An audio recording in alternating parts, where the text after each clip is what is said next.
Sports TV, man. That's my dude. I rolls with him. You heard what the man said. It's Flight Sports TV.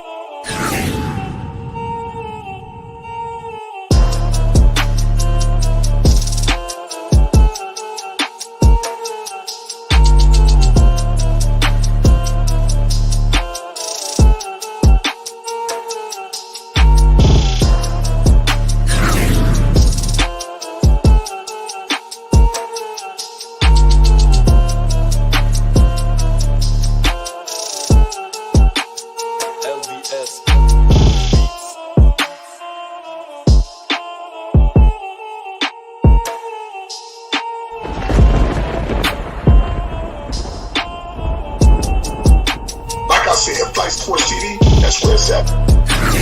Flight Sports TV.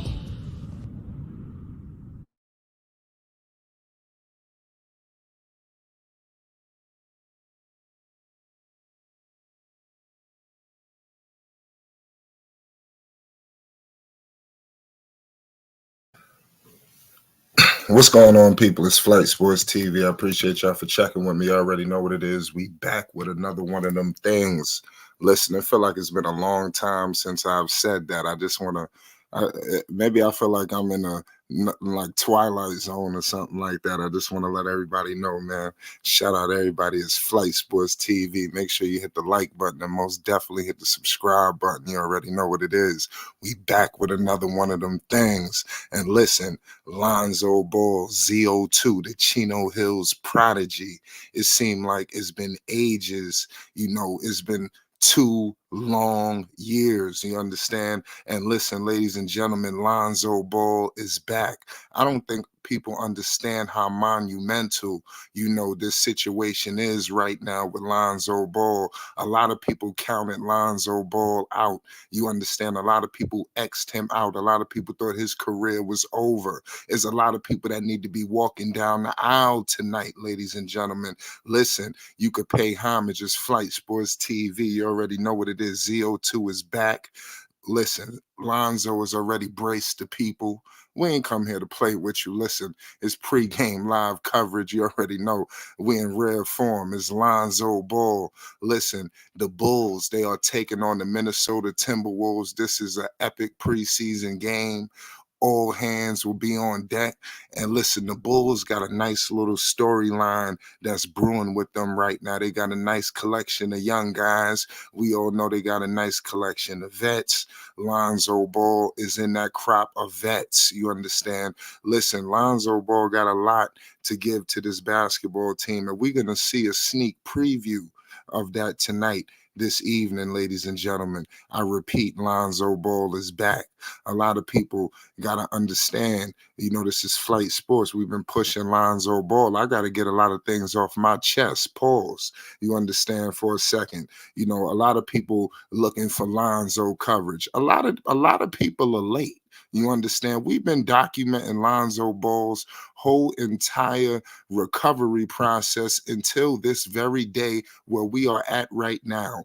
People was looking for coverage on when Lonzo Ball finally took the court, you know, for activities, this, that, and the third.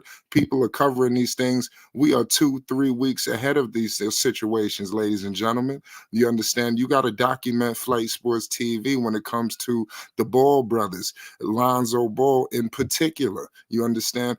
I'm telling you, people are doing their homework. You understand? This is Flight Sports TV. You understand? And Lonzo Ball, man, has got a lot, you know, on the table. You know, his career is far but over. You know, guys like Stephen A. Smith must pay homage as well. I mean, the list goes on. I mean, the list of homage that must be paid is very tenfold.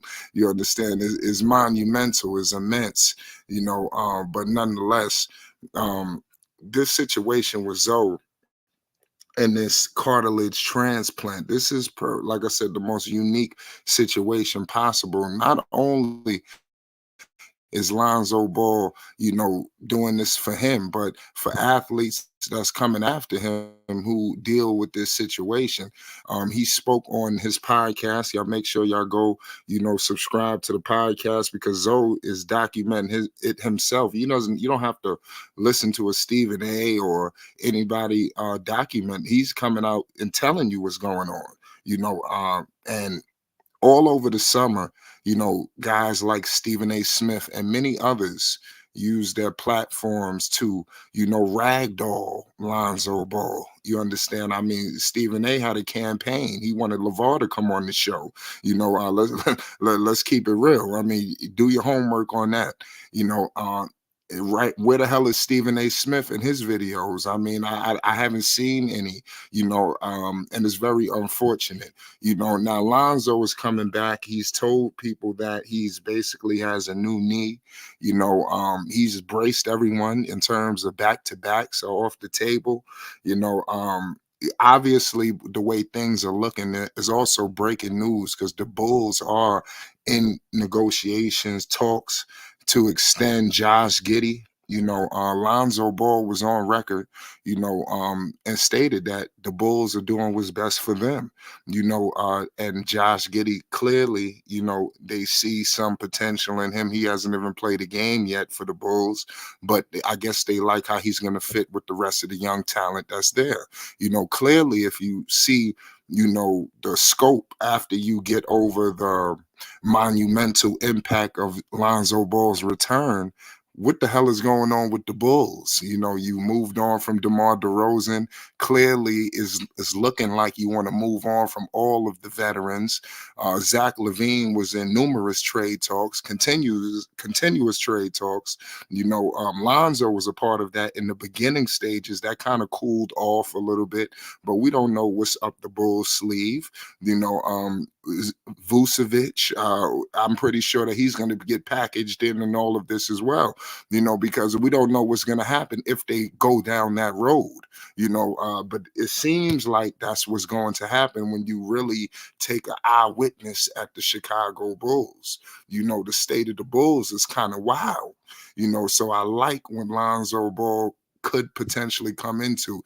You got this kid Montas Buzelis, everybody's high on him.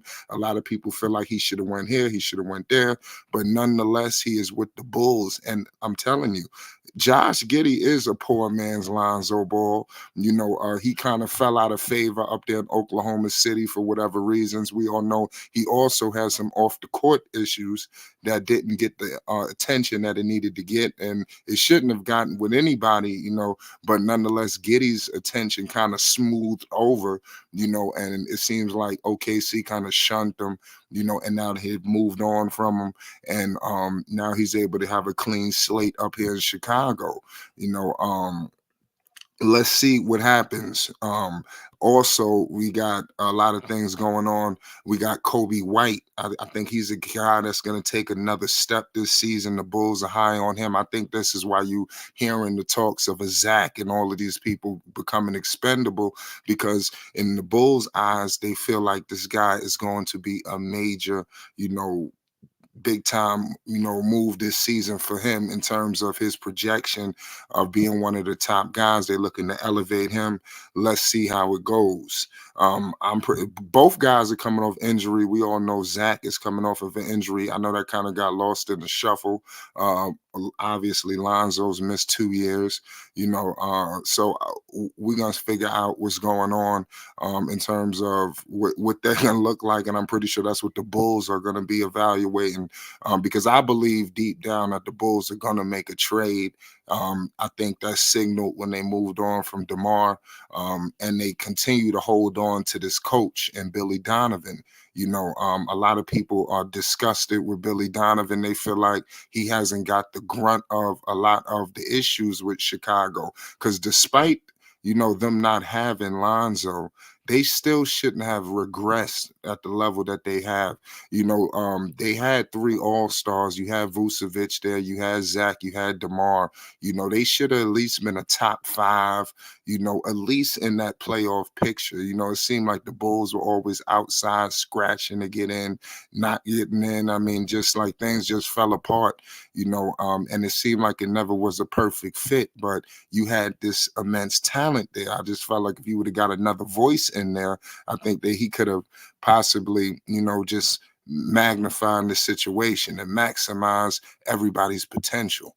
But they never went down that road. Deep down under the covers, pause, they end up re-signing Billy Donovan, and nobody even knew about it.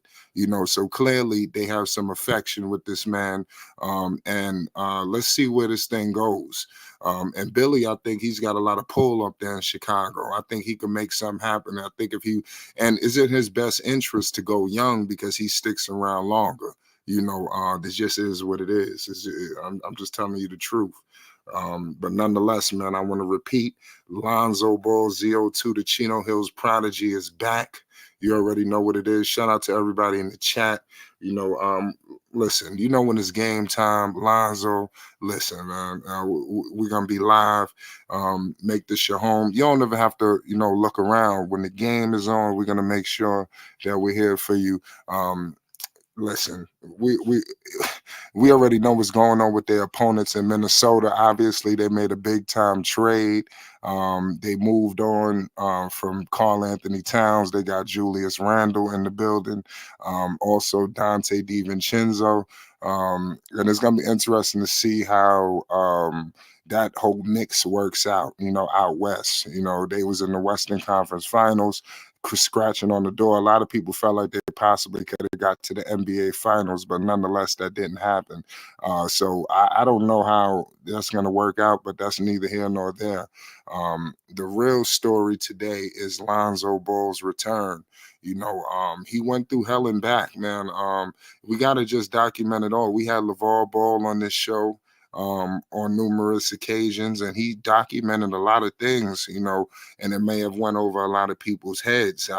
Here at Flight Sports, this was the first time where he said that Lonzo would need another surgery, which was the last one, which I believe was the cartilage transplant, and now that you see him back, in the fold. Lonzo even stated recently, actually a couple of hours ago, a report came out that, after the surgery, he was surprised about how, things was moving, so they clearly got things right. In the beginning stages, he said that they didn't even know what the hell was going on. So they actually lost a whole year, believe it or not, in this whole recovery process with Lonzo, because they didn't know what the hell was going on. And it was just a wasted year. I wish I don't know what the hell happened with that. But that's what Lonzo Ball said, so we hopefully we could get some more answers on what the hell exactly happened, towards that wasted year, because that was truly unfortunate.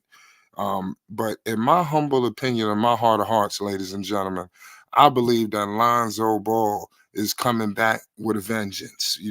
He's going to say all the right things. Lonzo Ball's destiny is not to be sitting and riding nobody's goddamn bench, ladies and gentlemen. Let me just tell you right now, and I want to brace all of the people. By the looks of things, he will be coming off of the bench for the Chicago Bulls. I think deep down they wish they could put Zach on the bench, but Lonzo Ball's destiny is not to be sitting on the bench. It seems like I told you guys, the destiny for the Bulls, they looking at this upcoming draft, and they may look to move on. I think depending on how this season goes for Chicago, and I do believe with this IQ, and that's another thing. We talk about moves possibly. These guys looking to do this, they looking to do that. They still got Lonzo Ball on that roster, and they're going to continue to have him on there. Let me tell you something. Lonzo Ball, just being his presence alone on the floor, is going to add a couple of wins to this goddamn team, ladies and gentlemen. So a lot of people think the Bulls may, kind of fall off. I think in my heart of hearts with Lonzo, if he is good enough to play in his minutes and, is nothing, lagging him, I really think a lot of people are going to have hell to pay. Lonzo Ball, a lot of things that he got criticized for, the 3 and D. Well, that's a lot of shit people were saying when Lonzo Ball was cooking, with the Bulls. He had them in the number 1 seed, ladies and gentlemen, the number 1 seed. And everything just fell the fuck apart, after he, went down. Everything, like I said, they were on treadmill ever since. And look what he has come back to. There's no DeMar DeRozan. Lonzo had him in the MVP race. You understand?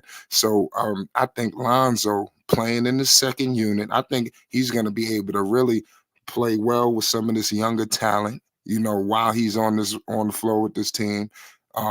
Elevate guys like Montas Buzelis. I think this guy Montas is going to elevate his game.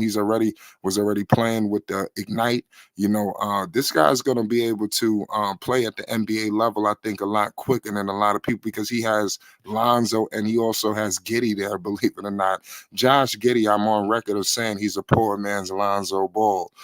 That's why the Bulls coveted him, and got him. It was a swap out. With the Caruso situation. And Bulls fans was real pissed off about that, because you think about it, I mean, damn, Caruso, we did a lot, for the Chicago Bulls. I mean, he was like the unsung hero, but it is what it is. Now, let's see what happens. I think right now, Lonzo Ball coming back, he's going to cook. The 3 ball, that's not is always going to be there. Lonzo could dunk, in my opinion. I think he could bang it. He wasn't always showing it. Lonzo Ball is still going to be able to be effective. All of his work that he did in New Orleans, in Los Angeles, for crying out loud, everything that he has went through to put him in this situation is going to help him out, and I really credit, Fred Vincent out there in New Orleans, the shooting coach. Lonzo has credited him, that changed his career, and you're going to see it tenfold. When Lonzo Ball, that catch and shoot, that's going to be money. You understand? He put it on the floor, mid-range, that's going to be money. Going to the paint, he's going to have all of that, but I'm telling you, the way the NBA is being played now, that's what they want. They want guys shooting the 3 ball. They want all of this shit, and Lonzo Ball is going to be able to be effective. His shot is pretty pure, in my humble opinion. You cannot leave him wide open. I don't know what the hell is on the scouting report, of some of these rosters and what the hell they got going on, but you better not leave Lonzo Ball open. I'm telling you, it's going to be Swiss cheese out here. I'm telling you, a lot of people a lot of people have been bamboozled and hoodwinked already. Don't continue to be led astray, ladies and gentlemen. I'm telling you right now, if Lonzo Ball is healthy, he's going to make an impact on this Bulls team. And God damn it, I don't know what they're going to do. They're obviously number 1 seed. I can't see that, but I do think they could be a surprise team, because you got some serious IQ going on there at the point guard position, in my humble opinion, trading off between Lonzo and Giddey. And I believe it's going to be times where you put them on the floor at the same time, because it's going to be hard pressed, because that's another thing about this bench, because that's what a lot of people are going to say, Lonzo may be coming off the bench. Obviously, his minutes is going to be, compromised. He's coming back from a serious injury, ladies and gentlemen. This is not a sprained ankle.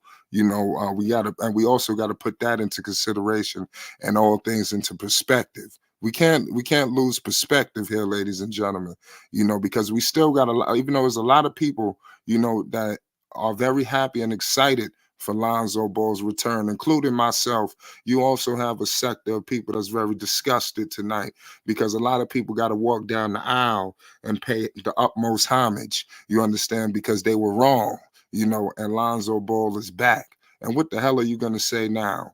And this is the first game. This is just the preseason. This is just the appetizer. It's calm before the storm. Like I told you, the Bulls are going to be a surprise team. It's going to be crazy. It's going to be wild. Shout out to everybody in the chat. Y'all know what Lonzo Ball did for the Chicago Bulls last time he was here. We let's not get silly. and oftentimes, that could happen, but we gotta remember things. Lonzo Ball is the truth and a half, and he is back, to let the world know, what kind of player he is, what kind of point guard he is. This guy, to me personally, and to a lot of people that know Lonzo Ball's game, this guy's the last of a dying breed. A lot of people are not. A lot of these guys that's coming up, in this league. I'm looking at these guys being drafted. These point guards. I'm looking at them. Pause. They not the IQ not there. You don't see the playmaking. You don't see that. That's what I'm saying. This guy Lonzo Ball, to me, man, this guy could play in any era. He can make everybody better. You don't see guys coming. You don't see guys coming out the draft. These point guards are not coming in making guys better. They trying to make themselves look better. And that's a problem.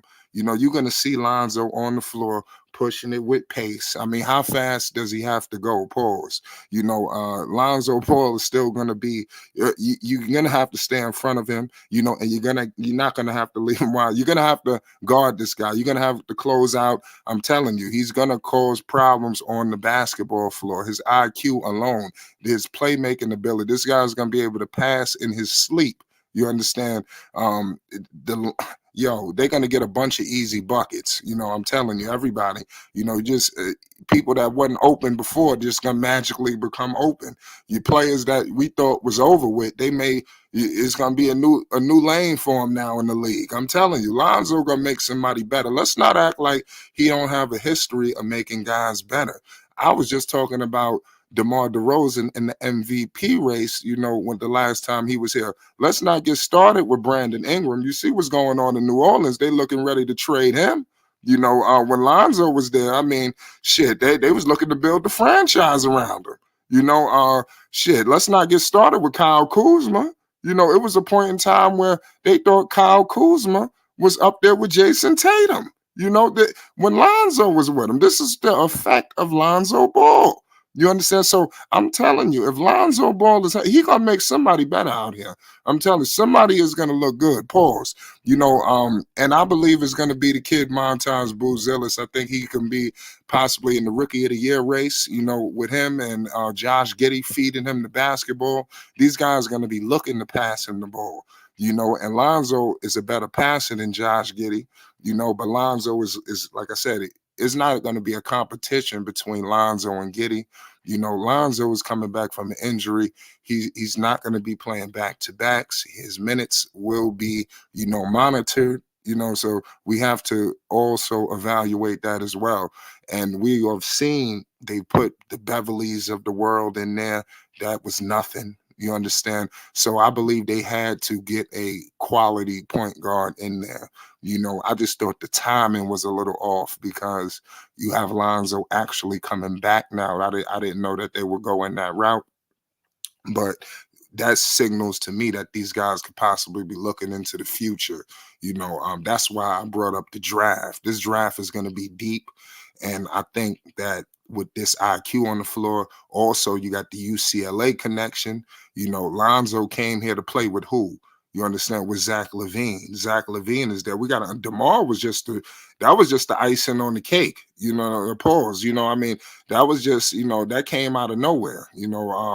So it's just like it just don't really make sense. In my humble opinion, that the Bulls can't surprise people. I think they're gonna hover. Especially if they get going early. It's gonna be interesting, but it's gonna be the first test tonight. You can't skip steps. You finally getting Lonzo back. Let's see how he looks, with this team. Let's see how he fits now in Billy Donovan's system. Billy Donovan, like I said, he's the man out there. Let's see what Billy Donovan how he's gonna use Lonzo. So don't get caught up with his minutes. We don't know how much he's going to play. At the end of the day, today is preseason.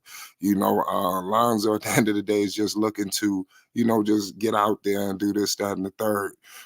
So we may get some surprises tonight. But it going down the line in the season, his minutes are going to be monitored. And I think they're going to ramp up as he, gets more comfortable and acclimated. That's my humble opinion. So just look out. Salute to all y'all in the chat. I see everybody is hyped up right now for Lonzo. Shout out to Thunder, Mad, Basil, Ronnie, all y'all in the chat. Jessica, salute to all y'all, man. Jamel, pardon me. It's a lot of things. Ted, Jones, Douglas, Golden Child. This is a big situation, tonight for the Chicago Bulls. I think a lot is riding on it. And they held on to Lonzo Ball, and Lonzo stated that, the Bulls was around him every step of the way, despite people possibly thinking that they wasn't. The Bulls held Lonzo Ball down. So all we could do is credit, Chicago and their efforts, and how could you blame them? The last time Lonzo was there, like I said, not only did he have the players looking good, but I believe that these guys was going to be in the running for, a possible, executive of the year situation, in my humble opinion. I really believe that could have been the case. We could have got an executive of the year award coming from Chicago, and that would have been crazy. Shout out to Thunder. He says, I remember months ago people saying he was done. Yeah, that's gonna be that's my assessment with everybody. A lot of people thought Lonzo Ball was finished and done with. But like I said, they everybody was lied to for whatever reason. Lonzo Ball is far from done, far from done. He just getting started, in my opinion. This is a crazy situation, in terms of Lonzo Ball, man, and this whole, just timeline of events. It started with a meniscus tear. We got to remember that. They said, what was it, 6 to 8 weeks? The Bulls, possibly he was going to be back for the playoff stretch. Who the hell in their right mind would have thought that situation right there would have turned into this? But nonetheless, we're here. And he's back, and we got to do is admire his determination, because a lot of people possibly would have, let it go, or quit or this, that, and the third, but it wasn't Lonzo. And also, Lonzo has been working. I know this is his first game back, but let's stop acting like he hasn't been running. We've documented this here at Flight Sports. He's been working with Chris Johnson all summer. He's been in the gym. He's been running, with NBA players, the JaVale McGee's of the world, and many others. The list goes on. At these open runs, you got all kind of, NBA talent. Also DeAndre Jordan, so I mean, there's there's talent there. Also, I believe he was training with Tyrese Maxey, so these are the kind of players that he was having open runs with, so that he's going to be able to, play at a good rate.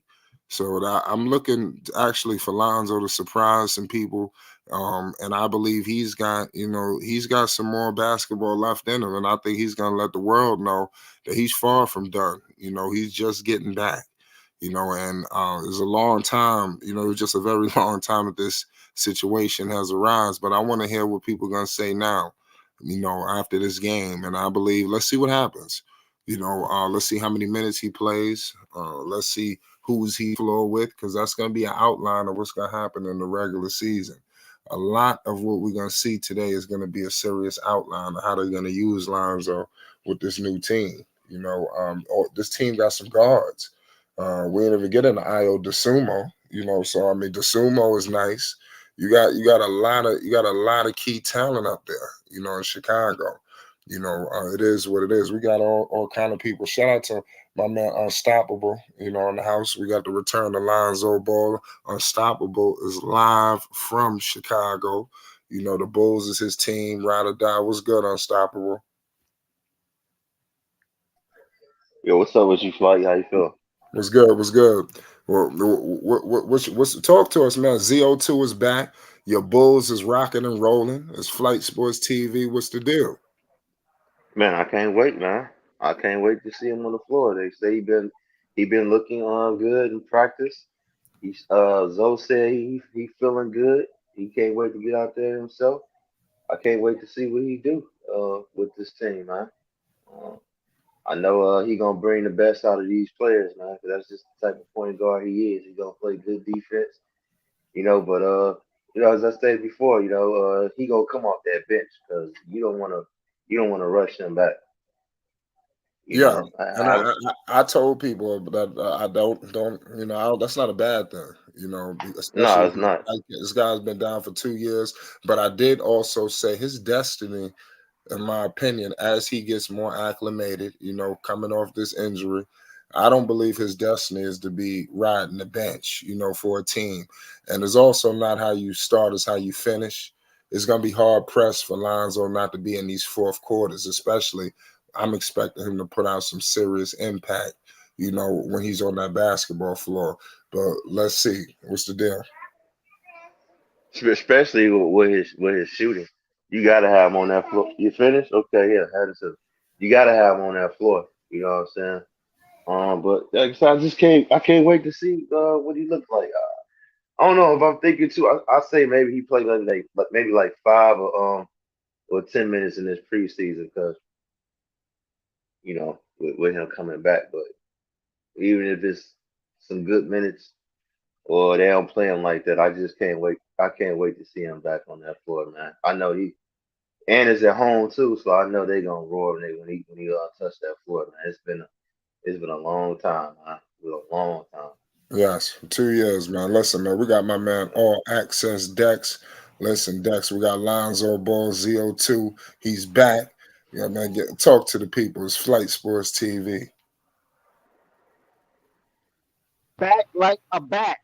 And shout out to Flight Sports TV, the machine, the voice of the voiceless, the people's champ, the hottest in the streets.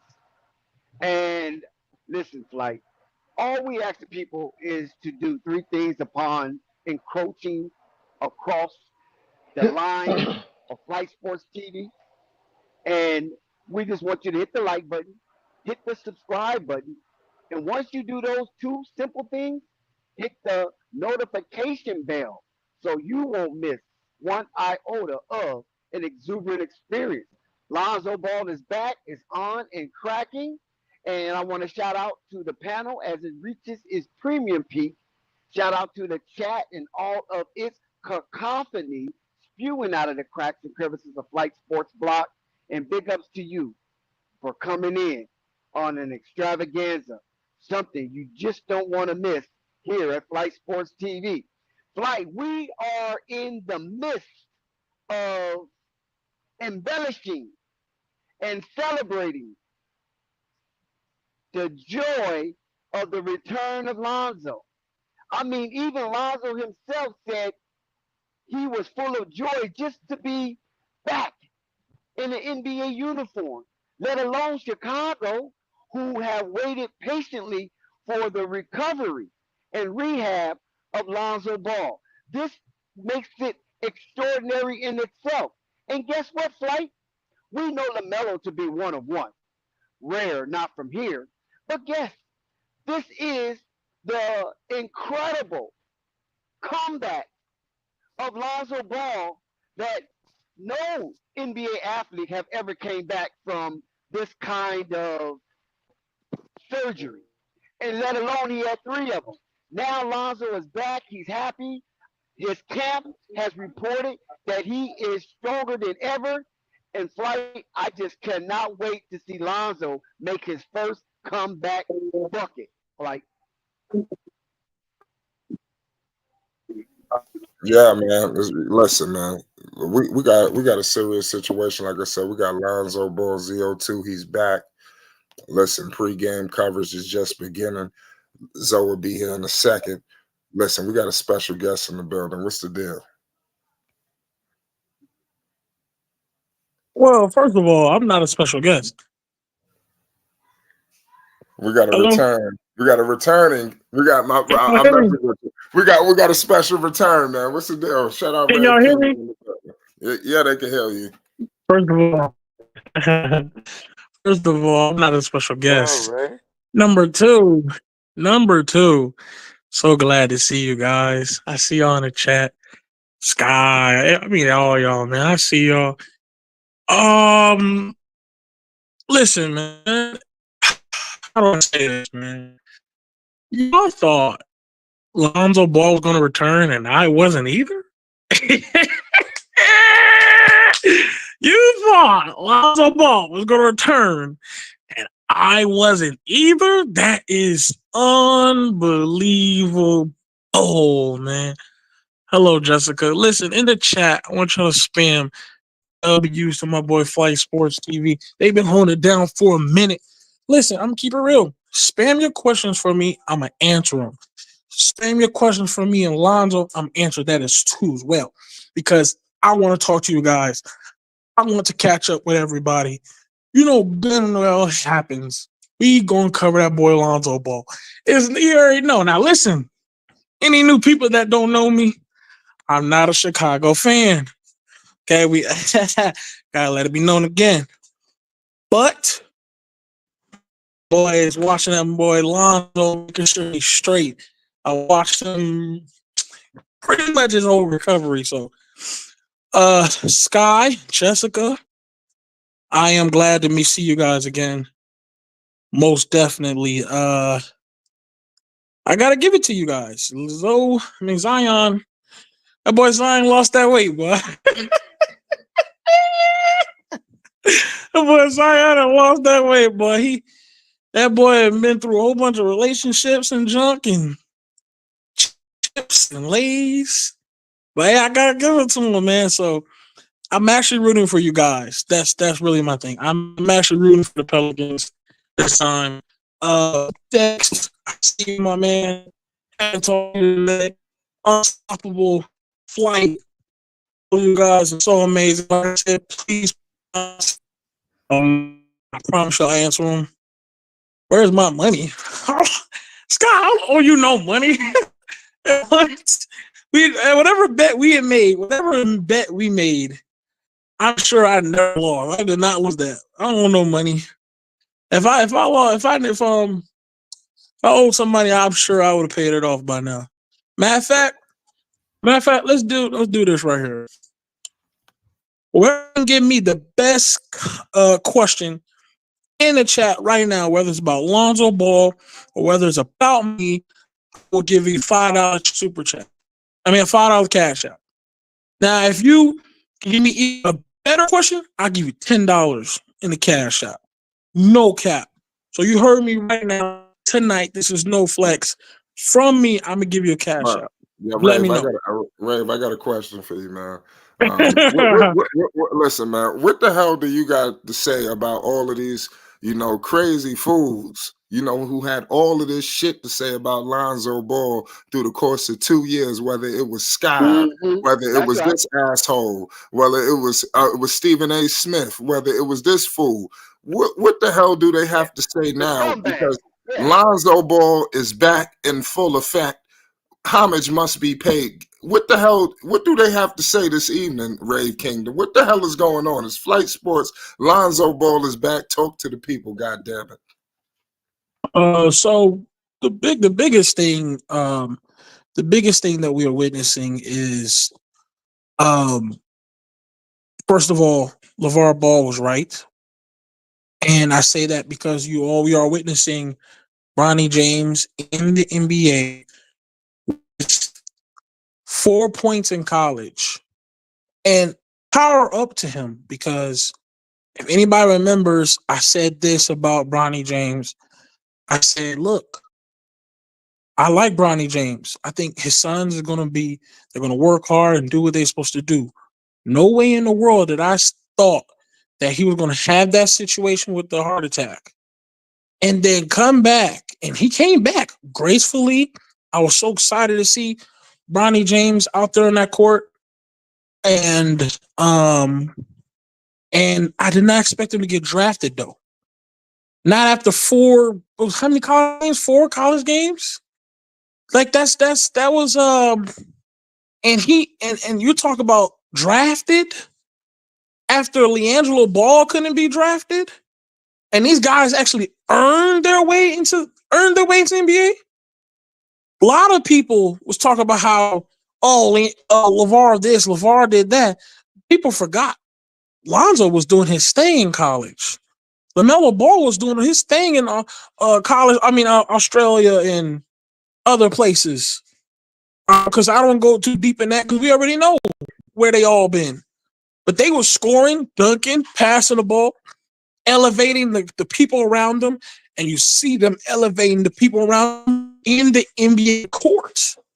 They work they butts off for that. Okay, so the reason I brought up Brian James in them is because they had an issue with LeVar Ball on what his plans was for his sons, and they had an issue with what his vision on was going, how his children can be on the same team and how it could be possible, right?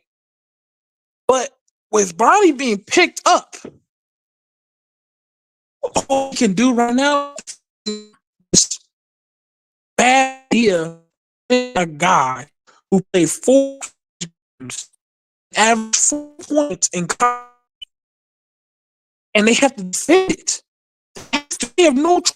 Like I said, I'm not trying to put him on blast, because if any of y'all remember that Thunder, I know you remember Thunder, I was rooting for Bronny and the Suns. I think Bryce is going to be amazing. No way in the world did I ever guess that Bronny's going to have a heart attack, come back, and then force his way in the NBA with average 4 points per game in college with maybe 4 or 5 games that he played. No, and there's no defending that. He's being passive and defending now. Stephen A. Smith of the world, people who had something to say, they have to defend it now. Because remember, they was against it when Ball was saying it, when the BB was talking about it. So now they have to support it. Right? So this question, like, that's what's going on. That is the answer to that question. I gotta keep it real. I see you questioning the chat. Shout out to the chat. I see y'all. Sky says, where have you been hiding, Rave? Listen, y'all. Listen, I actually been. I'm gonna tell the truth. Here's the truth: is Rave Kingdom. When it comes to basketball, there was only a certain amount of things that kept him motivated and locked in to watch basketball. I love sports, and I watch it. There's always something that I watch that locks me in. For example, college football. I like the Oregon football. They're my favorite team. Baseball, Oakland A's is my favorite team because I'm from California. I'm from Oakland, California. So the Oakland A's, they just get me locked in if I want to focus on some baseball. When you watch your favorite player, Kobe Bryant, go on the news and they say he's dead, right? Half of that life, my focus on basketball was gone, right? So here comes this other part of hope named Lonzo Ball that's my same age, that I can relate in his age, that want to be still young, still part of the young people, and still have a relevancy, right? Because me and Lonzo were pretty much the same age.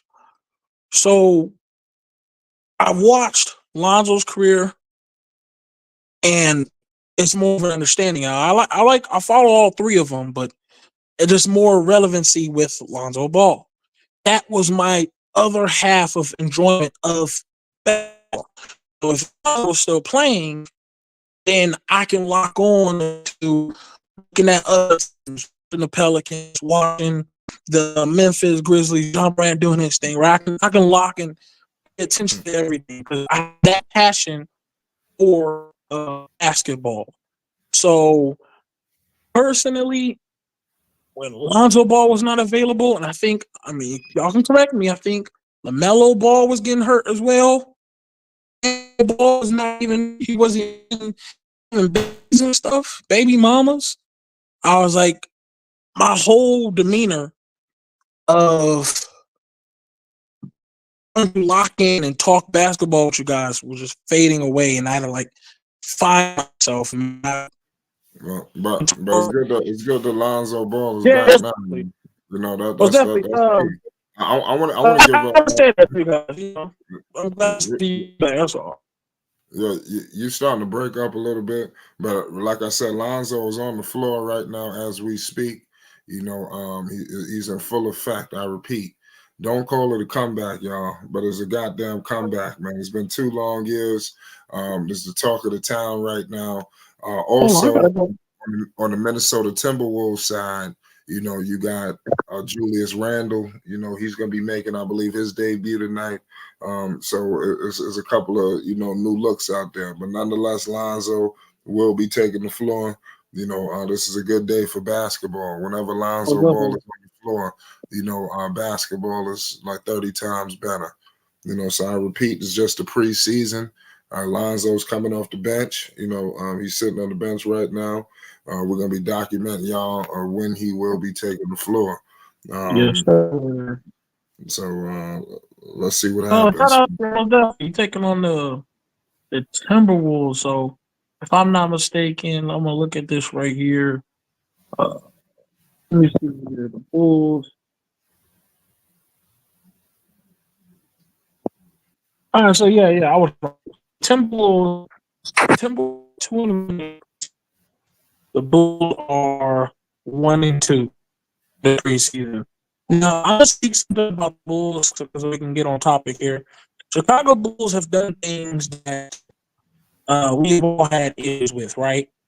We all have always said that the Bulls. Well, I wouldn't say we because some people was just trusting the front office. I know Unstoppable was telling me that he wants to focus on what the staff is going to do. But I said the Chicago Bulls need to find a formidable guy who could run up the floor and rim protect. Right?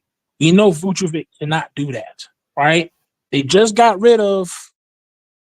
They just got rid of what we all been praying. They finally got DeMar DeRozan up out of there. Like Patrick Williams just hit a 3 too. You know, listen, we patiently waiting Lonzo Ball to take the goddamn floor. You know, like I said, I repeat, he's coming off of the bench. You know, we waiting to see that. Right now, Patrick Williams is moving the ball right now with Kobe White. He dumped it off to Josh Giddey. Josh Giddey is pushing it up in the paint, and he missed the layup. I got Anthony Edwards playing point forward right now. Anthony Edwards, he said he's worked on his, you know, 3-ball, you know, catch and shoot. It's going to be interesting to see what that looks like. Julius Randle with the power ball, and he missed it. That was a goddamn air ball. You know, shout out my man Dave James in the chat. Lonzo Ball is back. Kobe White just missed a goddamn wide open 3. He tried to step into it. Also, we got a lot going on right now. It's a dead ball situation. It's 2-6. Julius Randle, it look like he got an and 1 now. It's crazy. 4-6, 9:57 to go in the first quarter. Salute to all y'all in the chat. We got play-by-play coverage analysis. I repeat, we waiting on Lonzo Ball to take the floor.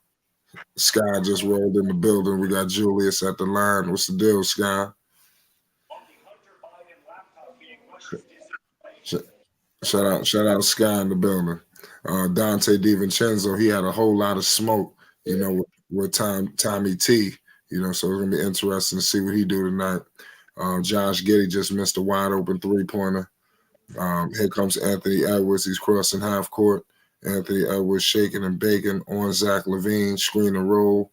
He kicks it out to Julius Randle. Julius moving and grooving. That was kind of ugly. Edwards from deep, he missed it. Yeah, Minnesota gonna look bad this year. You know, I don't. Is Josh Giddey looking nervous because Lonzo in uniform? What's Hey, going on over hey. Who knows, man? It's crazy. It's 5-6 right now, 9:20 to go in the first quarter. Salute to all y'all in the chat. I want to repeat, we are covering these games on NBA League Pass. I can rest assure you, you will get all of the plays at the second that it goddamn happens. We won't be 5 minutes late. 30 seconds behind, 2 minutes behind, none of that. Oh my goodness, Julius Randle with the slam. It's 7-6 right now. 9 minutes to go. Here comes Kobe White. They gives it out to Josh Giddey. Josh Giddey moving and grooving, pick and roll with Vooch. Vooch missed the goddamn layup. They kicked it out. Here comes Minnesota. Here comes McDaniels. McDaniels all the way to the cup on Kobe White. He missed it. Rebounded by Zach LaVine. Zach LaVine fouled by McDaniels. It's 7-6. 8:41 to go in the first quarter. Minnesota, they got a lot to prove this season. So does the Chicago Bulls. We got the return of Lonzo Ball. It's just preseason, ladies and gentlemen. It's just preseason. He's back. Let's see what it looks like. Here comes Zach LaVine. Zach LaVine moving and grooving. What is he going to do? The $1 million man. He scores it. It's 8-7.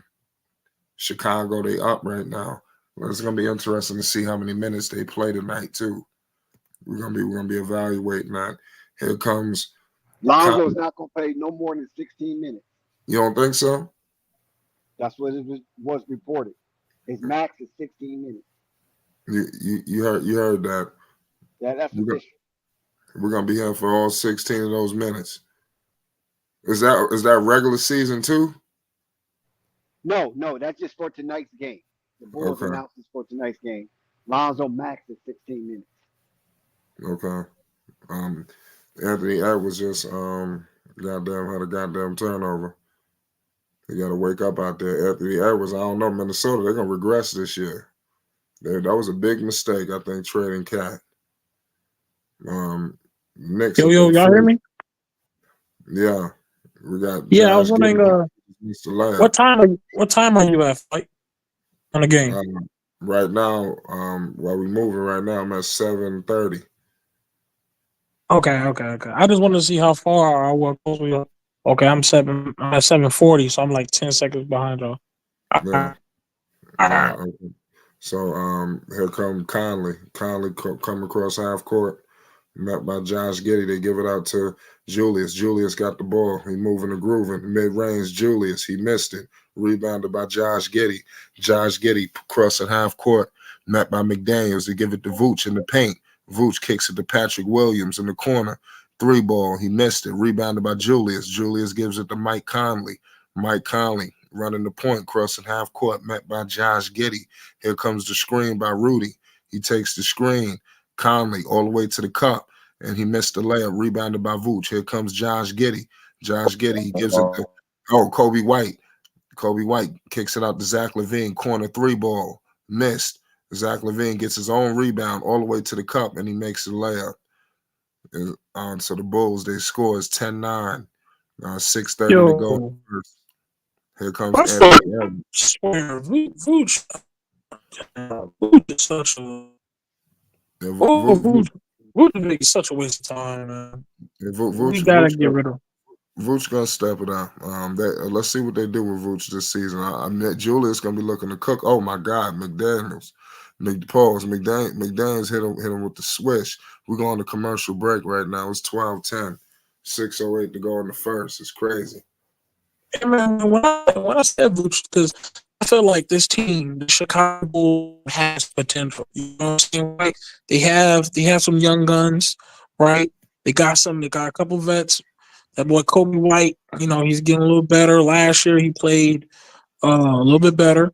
Zach, you know what I'm saying? He's returning to play a little bit better this year. I'm sure we're gonna get full Zach when that season starts. I think some of these players are really up during when the season starts, That's how I feel, Flight. Rave, I didn't know that you was French. What you mean by that? You show using we a lot. We. So that means you officially back, Ray? Is Ray officially back? Because he graduated himself with the Chicago Bulls organization. Okay. Yeah, man. I'm just So be prepared. Lonzo wants to make his return. I'm going to make my return as well. And plus, there's people that show some love for Lonzo's return, you know? So this is a big night, and I know we all are waiting Lonzo Ball's arrival on that court, man. I can't wait to see it, man. Yeah, man. Like I said, it's been a long time, man. Dex, what are you most excited for Lonzo this season while we're on Well, commercial? I did ask Zoe how he's going to feel when he hits his first comeback bucket, but he didn't respond. So I'm just going to have to see the joy in his eyes once he do it. I appreciate you, twin. I appreciate you. That's funny, Dex. Nonetheless, Lonzo coming back, man. Definitely. Dex, I think we got breaking news, goddammit. Lonzo Ball, the warm-ups is off. Lonzo was taking the floor for the first time. Come on now. Goddamn, we got breaking news in the NBA right sir. now. Like sports. You know, it's been a long time coming, but Yes, it's sir. coming. Lonzo is on the floor. Slap my knee and call it a knee buckle. No setback. It's been a long time, man. Bro, I ain't even got to there yet, bro. You got to that part. That's what I said, man. It's flight sports, man. Hey, I see it too, though. I see it though too. Hey, Lonzo gets get on that court though. You can rest assured. Hey, Lonzo is. Hey, listen, hold on now. Lonzo is good on that court though. Right. Yes, he is. Dex, you gotta say something. No, here come. Pass to Zach. Lonzo kicked it to Zach. Patrick Williams, mid-range, he missed it. Standing Lonzo was on the floor, goddammit. Breaking news. Standing ovation. Standing ovation. Crowd going wild. Shout out to C Red for the reception. Yes. Standing ovation. I'm surprised they didn't play him the video, man. Should call time out playing him the video. Preseason. And just think of these stupid Chicago Bulls content creators. Not all, but most. How they were just flashing on Lonzo. You know what I'm saying? And look how the crowd receiving him. They should be foolish, and they should be throwing rotten eggs at those content creators that want Lonzo out. Dex, I'm gonna stay off line. I ain't gonna mess with Lonzo this year. Lonzo Sky was good. Lonzo got it. Lonzo got the ball. He kicks it out there. Kobe. Sky, look at it, Sky. Vooch. Lonzo Ball, corner three ball. Corner three. Cash. Lonzo Ball hit his first shot, goddammit. Lonzo Ball. You gotta pay homage, goddammit. Gotta pay homage, goddammit. Put that man. Lonzo hit his first shot, goddammit.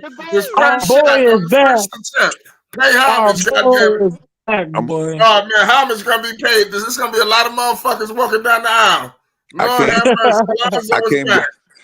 can't see y'all. I can't bash Lonzo Ball. I know you're not. I ain't think it get worse. I ain't think it get worse till I saw Bronny.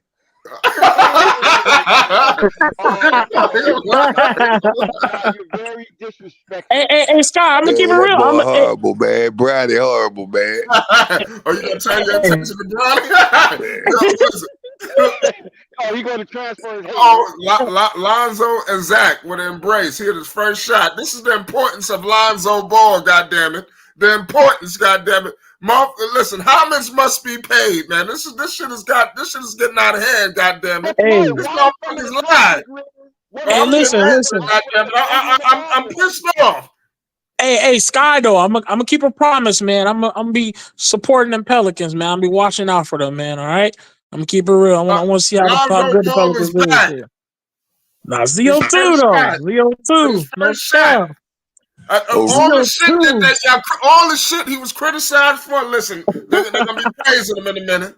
Reed, you want to make a bet? We play the Bulls the first game of the year. Oh, hold on. Lonzo got it. Lonzo Ball pushing it up with pace. I gotta wait till speed. I gotta wait till later. Lonzo with hockey assist to my man Kobe White. So I'm not gonna be getting Listen, man. Lonzo on the floor in particular is just going to impact the IQ of this team. I'm telling you, and I told the people, you are seeing it firsthand. This guy Dante DiVincenzo just hit a goddamn three. Here comes Zach, and I'm telling you, now you're going to see the UCLA connection. There's no more DeMar DeRozan to fuck things up. Here comes Lonzo Ball with the ball. He's crossing half court. He done did more than, Zach. Oh, I'm about to say, don't tell me Zach gonna do that. Pause. Listen, he done did more already on the floor than Josh Giddey. I'm telling you, his destiny ain't to be sitting on no goddamn bench. He on the bench. Yeah. Only for injury. Oh, here come Kobe White. Lonzo moving with him. Oh, Kobe White gives it to Zach. Oh, they're looking from Vooch. Vooch scores it. Listen, see, look, the Bulls just moving better. As soon as Lonzo somebody said Lonzo already scored more points than Bronny's entire preseason combined. Well, listen, man, we gotta understand. Lonzo was a prodigy. We gotta understand this. We gotta stop putting those two names in the same sentence. You know, I think this is getting out of hand. You know, so let's put it in. Let's get things into perspective. Nonetheless, it's 21-22. The Bulls are up. Lonzo Ball is back, and homage must be paid. God damn it, it's Flight Sports. What's up, Marvin? Lonzo what doing, Marvin? Lonzo Ball is back. You know, all of this. Alaska. What is going on, Marvin? I see you in the chat. Ray, Marvin moved to Anchorage, Alaska. He's on the hunt for Bigfoot. Man, he gonna get more than Bigfoot over there. You gonna get more than Bigfoot over there. Man, this shit is crazy. Chicago Bulls have took the lead. The spark of Lonzo Ball is real. It's not fantasy. It's not hyperbole. It is real as steel. So someone asked me about this. See what he do with Pat Will and Monsters Bucella's. That's all I want to see what he do with him. Oh yeah. We ready for some alley-oops out there, man. Ready for some alley-oops. I see you, Jessica. We're gonna be rooting for them Pelicans too this year. We are. You got my word. New Orleans Pigeons. What the Pigeons be doing? Yeah. Hey, the question is, who likely to get traded first? Ingram or Zion? Oh, listen, we'll get into that shortly. What's most important, goddamn it, is Lonzo Ball hit his first goddamn shot. You understand? No, we first goddamn attack. And homage we locked in. We giving the people entertainment. I know, but listen, man, that was the shot. Listen, goddamn it, that was the shot of all shots. And also, I'm going to say something. Lonzo was moving out there with some pep in his step. Goddamn it, it's just the preseason. Lonzo, I think Lonzo was selling himself a little short, you know, in some of these interviews. But he talking about he done lost this and he done lost that. Yeah, don't get fooled, goddamn it. Don't get Jack spoke to him, goddamn. Don't let him get fooled. But I told him though, bro. Hey. I told him that he's coming back stronger than ever. Yes. They don't be believing. Or maybe he was setting them up for the What's wrong with him? You know? This shit is crazy. Lonzo Ball is back. I'm telling you. Lonzo could have been setting him up for the okie doke. Yeah, that's exactly what happened. Yeah, Lonzo gonna come back and snatch shit. They pushing all this Josh Giddey shit. You don't think he hear all this bullshit? You understand? I wonder. Now the thing is, Lonzo extension.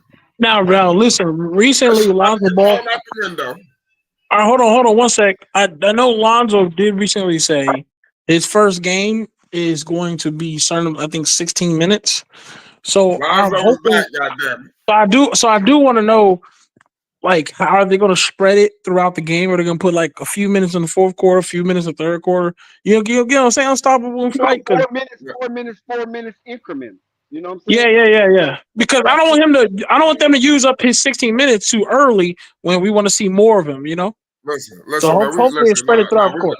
We're seeing a whole lot of them. Pause. Lonzo Ball is on the floor.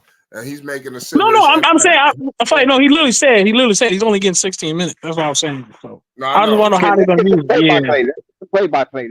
I can't. Yeah. I got you. I'm in the Chicago area, so they blocked me out. I thought I was doing something slick, but they blocked me out. Better get you a VPN. Hey man, well listen, we back with it. Lonzo has the basketball in his hands as we speak. He's picked up by Dante DiVincenzo. Oh, he kicks it out. Here comes Chicago. Who is that? Smith? Who the hell is that? Come on, Jalen Smith. He the power forward. Yeah, that's the young big boy they got. Yeah, Jalen Smith. Here comes Anthony Edwards. He is stretch big. Julius He's Randle. the guy. He's the guy I think should take over Vooch's spot for starting spot. I think Vooch is they need to trade him. Right. Now listen, don't you guys start to ignore Patrick Williams in this scenario now, because Lonzo's back. Patrick Williams wasn't a part of that run because he was injured. Now that he have an opportunity to play with Lonzo, we're gonna really see. Listen, Lonzo. Lonzo got the ball in his hands. He just kicked it out to there's the Talon Horton Tucker. Yeah, Talon Horton Tucker is out there. There's some IQ out there. Chicago got some IQ out there on the floor. I guess they wanted to get smarter. They actually don't have his hands or whatever. Here come Lonzo. Lonzo got the ball in his hands right now as we speak. He picked up by Anthony Edwards. Anthony Edwards got to go see what's going on with Lonzo. DiVincenzo, he picked up Giddey. Oh, Lonzo from deep. Cash. Oh my goodness. Lonzo is 2 for 2, goddamn it. Lord have mercy. That's oh my goodness, goddamn it. Yo, let's get it out of hand. Yo, goddamn it. Yo, Dex, this is getting out of hand. Listen, listen, I'm a little generous in this motherfucker, goddamn it. What the hell is going on? Hey, listen. Goddamn it. Listen, Dex, don't let him hit another 3. Don't let him hit another 3. If he hit another 3, Dex. Don't let it happen. Look at the crowd. Oh my goodness. Lord have mercy. Lord have mercy. 2 for 2. How much must be paid? Oh my God. I told y'all, man, Chicago was missing. Oh my God. These motherfuckers lied. I told y'all, man. I told y'all, man. I told y'all. No, it's not. Do y'all know who y'all dealing with? Do y'all know who y'all dealing with? This Lonzo Ball, goddammit, the man is back. ZO2. Get Lonzo back, man. Prodigy, goddammit, motherfucking Prodigy, goddammit. Do your homework. These motherfuckers is late. They late. How much must be paid, goddammit? Walk down the aisle. Lonzo Ball is back. These are deep corners. Hey, listen. Hey, listen. Did you see how confident he was in that shot? You see how confident he was? And that shit was from deep, too. From deep, nigga. Deep. Yeah, unstoppable. Unstoppable. Yeah. Hey, why you want again? I can't hear you. Say it again, Dex. I said, unstoppable. Wait till you guys see Lonzo in the dunker position, because they're gonna work him in that area on smaller guards. You follow what I'm saying? They just how well does he hold up and the soreness and how much threshold of pain. Then once they get that measurement, oh my God, Lonzo's gonna be working in the dunker. But Dex, you know what too though? But people ain't realizing though. You know, even though they got Josh Giddey, they got another basketball player with a high IQ. So them two gonna do some shit crazy together. Magically disappeared. You know, he always disappeared in these moments. Hey, Sky did say he gonna leave. He leaving Zoe alone. So let me give him. Him and Josh Giddey gonna do some crazy. Yeah, because they're tall. Both of them are tall, right? And both on high IQ. High IQ. That's a tall backcourt if they can get that combination going. Hold on, Dex. What you said? I said Josh Giddey's like 6'8" and Lonzo's like 6'7", so that'll be a tall backcourt. If Josh Giddey can kind of upstep his defense a little bit, they'll be tremendous out there. And don't forget, both high IQ, man. So he ain't gonna do no. They can play on the floor at the same time. You're right. I told you. Listen, man. See, the thing of it is this: once Josh Giddey and Lonzo get thoroughly acclimated, Josh Giddey can run the point of attack, and Lonzo can go down into the dunker's box, or play from the elbow, because both of them are tall and both of them are smart, and they can have a two entrance of attack on teams that other teams don't have, because both of them are playmakers. Hey, so that's gonna be interesting how they rumble together. Facts, Dex. And listen, and here's another thing. I want y'all to know the ball return is going to benefit this team mentality, because these guys love running with Lonzo Ball. Lonzo Ball's going to pass the ball. Lonzo going to spread the wealth.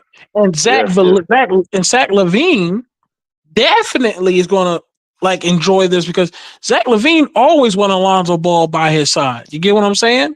So anybody that watches the Bulls know this is Lonzo Ball's return is going to be wonderful for everybody and wonderful for the team mentality going into the season. And that's a fact. Yes. If you want all your Lonzo Ball coverage, second by second, you understand? Listen, we giving it to you. You understand? We calling it from League Pass. Listen, flight calling it from the League Pass, boy. Yes. You better be, boy. All access decks. Everybody that calls the game here on Flight Sports. We not gonna shortchange the people, and I won't allow nobody on here to do that. You understand? TV. Hey, y'all go ahead and listen. Y'all get y'all tweets out. Hey, listen. While Lonzo's on the bench, y'all get y'all tweets out. Say Lonzo is back. Hit them hashtags. Lonzo is back. Hit your Instagrams. Wherever y'all gotta do. Let everybody know the chosen is here, man. Let them know the chosen is here. ZO2 is back. Homage must be paid. I told the people what Lonzo was going to do. If you just coming in here and you done fell off a goddamn rock, you understand. Listen, Lonzo was 2 for 2 in his first 2 threes. I told the people, you cannot leave this man open. I don't know what the hell is going on with scouting reports are being put out. Who's lying to these people? What you say, Dex? They thought Lonzo was going to come back limping on one leg? What fools are they? God damn it! This shit is getting downright sickening. God damn it! Just pay homage. Lonzo is back. You understand? He gonna put pressure on Josh Giddey. I'm telling you. You listen. Lonzo gonna be a very hot commodity out there in Chicago. I'm telling you, he just gonna win a couple of games by accident. Just him being there. He's just gonna win about 5 to 10 extra games. You understand? I'm telling you. Maybe more. I'm sorry, Frank. I'm sorry, but Chicago is getting calls as we speak. Is Lonzo available? They get calls as we speak. Is Lonzo available? Oh my God! Yes. What the hell you think that happened? Now the price don't went up, Max. The price about to go up. They'd be stupid to trade him. I keep. Hold on. I forgot. Price ain't today's price. I totally forgot. Lonzo Ball's contract is. I can't wait. I forgot about that. Yeah. They ain't gonna be no flag sweepstakes. They ain't gonna be getting no top pick. Hold on. And listen, them Lakers better snag Lonzo real fast, but Lakers ain't got no point guard. If I'm Chicago, I would keep him and bring him back next year. Oh yeah, there you go. Watch how the Twins start You know, unstoppable with unstoppable with Lonzo back, man. Hold on, I gotta say something, goddammit. I gotta say something. Hold on, listen, wait a minute, goddammit. Lonzo Ball ain't even 100% yet. You understand? Did you just see what just happened? And this guy just missed 2 goddamn years. You understand? And came up here with confident with 2 shots knocked down. I'm just. Do y'all understand? I don't think. And he had assists. And he had assists. Listen, and he had assists as well. You know what I'm saying? He's also out there. He got COVID. Most definitely, I'm dead. Oh man, they're in trouble. They're in trouble. Nah, but Ray, I was always one to say I wouldn't trade him. I'll keep him.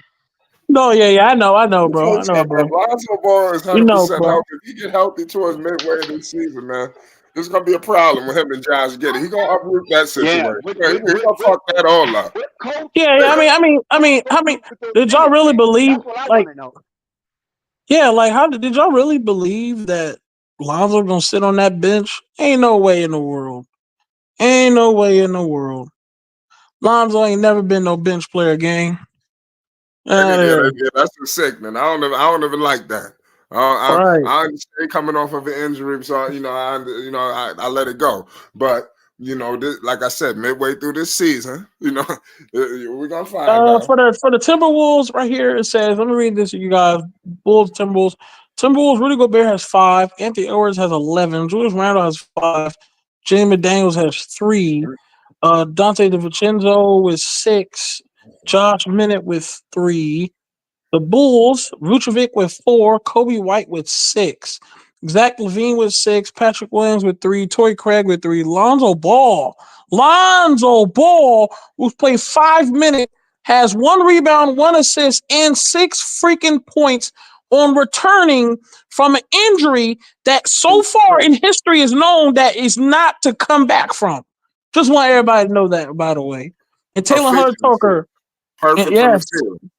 Yeah, 100% from the field. And Taylor and Horton Tucker are 2 as well. So you see the score 33-31. Unbelievable. You heard tied up now, 33-33. Yeah, 33-33. Nah, that's 33. It just yeah, Jalen Smith got a dunk. Yeah, and Jalen Smith, and like I said, I want Jalen Smith to start over Vucevic. Really, I'm keeping it real. He can run the floor and he can spread the floor. Yeah, I want Jalen Smith to start. Really. God damn it, listen, keep man. It real. Ball is back. Homage must be paid. They said this guy wasn't gonna come back. They said he was gonna be this. He was gonna be compromised. He was gonna be this. What the hell? Did you see his story? You see Lonzo Ball's story where he replayed the Stephen A. Smith thing when he was sitting down and getting up trying to prove to Stephen A. Smith your sources is outdated and basically irrelevant because the news they're giving you do not apply to me. Did you see that story on Lonzo Ball page that he just threw tomato pie in Stephen A. Smith's face? Listen, no, I didn't actually. I mean, it's crazy. It's all good. No. hey, Floyd, let me tell y'all something. Floyd been saying a lot of pause tonight. Yeah, man, there's been a lot of wild shit. Floyd is elated with joy. Yes. Yeah, man, homage must be paid, man. Lonzo, listen, it's just the appetizer. Hold on, yes, Splat. That is Rave. That is Rave. Yes, Rave is back, man. And if y'all ever want to contact me as well, I'm on Twitter, man. Now Kingdom_Rave. So I'm gonna be trying to repost Flight Sports TV, man. I want y'all to go to Flight Sports TV on Twitch. On Twitter as well. X, I think it's called X. Y'all get on Flight Sports TV on X. He's there too. Yep, you heard what the share man said. the game. This is where you're gonna hear my man Rave Kingdom. You already know we got all access in the building. We got some of the best in the goddamn business, if not the best. Pay the utmost homage. Lonzo Ball is back. And we really some visionaries too, because we was telling y'all this shit a long time ago. You understand? And then I don't understand it. Everybody waiting for Lonzo, listening to this fool and that. Listen, you understand? Goddamn it, we done told y'all already what the hell was gonna happen. You understand? Now it's happening. You understand? Now what? You understand? Now what? Seriously. Goddamn it, Lonzo Ball is back, man. Bulls fans, the haters, a lot of haters feeling sick right now. I know they like. I know. That's cold. That's cold, man. That's cold. Lonzo back there. They get Lonzo back. Lonzo is back. Oh my God.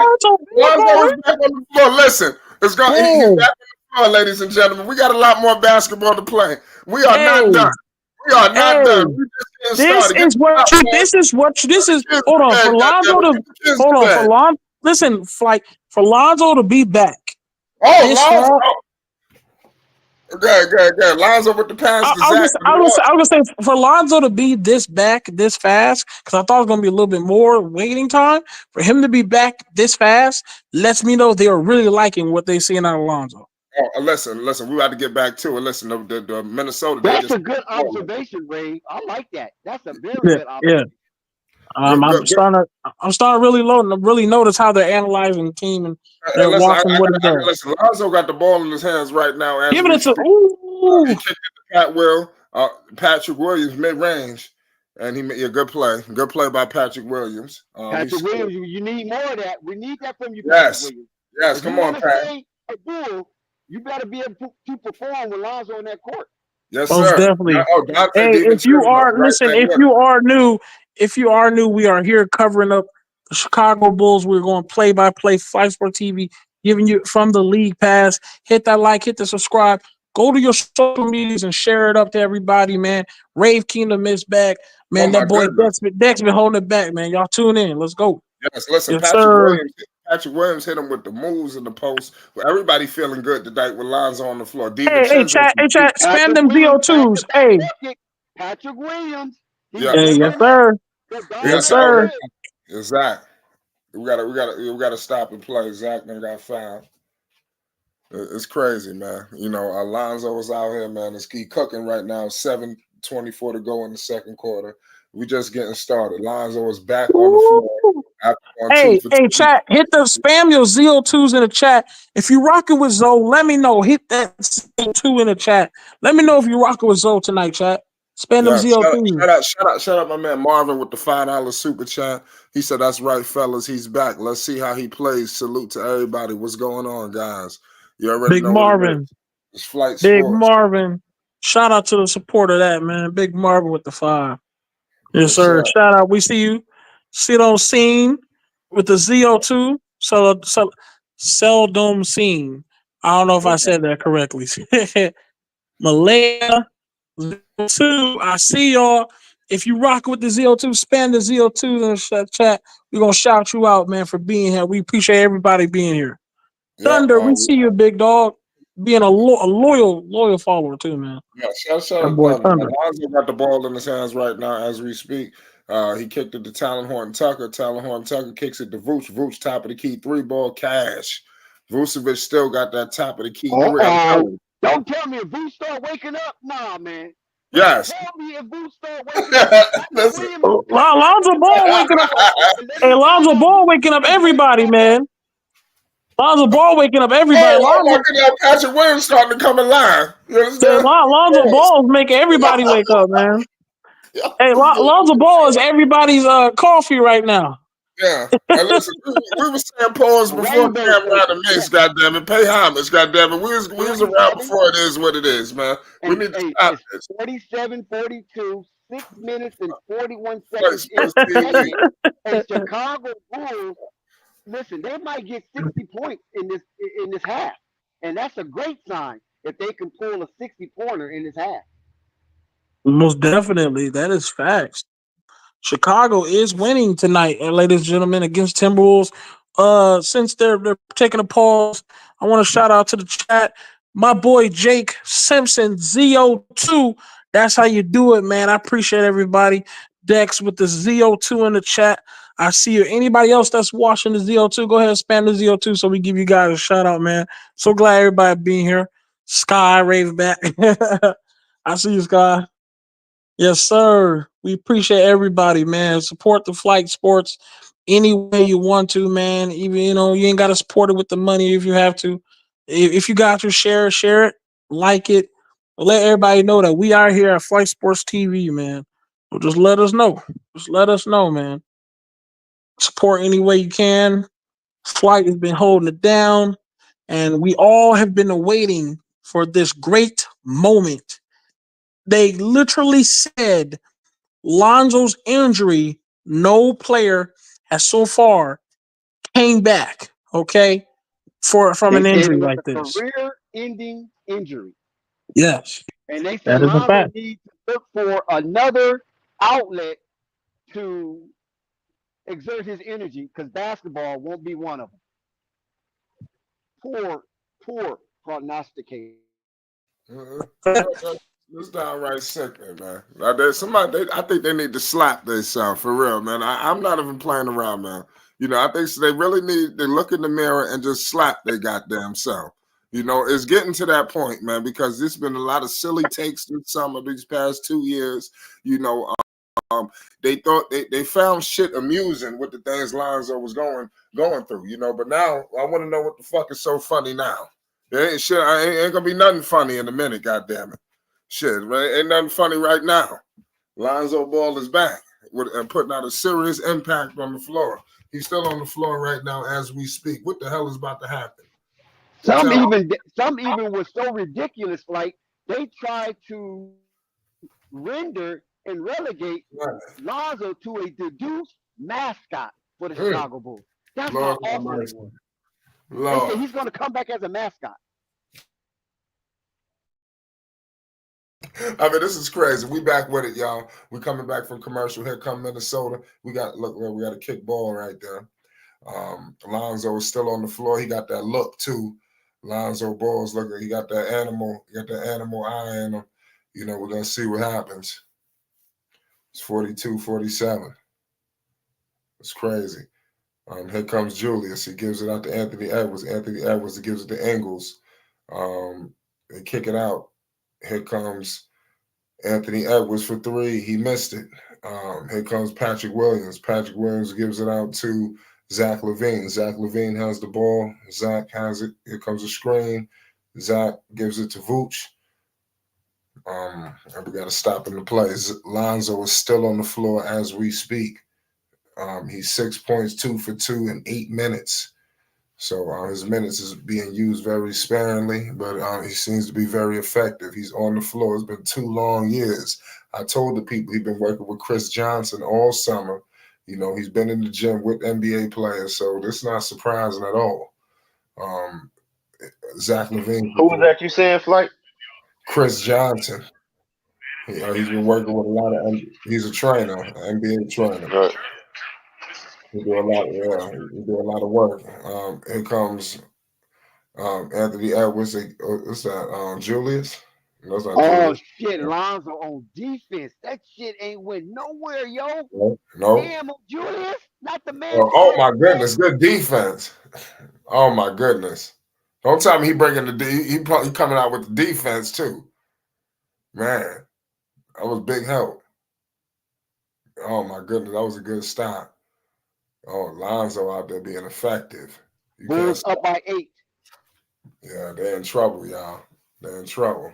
Here come Lonzo Ball. Good defense, good closeout. Lonzo, he affecting the defense. I'm telling you, man, it's gonna be hard pressed to have him on that bench. You know, in the fourth quarter, man. That's all I'm gonna say. Here come Josh Giddey and Kobe White. I tell you what. Here come Lonzo. He crossing half court. He met by Dante DiVincenzo. Lonzo, he want a screen, calling for a screen, but he gives it up to Talon Horton. He found Vooch. Horton Tucker all the way to the cup, and he scores it. Yo, with the steal! Oh my God, this defense is mad crazy. Yeah. Lonzo is cooking. That's crazy. Wow. They gonna get and it's wild how he saved it too. That was a crazy save. Too bad Zach couldn't hit that shot. That would have been a big play. But Lonzo, he on defense too with it, not just offense. That's what I'm saying. He bring a lot to the table. It's not just playmaking and threes. You know, you forget about defense. You know, I thought at a point in time he should have been all defense. You know, seriously. That's crazy too. A steal and a block. Lonzo going out of bounds. I think he would have got it that year if he didn't get hurt. He definitely would have got it. That's serious effort. Yeah. Dex, what you think of Lonzo Ball so far? You know, that what we've seen in this couple of minutes that we've seen him in. It's just an appetizer. What's your thoughts? Yes, not only did Lonzo Ball come back from an uncomebackable type of injury, right? So he made history, and now he is impactful on the court, Flight. Lonzo is truly making his indelible mark on the Chicago Bulls right here at the United Center, as history has been made with ZO2, baby. Yes, you know, I listen, I'm not surprised at all. Dex, are you surprised that Lonzo is out here being so efficient? You know, is this surprising to you, you know, coming off of an injury of that magnitude? No, I'm not surprised, Flight, because like I said, I was in contact with his team throughout his remarkable rehab and recovery. And once he had hit a certain mark, they reported to me that he is stronger than ever. And that's what I reported back to the stream. So what we're witnessing right now, I am not surprised, because Lonzo is the type of player, he wants to quiet the naysayers, the doubters, the disbelievers, the haters, and all. He welcomes the contrarians. And at the same time, that fuels him and it feeds him to become what we're watching right now, Flight. Incredible. Yeah, yes, this is incredible, man. This is a beautiful story, man. Shout out to everybody in the chat. Don't let this stuff go over your heads, ladies and gentlemen. Lonzo Ball is back. He's perfect from the field. He's shooting 100% from the field. Listen, man, this guy just being on the floor, just good things is just happening. I said that before the game even started. Him just being on this team is going to add 5 to 10 plus games, man. Remember, I said that. I'm telling you, they're gonna be a wild card team with Lonzo out here. Y'all better look out. With Lonzo on this court, man, they got a puncher's chance every night to win a game. I'm telling you, the IQ level is just tremendous. And him and Zach got a connection. You in the fourth quarter, you gotta have Lonzo out there with Zach. Period. That's all I'm telling you. There's no way in hell you can have Lonzo sitting down and Zach is out. I just think they're gonna go hand in hand. Remember, I said that. You understand? Lonzo and Zach, they tight like that. Nonetheless, Lonzo is back on the bench. Kobe White and Giddey is out there. That's why Giddey probably is there for insurance. Lonzo can't go 100 miles an hour just yet. But in due time he will. Nonetheless, man, it's crazy. Here comes Anthony Edwards. He gives it out to Julius Randle. Julius Randle, he coming off that big trade from New York. He did a lot of big things in NYC. He gives it to Edwards. Anthony Edwards all the way to the cup. He gives it to McDaniels for 3 cash. It's 50-55. Minnesota back on the board. Here comes Kobe White, and he's fouled by Anthony Edwards. So it's a crazy game going on right now for Minnesota. Minnesota got their own storylines as well. It's crazy what's going on with Minnesota. They made that big trade for Karl Anthony Towns. Will they get back to the Western Conference Finals? My answer is no. Here comes Josh Giddey. Josh Giddey, guarded by DiVincenzo. Josh Giddey missed a layup. Come on, man. You see, this is what I'm talking about. Like I'm telling you, we're gonna have to evaluate Josh Giddey's performances, ladies and gentlemen. You understand? That's all I'm telling you. They was talking about an extension. That was like this morning. I saw that. You understand? So I'm watching. He just missed a goddamn layup. We can't have this. You understand? At the point guard position, we can't have this. It don't make no sense. Salute to all y'all in the chat. It's Flight Sports TV. You already know what it is. The Bulls are up. Lonzo is back. He's perfect. Fresh off an injury. What they gonna say now? I don't hear nothing. It's crickets. Here comes my man Kobe White. Cash. You understand? 58-50. The Bulls, man, they money from 3. I'm telling you. Here come Dante DiVincenzo. He gives it to Rudy Gobert. What's Rudy doing at the 3-point line? Oh my goodness. That was a big time alley-oop with him and McDaniels. Good connection. Here comes Giddey.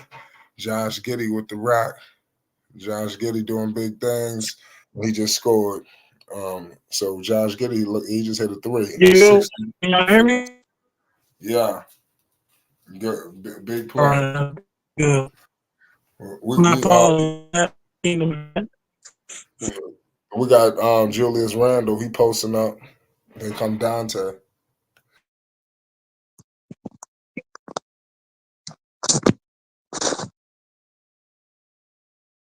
Yeah, there's a crazy game going on right now.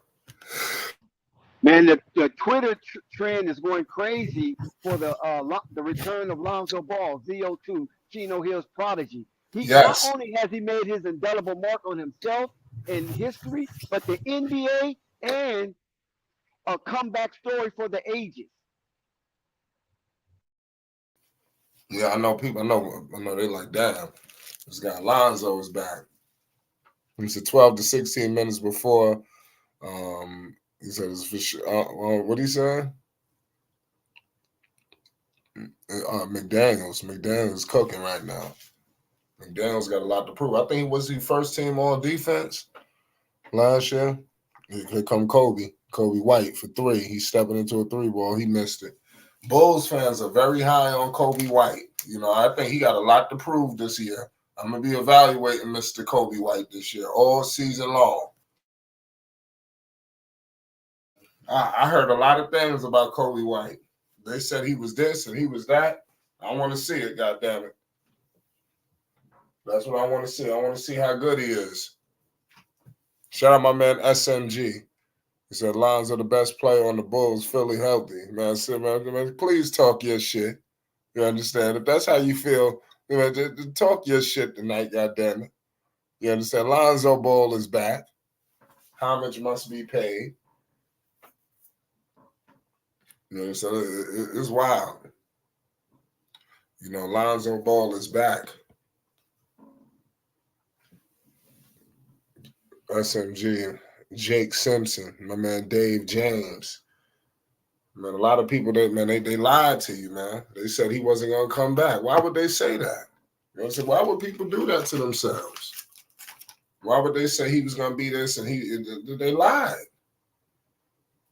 From the most famous people to the no-names. It's sickening. Nonetheless, here comes Josh. They were tipping the anti-juice. Yes. The anti-juice. It's sad. It's sad, Dex. It's just downright sad. I told they just need man. We're just getting started. Nonetheless, it's 56-64. The Bulls are doing their thing. And it's just because off the back of Lonzo Ball, him just being on the floor, the IQ level has just been risen. Everything done risen. It's just crazy. Just in 1 second. I see a smarter basketball team out there. Oh, my goodness. Here comes Zach. He missed it. Vooch out there being effective. Everything is working tonight. It's crazy. And like I said, that's a big loss. Not a big loss, but them losing DeMar, I think it's going to be big for Lonzo and Zach. Vooch just missed it. That was the original big three before DeMar became available was Zach, Vooch, and Lonzo. Yeah, it was. DeMar, like I said, that was just extra. I think DeMar just joined the party. He wanted to go to LA. Oh, here comes Josh. Oh, my God. Josh Giddey just missed the layup. Josh Giddey just missed the goddamn layup. Lord have mercy, Dex. Here comes Anthony Edwards. Oh, he missed the three. Oh, that's crazy. He out here missing layups. Wide open layups, y'all. This ain't going to be good. I'm telling you. I know Josh ain't hearing footsteps. Is Josh hearing footsteps in the dark? There's something going on out there in the Windy City. God damn it, it ain't that cold yet. Here comes Kobe White. Oh, my goodness, Kobe swash. That was crazy. 67-58. Big-time three ball by Kobe White.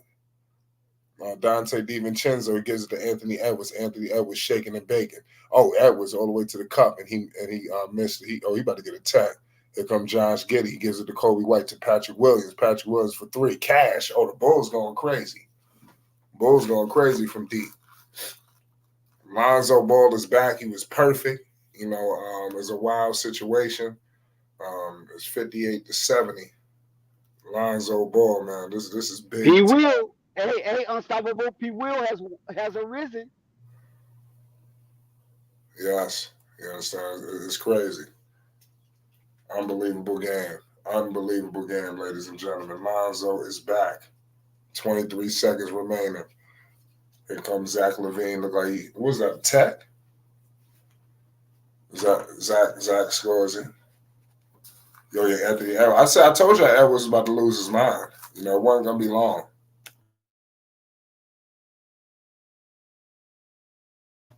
Here come Chris Finch, and the crew. I'm telling Minnesota is not going to be a good team this year, y'all. Maybe they'll be all right, but they ain't going to be like what they was last year. People going to really be able to focus in on Edwards now. You don't got it. I'm telling you, Randall and Cat is just two different players. The defense react to them completely differently. Cat, you got to watch Cat at all times. He attracted a double. It's like that. It's crazy. It's a wild game. A wild game right now. We at the half right now. We got yes, Anthony sir. Edwards. He's in the mid range. He couldn't convert it, man.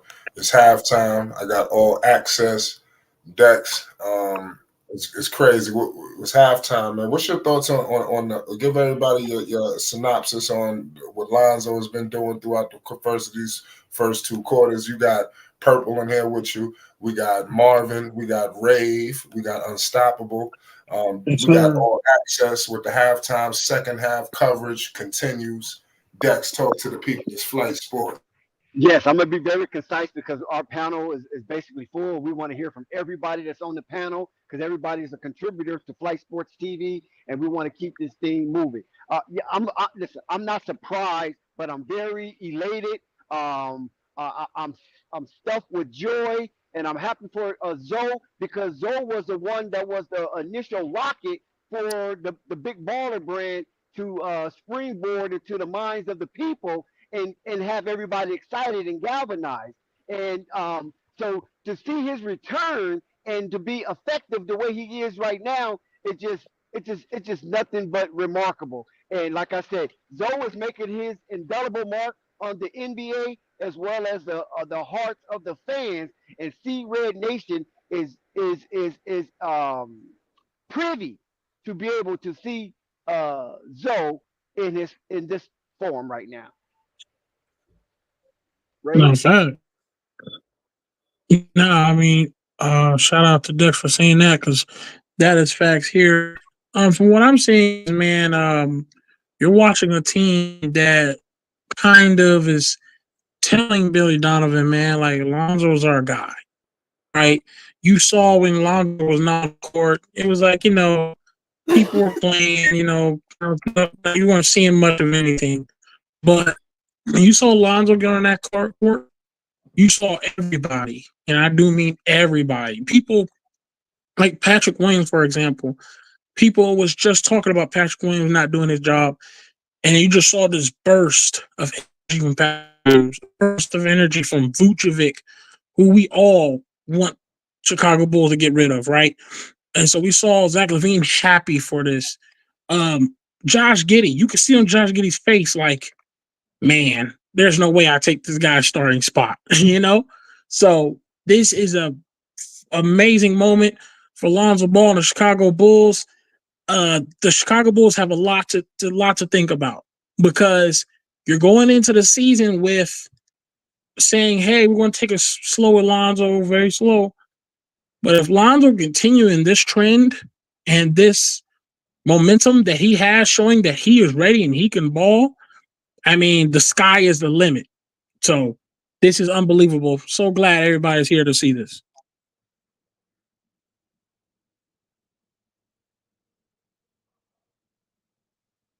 Most definitely. Hey, stop, Booyer. Or did I stop believe? I'm here, maybe, bro. What's up? Yeah. How you feeling about the first half of the Bulls, and how you feel about Lonzo pulling up? How you feel about it so far? Oh, they look good. They look good. They I don't know if I'm kind of tripping, but they kind of look like how they was what? Okay. How they was clicking when they first formed this team together. Zoe looking like he never got injured to me. You know what I'm saying? With him playing, the defense. He moving. It's good too that he's moving around like he never got the injury. Just to make an example is some folks might have been scared to run after that ball when he ran out of bounds and dived after it and threw it behind his back. So it's good that he trusts in that knee. And that's a big thing. That's a big thing because when people have devastating injuries like Zoe did, that's the biggest hurdle is having trust in your body. I want to read this to you guys, and thank you for everybody that subbed, hit the like. Thank you for whoever's paying attention.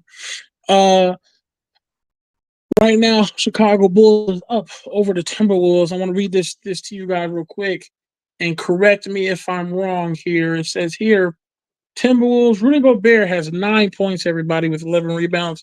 Anthony Edwards was 13 points with 3 rebounds. Julius Randle with 7 points and 5 rebounds. James Daniels with 10 points and 3 rebounds.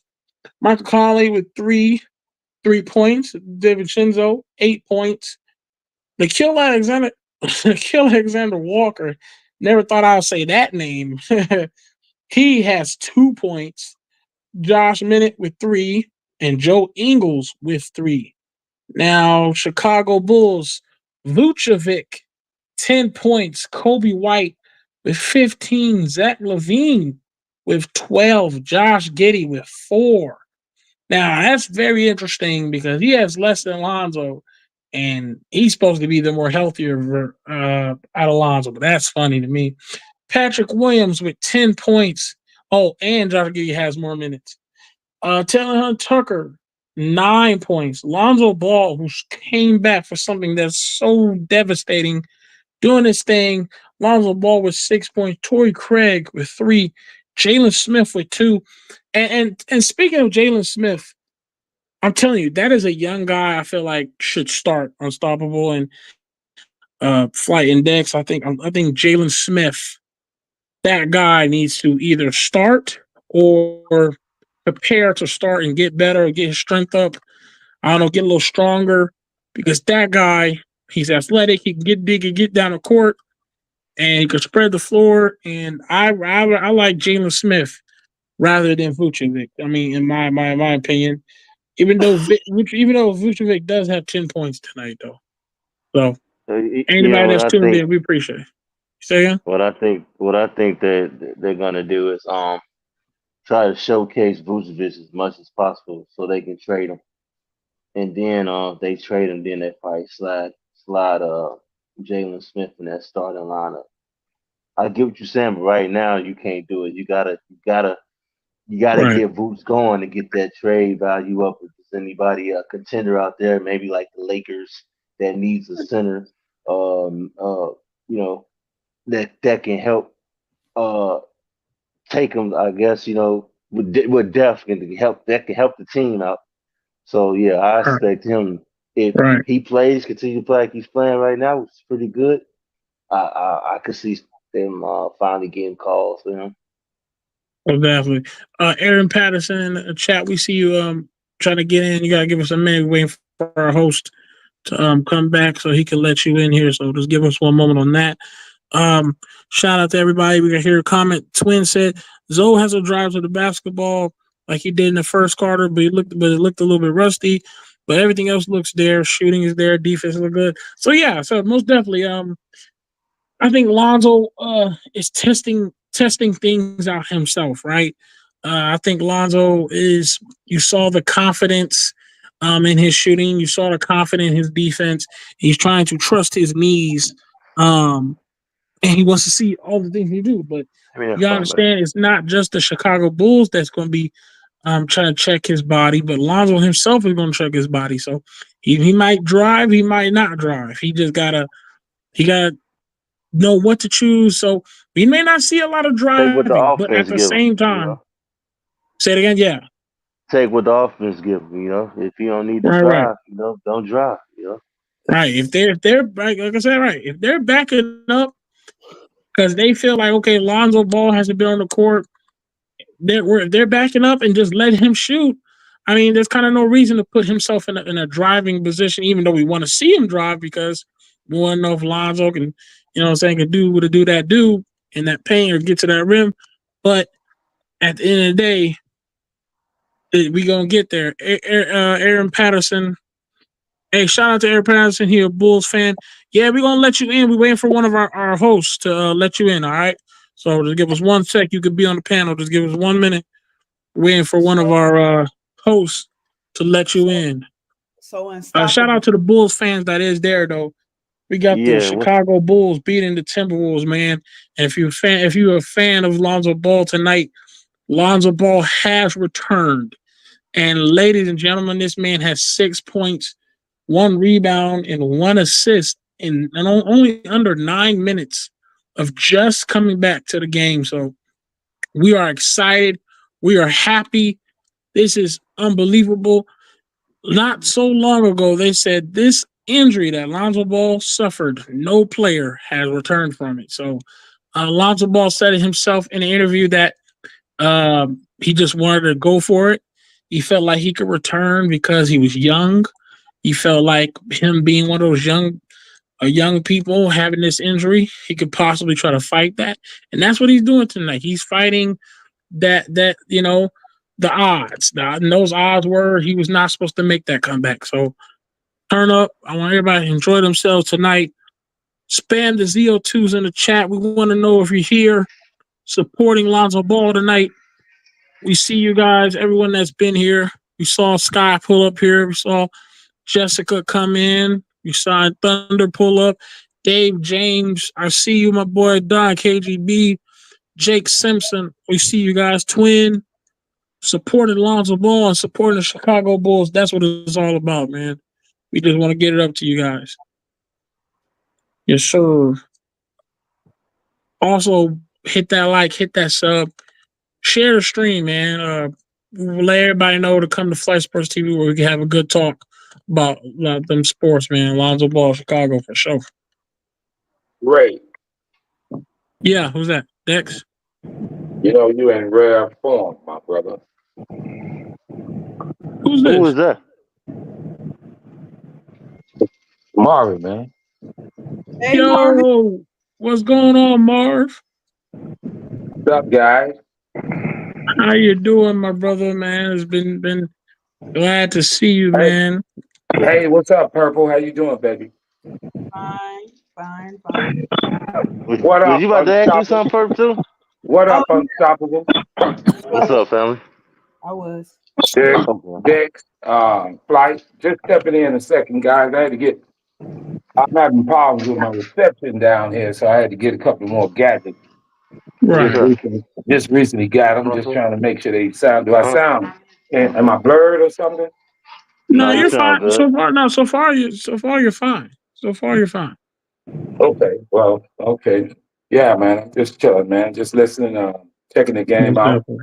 And you said I was in rare form, man. Yeah, you're in rare form, baby. I've been listening to you for a while. I've been on the panel, but you know, I always sneak in. Purple Baby always tell you that. Oh, hell, that's Miles.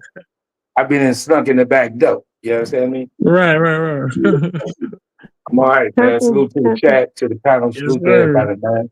It's so good to get the band back together. You understand what I'm saying? Most definitely.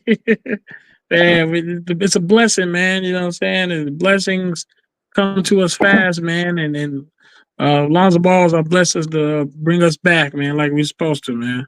Bro, Yeah. talk about Lonzo. I've been telling niggas, like, motherfuckers think I'm crazy or something, but I said Lonzo come back, it's gonna be a whole different energy. Like, I played basketball, and when I fucked my ankle up and had to sit out half the season, like everybody said y'all niggas ain't making the playoffs. Like y'all ain't going nowhere just because you add one person back. They added me back. We went and damn near won the whole state title. Like, I told him when Ball come back, his energy, his presence is a motherfucker. But everybody, like, I heard somebody say like 15 minutes ago, Pat Wheel look like he got life now. Right. Do you know what type of we are Sparta like type of shit Lonzo doing right now? Like, he diving in the stands. He diving in the stands. He blocking shots. He getting steals. This dude wet, pulling from deep. Like, motherfuckers just don't know. People keep saying we gonna trade Zoe. I bet you the Bulls don't trade Zoe or Zach. I bet you they gonna start off like they did. They gonna start off like they did in 21.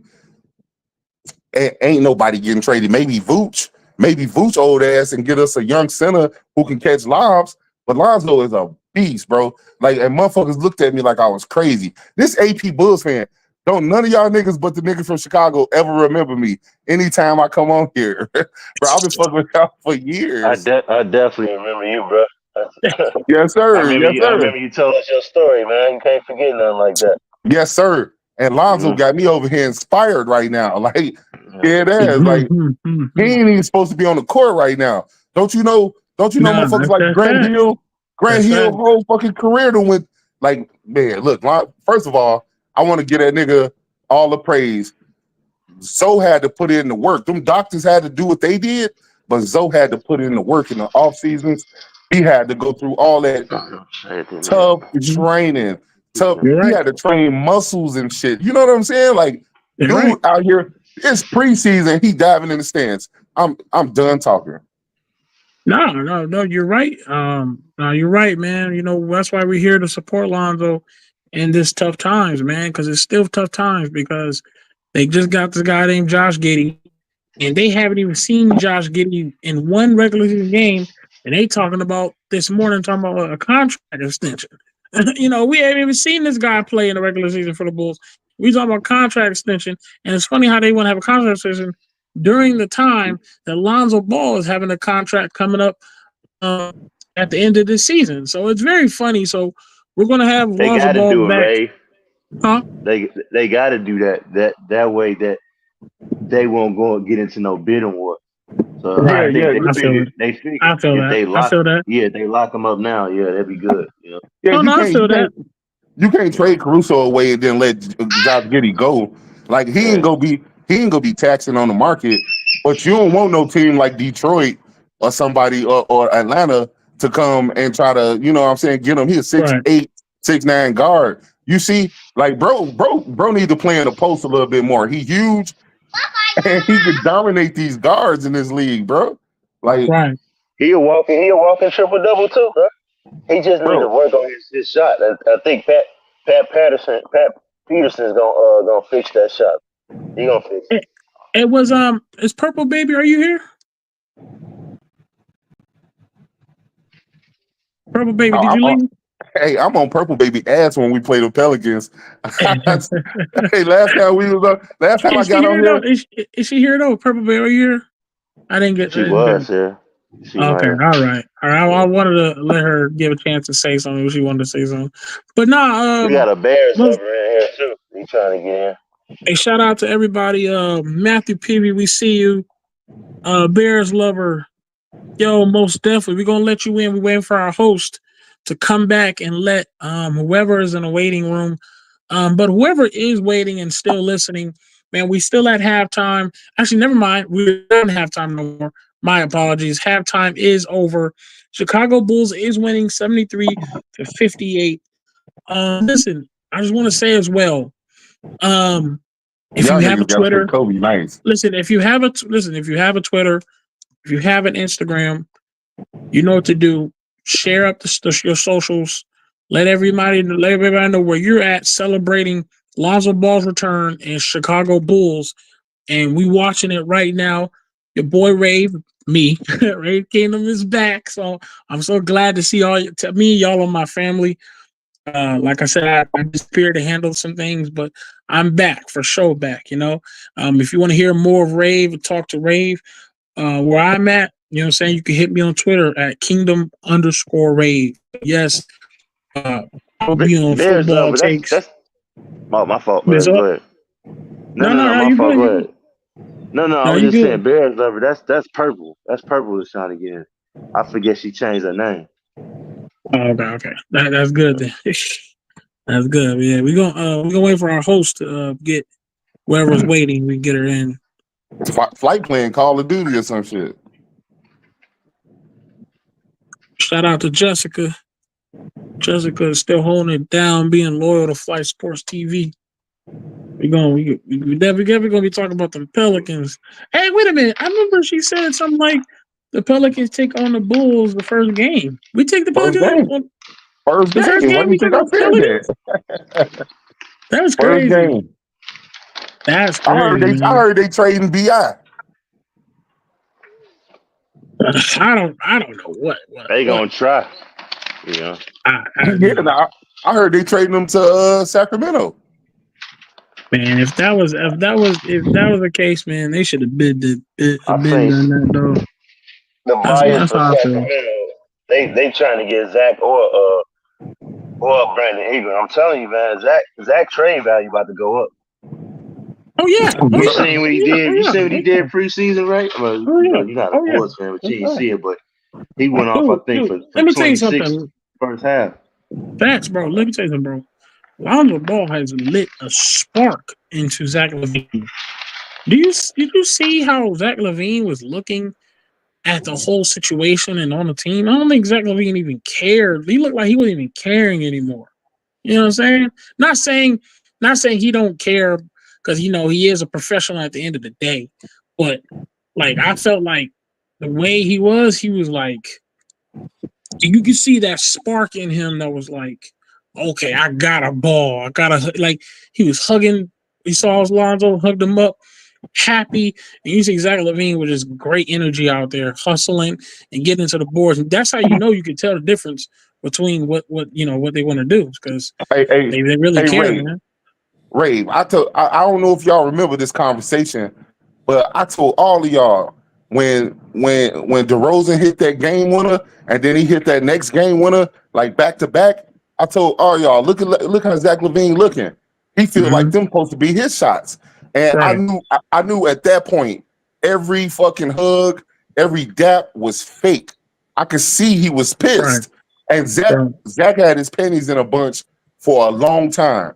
I guarantee you, this year you don't hear shit about him because DeRozan gone, and now he feel like he could be a star, whether he get traded or not. But Zach LaVine know one thing for sure, and I think we all know it. If he go anywhere, it's gonna be a championship contender that's wanting him, meaning he gonna be the number 3 or 4 option.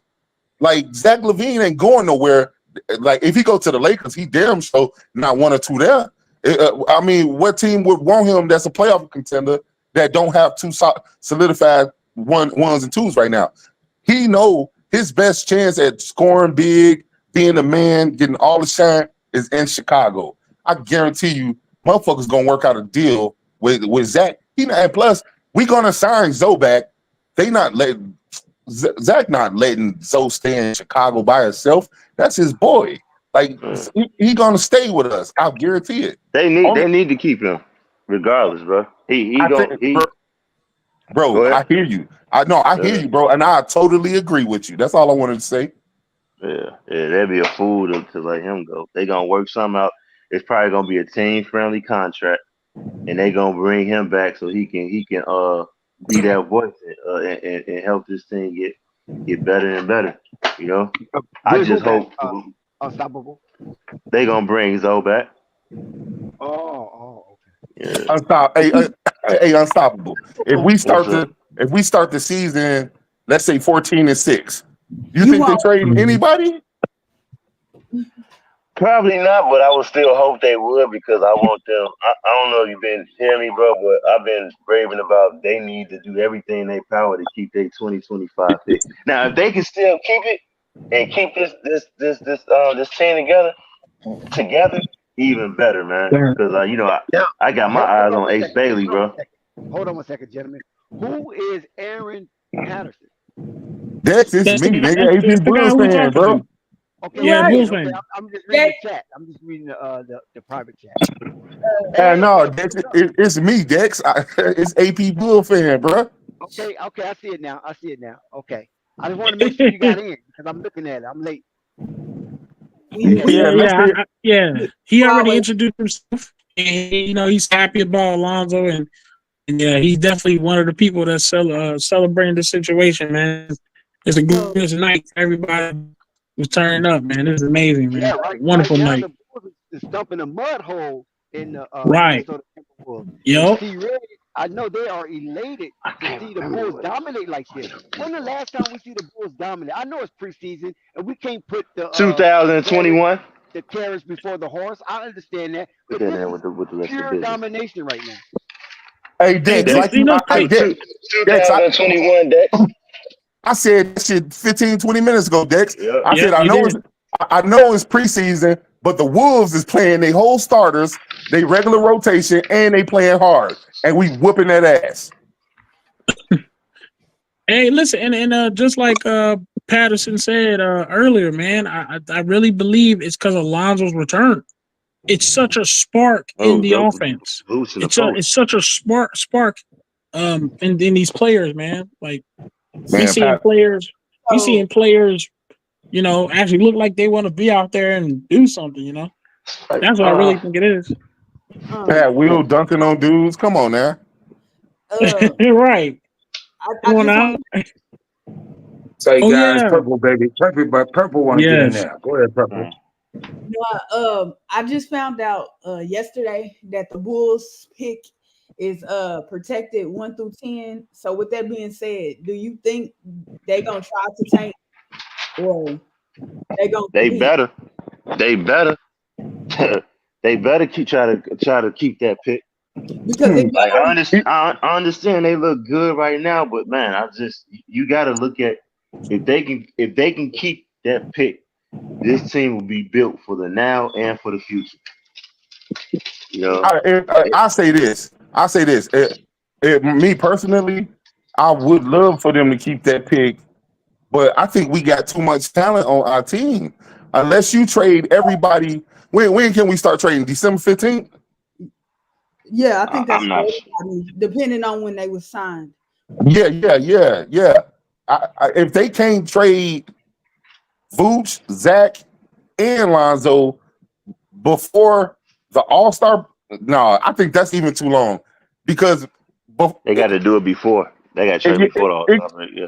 It gotta. No, I'm saying, but if we keep this team together through December 31st, we gonna be up to the wins chart. Like I think ain't no coming back if we keep them all the way through the new year. Lonzo cooking, man. Lonzo just scored. Lonzo to the Yeah, rack. I was just mine is a couple seconds late. I was just about to see it. Lonzo was cooking. Lonzo is Yo, cooking. Perk. Listen, hold on, wait a minute. Anthony Evans got the rack right now, picked up by my man Zach, and then here comes Josh Giddey. You got Lonzo and Josh Giddey on the floor at the same time. I told the people you can expect a whole lot of that. Here come Lonzo. He got the ball. He launches up a 3-ball. Oh, he missed it. He missed the 3-ball, but he shot it with confidence. Here comes McDaniels. He missed the layup. Julius missed it. Rebounded. Here come Lonzo. He got the ball. He pushing up with pace. They said he lost. He lost. Oh, Lonzo. He launches up a 3-ball. He missed it. Lonzo shooting it with confidence though. Back-to-back misses. Here comes Josh Giddey for 3. He missed it. Josh Giddey missed the 3-ball. Here comes Lonzo pulling that in. Here comes Anthony Edwards, top of the key 3-ball. He missed it. Here comes Rudy Gobert. He bangs it. Lonzo inbounding. He inbounds with the Zach LaVine. Lonzo Ball. He's cooking right now with the rock. He's the point guard. Undisputed, no debating. He got the rock, even with Giddey on the floor. Lonzo's got the rock. Here goes Zach. Vooch pushing it all the way to the cup on Gobert, and he gets fouled. Vooch getting 2 shots. What's the deal? That's true. Hey, it's like when you was handling some business, we was holding it down, man. We was having some great talks, by the way, at halftime. So I want to let you know that, man. I heard. Yeah, we know. I know. I already know. Big dog. Once I seen Lonzo, I was like, "Oh yeah, it's time now." Yeah, I was just right. It's right on the money, right? Hey, Purple Baby, are you there? Yeah, I'm here. Yeah. Did you want to say something as well? I forgot. I don't know if you wanted to say something or are you good? No, I was just curious because I feel like they got too many guards and somebody's gonna have to go, or somebody's. Oh, okay, yeah. No, you're right. Yeah. So I'm starting to remember now. That's how we got our conversation. So yeah, no, you're right. Yeah, and Ray, and to that point, I ain't saying nothing, but I want you to look at this team, and I want you to imagine them against another good team in the NBA.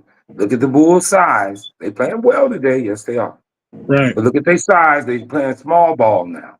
And what I'm saying is that where they match up against the top teams, they got big boys. I understand they gonna look. Ain't no expectation for them that we all would think for no championship this year. Is this a show year? Maybe so. Maybe so. And here's the thing, though. This is, Unstoppable told me not to call us Unstoppable, but Unstoppable told me to just believe in the offense. But this is where I kind of I can't say I told you so, but I told these Bulls office, and I know Aqua's doing good in the offseason. He picked up a whole bunch of people. You got the dunker. You got that dunker Jones, and you got DeRozan and Lonzo, and you got all these people. But I literally said, I said, look, he needs to continue what he's doing, though. He doesn't need to stop. He needs to find a center that can run up and down that court, be a rim protector for you guys. We should have got Khalil Ware. And then I said, when they signed DeRozan, I said, look, that's a bad idea because DeRozan is just going to be a stopper of what they want to do. If they want to be a run and gun team, why sign DeRozan? It doesn't make any sense. So now they saw what it's like for DeMar DeRozan to do what he does, and there's nothing wrong with him because he scored, he hit game-winning shots. There's no disrespect to DeMar DeRozan's skill level, but at the same time, it stops what the whole idea of the offense was supposed to be, right? The offense was supposed to be run and gun, get down the court. Yes, and sir. You need guys who can get up and down the court. So Vucevic that's why Vucevic right now doesn't look good for anybody because Vucevic can't really get down the court. Does he have a certain skill set that's good for other teams? Sure. I'm not trying to put Vuce down either. But Vuce just doesn't fit the whole idea of what the Bulls are trying to do, and that is run and gun. You get what I'm saying? Yes, sir. So that's just the unfortunate part. And then, like Purple Babe said, there's too many guards. We got hella guards. We do. The Bulls got hella guards. Jesus. Do you think we could? Do you think we could put a package together with some of them guards and get a bid, even if it's like a rookie, first year player? To me, you know what I think is it depends on how they play in how they play the preseason. You get what I'm saying? Defense. I ain't even hear what you said, Ray. No, I said it depends on how they play in the preseason because in order for them to be trade value, they have to show something. You know what I'm saying? So if they can play good during this preseason and beat these Timberwolves tonight and play good, they can make the value go up so where they can get a good move, get a big man out there, bigger guy. Lonzo got the ball right now as we speak. Lonzo's back on that court in the field. He kicked it to Zach. Lonzo back with the ball. He just scored another point. He got another layup, and that was in traffic. Come on now, Lonzo. Lonzo put that up over traffic. Listen, ladies and gentlemen, ZO2 has restricted minutes this game, and he is balling. Yo, Lonzo is wilding out here. I agree with Jessica. No, I agree too. I agree. Yeah, but there's people out there. Yo, perfect. They got JaVale McGee out there. They got what you was trying to ask me when you came in the wait a minute, y'all. Wait a minute. Lonzo got the ball right now as we speak, y'all. He kicked it to Zach LaVine. Lonzo is still out there on the floor right now. He's still making an impact. This guy is scoring damn near every time he get the ball in his hands. And he's searching for the ball. He ain't trying to move away from it. Here comes Anthony Edwards pushing up with pace. Anthony Edwards all the way to the cup, and he missed it. Rebounded by Kobe White. Here comes Zach LaVine. Lonzo is still on the floor. Zach LaVine moving and grooving. Lonzo hooping. Mid-range. He missed it. Here comes Anthony Edwards. Anthony Edwards. There's nothing you can say that. Ant-Man is out there, picked up by Kobe. Anthony Edwards from three. He missed it. Rebounded. Lonzo, he missed the rebound. Here come Rudy Gobert. Boots got the rebound. Dante DiVincenzo has the ball. Oh, he's shaking and baking. DiVincenzo all the way to the cup. He kicks it out to Anthony Edwards. Step back three ball. Edwards, he missed it. Rebounded by Vucevic. Here comes Lonzo Ball. He's crossing half court. He kicks it out. Vooch has it. Vucevic all the way to the cup. Vucevic. And he missed it. Rebounded by Gobert. Here comes Anthony Edwards pushing it up. Lonzo picking up Anthony Edwards. They kick it out. Oh, good steal. Lonzo, good pass. Zach all the way to the cup. And the foul. Yo, what's your score say? Flight? My bad. 75-88. Okay, yeah, I got the same thing. It's like, Flight like 60 seconds ahead of me. Right. Hey, listen. Hey, did y'all? Like I said, did y'all see that? Hey, listen, did y'all? And Dex is damn near right there too. Dex got some super high speed. I'm ahead of all. I just watch the game. Hey, listen, did y'all? Hey, listen, I know Lonzo Ball. Hold on, y'all. Listen. Hey, listen, that Lonzo Ball right there. Hey, listen, that Lonzo Ball right there. I don't know if y'all saw that, but did y'all see Lonzo Ball leap for that rebound like that though? Yes. He didn't get it. Lonzo but got a bionic knee. Lonzo out here pump faking. He got a bionic knee, man. I'm telling you. No, ain't no cap. Because I was like, hold on. That he got up in the air like you. I don't know if y'all saw that. Hey, I'm like, you know what people. I'm like, Lonzo just got in the air. I don't know if y'all. I was like, wait a minute. Hey, people not thinking this though. Lonzo out here looking fresh, and this dude ain't played in 2.5 years. Wait till he get his legs under him. Yep. Man, that boy Lonzo was in the air right there. Yep. A facts under Lonzo Ball, 10 points in 12 minutes. That's facts. Yeah. Facts in the chat. He looked like he gonna be all defense first and second team. Already, right? Already about to be first team defense. Already. Lonzo got a rebound, an assist, a steal, a block. I mean, yeah. Come on, Flight. That's what I'm saying. Don't get caught up in just the points, man. Lonzo is an all-around basketball player. I told you, he a throwback. I mean, the last of a dying breed. Yeah, when you play like this nowadays, when you gifted, you just different. I'm telling you. Now, you know what we want to see though? We really want to see the result of how the bounce back is, because this is his first game. What will be the bounce back coming after putting the poundage on the knee for this game when he plays Cleveland? Great point, Dad. Great point. Yeah, I'm praying to God he stay healthy. I say he might sit out that game. I don't know. No, he's playing. He's playing that game.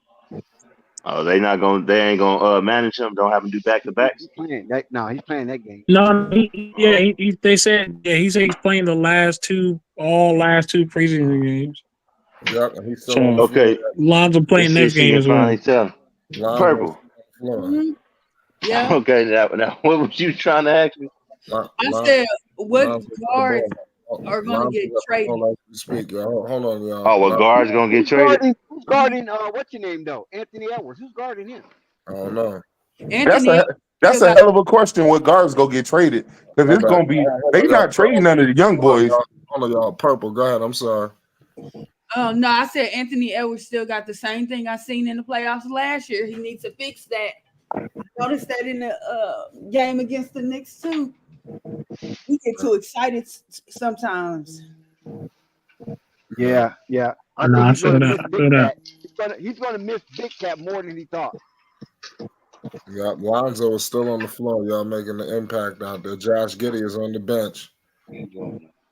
Like he said, Josh Giddey on the bench. Josh Giddey. Hey, it's fighting fool. I peeped that too. And Josh Giddey back on the bench. I got to report the news. But Lonzo he's about to launch it. Well, I want to tell you, bro, they low key got a center like that, man. Jalen Smith. Smith. Yes, sir. They do. Jalen Smith is like that. I'm telling you, he's like that. And he can shoot the three. Right. So once they trade Vooch, man, they gonna star him. I don't. Hey, ladies and gentlemen, I want y'all to I want everybody to catch this. Josh Giddey has played 24 minutes this game with 4 points. Don't do Just want everybody know that. But don't do what they do to us. I'm just reading the stats. That's all I'm reading. The stats. Yeah, Josh ain't there to score though. If you expect Giddey to be knock you out the box scorer, I don't know why you would ever think that. Come on, Lonzo coming back off 2 years, unprecedented surgery. Come on, man. Come on, Purple. I mean, come on, what? You still got to see him during the season. Oh, no, come on. You know what's going to happen. I mean, we going to see. I missed what Purple said. What did she say?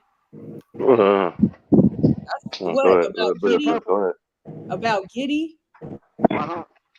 I said he's not a scorer like that. That was the problem. No, he's not. Yeah, okay. KC. Like, facts. I know. I'll just be honestly, I'll just be petty. Because people, if you keep it real, the media, let's keep it real. Let's keep it real. the media. The media was being very petty to Lonzo about his whole situation with this knee thing. So bad gospel. I'm just I'm just being petty back. That's all. They was. Right. Remember and when they signed Giddey, they was like, "Oh my God, we signed Giddey. Lonzo's up out of here. Lonzo can't even Who said that? struggling to walk up the stairs." Like Stephen A. Smith, you I don't even listen to that clown no more. He can't even sit down. He can't get up out of the chair. Get your clown ass out of here, bro. Yeah, Lonzo taking his breather for the third quarter. Yeah, they said he's gonna play 4 minutes each quarter. People was very petty about Lonzo, and they was being petty when they signed Josh Giddey. A whole bunch of people was talking about him. Petty when they signed Javon Carter. I mean, come on, let's keep it 100. They needed a backup. They signed Giddey. Point guard. Hold on. They was petty when they signed what's the boy from that played good at Phoenix back in the day. And Phoenix, Torrey Craig played in Phoenix. No, not Torrey Craig. The white foreigner, the foreigner. Oh, you talking about Dragic? Dragic? Yeah, Dragic. Oh yeah. Remember when they signed Dragic? Yeah, I remember that. They thought Lonzo's starting career was over. I mean, a lot of people did though, and he the first person to come back from this. Like nobody. I mean, I can see why they signed Giddey to get insurance. I hope my mic ain't too loud. If it is, y'all tell me. No, you good. That's the key word, insurance. But insurance, yes, sir. That's the correct word, insurance. But the haters were saying replace. See, wasn't the correct narrative. It was always as an insurance if he couldn't get back up to par. They have a backup plan. Exactly. And there's nothing wrong with that. There's nothing wrong with having a backup plan. Exactly. And that's the thing. I mean, that's not the issue. That wasn't our issue. Like, hold on 1 second, Ray. Most of the Bulls content creators, not all, but most, was using the word replace. And we're done with Zoe. Get that out of here. All that fanfare stuff. All those gazers. All those who don't Zoe meet. All the Zoe fans. You know, the ZO. You know, they was talking very, very bad and disrespectful towards people who was appreciating the Zoe journey. You understand what I'm saying? And they was doing that on purpose. You're not lying. You're not lying. All I do is listen to Chicago Bulls podcast. Like I swear to God, Dix, if you made one, I'll be on it every day. Like anything Chicago Bulls, I'm on. And I'm listening to niggas like Pat the Designer or fucking the Mix Boy, Chicago Bulls Central or some shit. Nigga name right now. But they Zach will be a starter. They laughing at this man. I'm like, oh man, they doing this young black king like this. Let the man get a chance. We ain't even seen him attempt to come back. Yeah, and that's the only thing I'm saying. You know, there was rush to judgment for his demise instead of being patient to see. Let's see if he can do it, and then can he do it in a Bulls uniform? You know how great that is. Kind of backstory for Chicago Bulls all season long is the comeback of Lonzo Ball. Listen, the content creators talk mad shit. But did you hear the ovation when he stepped on the court? Chicago love that boy. Thank you. That's my whole point. So these people are out of touch. They disassociated with C-Red. Yes, sir. I don't fuck with them. I stopped listening to a lot of people. Hey, I mean, and we have to also shout out to the Chicago Bulls team, the organization, for having the patience to deal with this. Zoe said that. Let's be honest. Zoe said that out of his mouth. Yeah, we like to for a team to put that type of investment in this guy, and they have the patience for this is like tremendous. And that's why I think he ain't gonna break the bank for him when he try to get a contract, because he gonna remember that. Zoe said they was with him every step of the way. He gonna remember that, bro. Yes, sir. Yes, sir. The only team that wanted him When he was before he got into when he first entered the draft, trying to get him while he was on. Well, not the only team. He was trying to. You know what I meant. Oh, he definitely tried to get him. Yeah, tried to get him, and I'm talking about, but when he was dealing with the injuries, they still wanted to get him. Yes, sir. You know what I'm saying? So, and when he got hurt, like you said, they being patient with him, so he gonna remember that. So, come to contract negotiation, I'm pretty sure he gonna look out for it. Y'all forgetting that Rich Paul is his agent. That's never gonna happen. Oh, that was a good one. Good one, Purple Baby. I totally forgot. I think Zoe step in. I think Zoe step in on that one. Yeah, I do too. Because he gonna be like, nah. He better not. He better not talk. What? No, he ain't. No, let me tell you something. I think Lonzo Ball is gonna have a talk with Rich Paul and tell him not to kill him in that talk. But Rich Paul, I mean, that's the same thing. No. Rich Paul, let me tell you something. Rich Paul is gonna make his money. You feel me? Rich Paul gonna make his money, dog. Trust me. Rich Paul gonna tell him this is the market zone, and you can explore that market and get the most out of it, or do you really want to remain a bull? And then we can talk, you know, on that point, right? It ain't even about the market when it comes to him. You got to understand, Bridges just got 25, even though it's gonna go down as the years go on. But he literally got him 25. How much you think he about to get Lonzo? You talking about Lonzo's last contract? Who? I don't think Lonzo's not getting. I don't think it's gonna be that much. Lonzo not getting more than his first contract with us. I don't think it's gonna be that much because it got to be that insurance. Like, yo, what if? Listen, fellas, just because he got that 20 million or 21 million, the market is different now because they got a new TV rights deal. So not only do Rich Paul got to pump up the value, but what's your name won't even allow it. The CDA. Right. Yeah. You know what I'm saying? Because you gotta keep up the market. You can't downgrade the market. Yeah, but it's injury clauses in people's contracts and shit. Like, if Zogo be good, pay the man his money. He worth every penny. So I don't give a fuck if you want $40 million a year. Pay that man if he gonna be good. But if he gonna have clauses in his contract. Yeah. If your knee give out, any injury, you don't get this. They probably gonna negotiate on some shit like, if he getting 40, then give him 15. If he get injured, and that'll be the settlement or whatever. You know what I'm saying? Like. And you know what's definitely gonna be in there? A player, what is it called? A player option. I can see that already. I don't even think they're gonna go through all that. I think if they could get that man 5 years, they probably not go because his knee, he gotta prove it, man. I love me some Zach LaVine. I love me some Lonzo Ball. I love me some Kobe White. If you could keep them three dudes together, like I don't see the Bulls not doing that. I don't know, man. But hey, come on, hey Dex. They're trying to stay young. Dex, come on, the boy young. What would you do if you was AK? What would you do? Really? Like, are you giving him $35-45 million? No. If I'm AK, one of the young core is gone. Patrick Williams, somebody's gone. Pat gone. Pat definitely gone. I don't know after tonight. Hey, look, Pat gone. They want Buzelis to get them minutes. And I'm not gonna lie, that boy Pat saw. Listen, Pat saw Lonzo Ball get on that court. That boy Pat has been playing good ever since. So modest Buzelis already showed us more than Pat showed us in 5 years. Right. Yeah, I ain't not.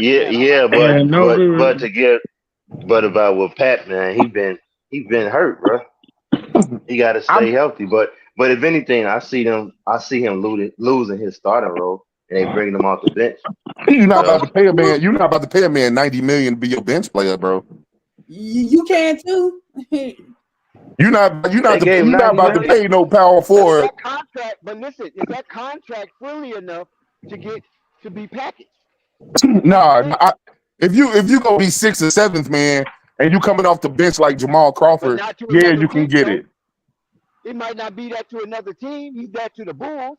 But to another team, they might say, you know what, this is a project we can still work with. The guy is only 23 years old. 22, I think. Yeah, but but he'll be 23 in the season. Yeah, I think so. Yeah, another thing we have to look at is the incoming draft class and how good they're going to be.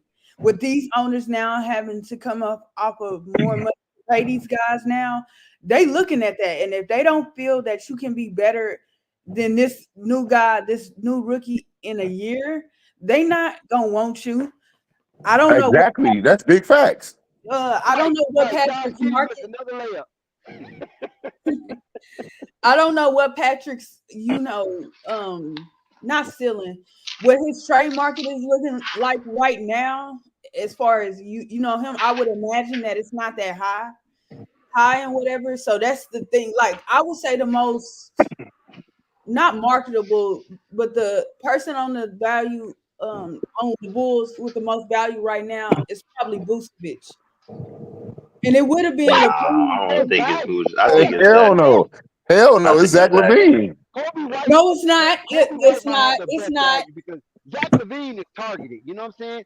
Zach LaVine doesn't want to go to certain teams. He ain't available. And that's understandable. So Kobe White got the most value. Yes, sir. No, he don't. No, he don't, Dex. Oh my God. He's steadily trending upward.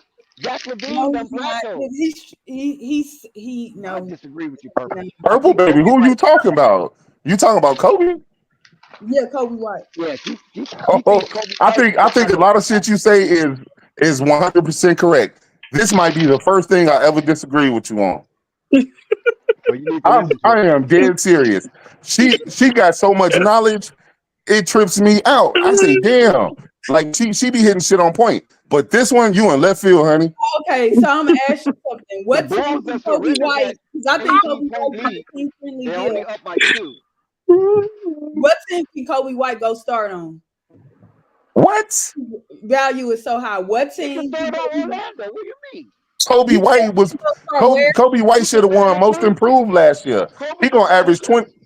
Kobe White gonna average 22 to 25 points this year. I don't know what else to say. I just think you're wrong with this one. I think. What team is he gonna go start on? I just said Orlando. He can start in Orlando. He can start in Phoenix. Who's spot? He can start in Detroit. He can start for the Spurs. He can start for I can start for the Lakers. Shit. Bro, he's definitely starting for the Lakers. He can definitely start with the Lakers. I can't count. That's cool. He can start for the Lakers. I need to keep that shredded. I mean, there's plenty of teams that he can start at. Kobe, hey, listen, I'll tell you one right now. Look. Kobe White if Kobe, he from Charlotte. He from North Carolina. Him playing with LaMelo in North Carolina be nasty. Hey, look. This is no cap, right? Listen, this is no cap. Before this return happened, I was trying to look at some of the comment section. Even a Laker fan was like, "My God!" Ever since Lonzo Ball left, we have not gotten out one single point guard to cover up his tracks. Not one single point guard, bro. Them Lakers got no point guard, man. Not a single minute yet. P. can't even pass the ball. Look at that. Who? Patrick Williams can't even pass the ball. Come on, bro. Good game tonight, though. He's having a good game tonight compared to what we have seen.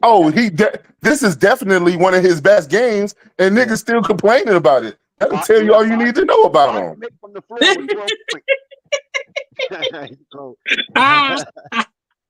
he said he having his best game, and people still complaining about that. I think with Patrick Williams and Lonzo Ball and Kobe White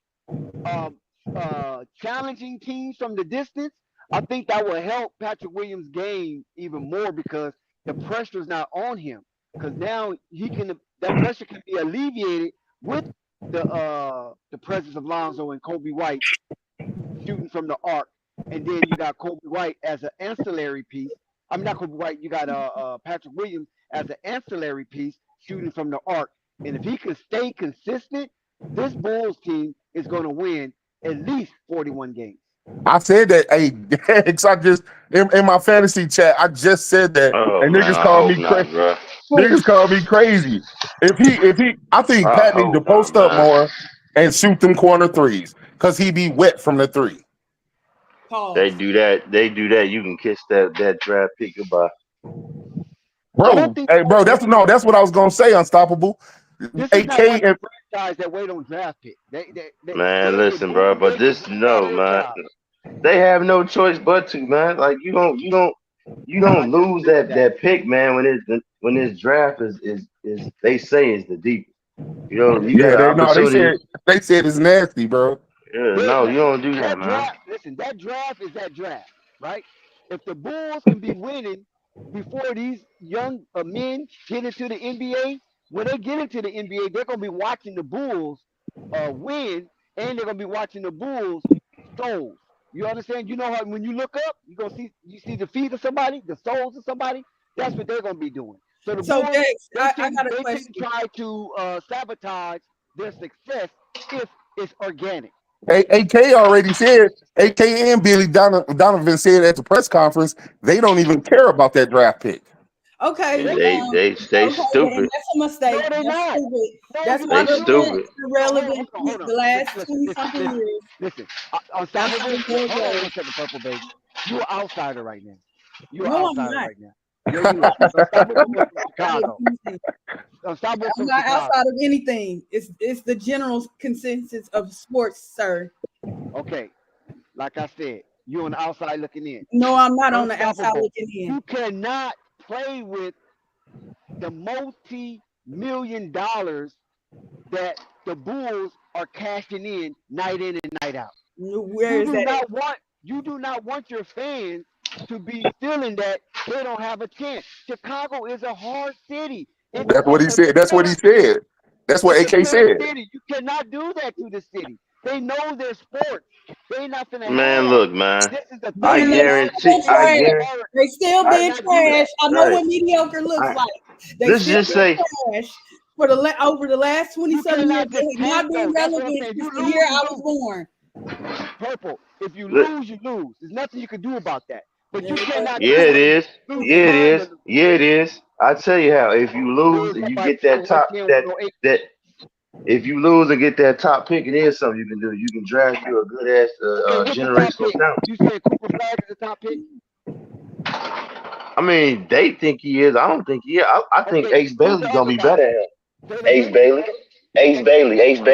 Okay, there you go. Dylan Harper, come on. You got Dylan Harper. Cooper Flag, hands down, the best player in this draft.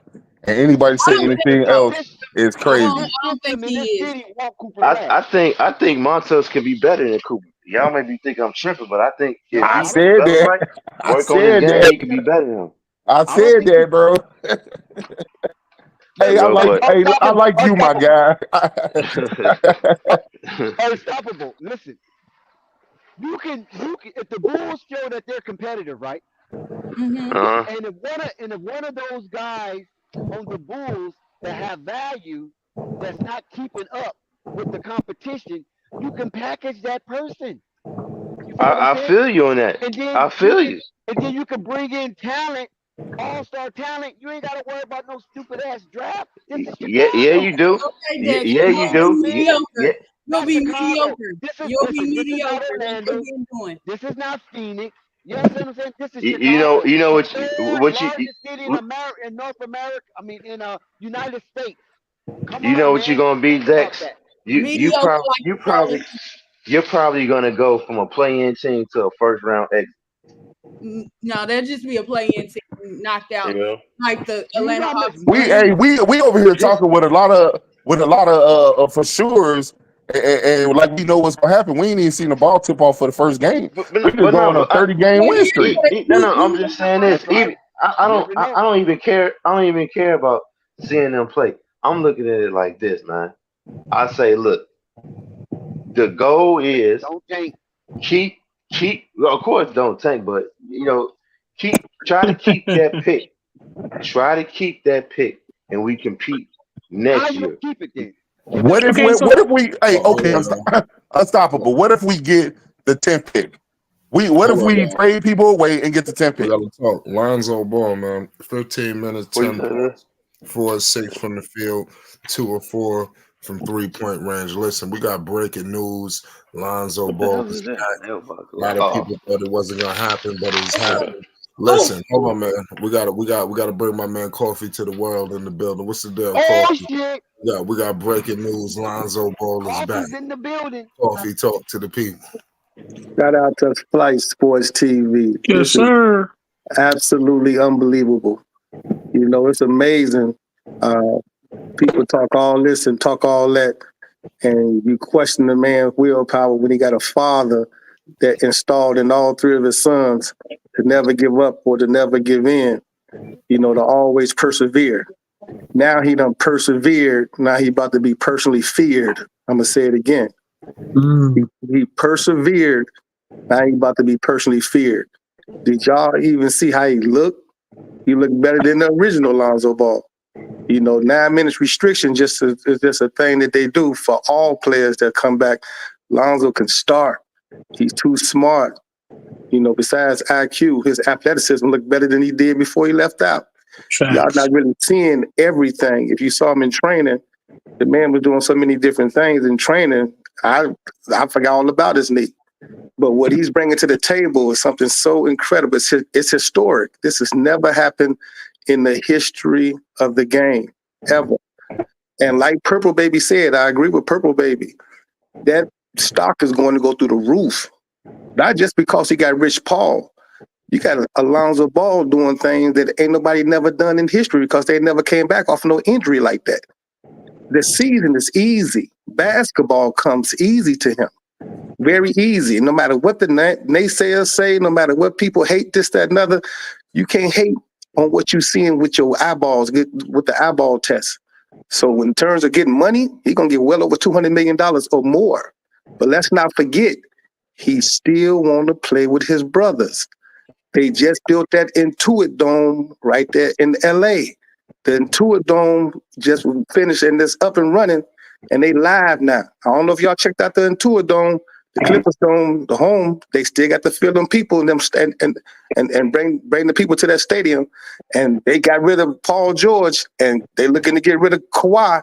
And so when you think about Lonzo Ball, do y'all think Jello just working out for nothing? It's his family first. Y'all don't see Jello and people talk about, oh, he ain't this, he ain't that. No, Jello got game. But more importantly, this game is still about money. It's money over everything first. And they looking to fill their capacity crowd. Alonzo coming back is a great story. It's an interesting story. It's a forever story. It's a book. It's a movie. It's more than that. We can even fathom. And I don't think people really looking at it, you know, you can talk this and you can talk that. And we can respectfully agree to disagree about, oh, they can do this, they can do that, they can draft this, they can draft that. But the bottom line and the middle line and the top line, this man came back off something that ain't never happened before. You know how much revenue, you get just for that? Just for coming out off a patella injury, a knee injury. They was talking about bone on bone, and he go and get this surgery. Now, he about to kick off a chain reaction with everybody about to start getting this surgery. Hell, you might see players that retire come back early. They think they can come back. Look at Westbrook. Westbrook playing bone on bone right now. I don't know how you're able to do it, but he's playing bone on bone. Now think about Westbrook might get that surgery, and you just never know. That would have saved DeJuan Blair's career. Yeah, it would have. Lonzo is doing something that has never been done. And with whatever shoe he chooses to wear, anything is blowing up. Everything he's wearing, everything he's got is, and I hope he go with BBB. Everything he wears is blowing up because he's the story of the whole NBA. Did y'all see the standing ovation he got when he came in? Mm-hmm. Did y'all see the people going crazy? He ain't even did nothing but stand up, and they was losing their mind. And this is about to happen at every damn arena. He still wants to play with his brothers. His brothers still want to play with him. You might see him in Charlotte, but I think it's going to be in the Intuit Dome. I think it's coming down to something like that, and it's going to be something very interesting how it happened because he did this for everything is calculated. They don't make those stupid moves, and Rich Paul don't make no stupid moves. Everything is calculated. This is his last contract. And he's in his final year. He's going to go crazy this year. Go crazy. So when you think about what's happening, when you think about Lonzo Ball, it ain't nothing but brightness. I can't even look at the Bulls in another way in terms of having a bad season because they got so many hell of a players, so many X factor players. You with Lonzo Ball spearheading the whole charge. You don't know what you're about to see with the Chicago Bulls team, but it's going to be great. It's going to be awesome because that man got a steal, a block, and shot a three real quick off the left wing, and I was like, God damn! I'm looking at UCLA Lonzo Ball because he just was active and moving quick. Did you see the way he saved that ball out of bounds? Did y'all even notice that? Yes, that wasn't sir. no regular save. We called it out. We called it out. He cupped that ball and reversed it and behind the back, not even thinking about an injury. That means when people usually come back from injury, it usually be a mental thing first. Because you physically be good, but your mental be saying, what if this happened? What if I re-injure? Whatever. He wasn't even thinking about none of that. That means his mental is so strong, he not even thinking about an injury. Because the way he saved that ball, he cuffed it and turned it backwards and came and saved it in the bounce to his own player and came back in. I said, man, this is unbelievable. But people don't see it right now. But you're going to see it big. Mark my words. You're going to see some 30-point games from Lonzo. I'm talking about easy. You're going to see 12 assists, 15 assists, easy. And it's going to be something and his market just going to keep on going up. Because in this game, that's what they pay for. Who can fill the seats? Who everybody watching? The NBA love a good story. And what's the best story in the NBA? What's the best story in the NBA? This Lonzo Ball. Come on now. Come on. And the even better story than that is the Ball brothers go to the Intuit Dome. They end up trading Kawhi to Charlotte or something. They get LaMelo over there, for some package deal they put together for Kawhi. Anybody can be packaged, no matter if they sign a $90 million contract, $100-something million contract. They just package it up and even it out and make it the equivalent to what you get on your team. And they trade them and they get what they want. The NBA is a business. And when Commissioner Stern, they come to Commissioner Stern, they tell them what they want, especially Steve Ballmer. The man got more money than anybody. Commissioner Stern make it happen. He pick up the phone, call both owners. This is what I want to happen. This is not just for us and this two teams. This is for the league. This is for the NBA, for us to keep on propelling forward. And what's good business for the NBA is all Ball brothers to be on the team. So you must trade LaMelo Ball, and he go to package, he go to exchange. And next thing you know, you see him down there in the Tour Dome. I definitely want to see that nigga in the United Center. I'm a Bulls fan and I love Lonzo Ball. Yeah, we would love that too, but it don't make logical sense when it comes from a money standpoint. We would love to keep Lonzo in Chicago. We wouldn't go nowhere. The fact that the Bulls was loyal to him and he was loyal to the Bulls, because Lonzo had options. You believe that, and the Bulls stuck around because the Bulls know how cold we are. People talk that shit on a podcast, but the Bulls ain't no dummies. They know what they had in Lonzo. And it was so smart that Lonzo started his podcast because all that bullshit news they was putting out there, he put out the real news, and that negates the fact all the other bullshit they was coming out with. So you just can't put out fake news on him at all because he got that podcast, and that podcast tell it all, and it's just getting bigger. Y'all ain't even saw what the Ball brothers about to do. Y'all ain't even saw what's about to happen. I don't think y'all see it. I heard so many people. Hold on, fellas. I know we all want to get it in, but update. 37 seconds left. The Bulls are up 121 to 120. Now it's tied 121 to 121. 37 seconds left to go in the game. And that's the game that Lonzo's going to be pulling out. He's on the minute restriction right now. Those are the close games that's going to be pulling out that Lonzo Ball because his IQ is too high. Don't be surprised you see Lonzo starting once that minute restriction is over with. Another thing that Purple Baby said that made sense is, and I don't know why y'all disagree, Kobe ain't got more value than Zach LaVine. No, Purple Baby said Vooch got the most value. We said Zach LaVine and Kobe got the best value. Oh, okay. I think somebody else said. I think somebody else said that Kobe White had more value, but we pretty much were saying Zach and Kobe had the value for sure. Yes, sir. Zach got more value. Understand that part right there. This man is not only athletic, but he's also Zach LaVine. He's still flat on the free throw line. He's still 25 or 30 points like it ain't nothing. Yes, Kobe done got better over the years. He done made progress, but he ain't no Zach. He ain't bringing nobody to the seats like that. I ain't coming to the game just to see Kobe. I can see anybody shoot the three. Only thing about Zach is his contract. from what I'm aware, is why they couldn't get off of him this offseason, plus what the Bulls was asking for in terms of draft compensation. I think it was like, which is smart. That's what Rich Paul do. He made contracts that you just can't get off of like that. You know, you ain't gonna play with him. And him and Zoe got the same. They got the same agent. And Horton Tuck got the same agent. Watch Horton Tuck. He's gonna be interesting for Chicago Bulls. He's gonna do some things. You know, he ain't no easy dude to stop. Not just cause he's Chicago, but he just can't be stopped. And when you got a Zoe at the helm, see, people know what Zoe can do. He ain't got to prove that. They know what Zoe what he bring. They know how close they were to doing some things. They know how close. Hey, hello. No, we hear you. We hear you. No, you're right. We hear you. You're right. okay, This so the first. No, hey, ladies and gentlemen, I just want you to know right now, 1 second, real quick. Javon Carter and the Scrubs is out here balling, about to beat the Minnesota Timberwolves. And guess what? I'm going to say it again. It's because Lonzo Ball. Lonzo Ball has sparked a whole spark in this team. Really.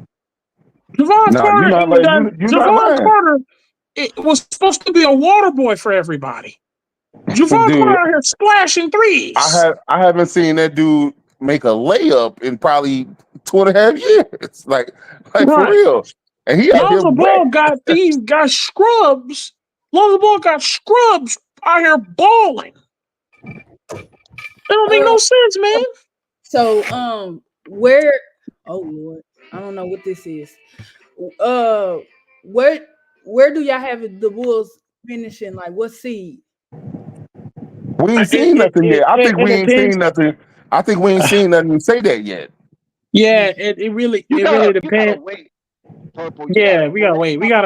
Because that's a loaded question right now in preseason. Because some of these because right now. Oh, go ahead, Dex. If you want to go, my bad.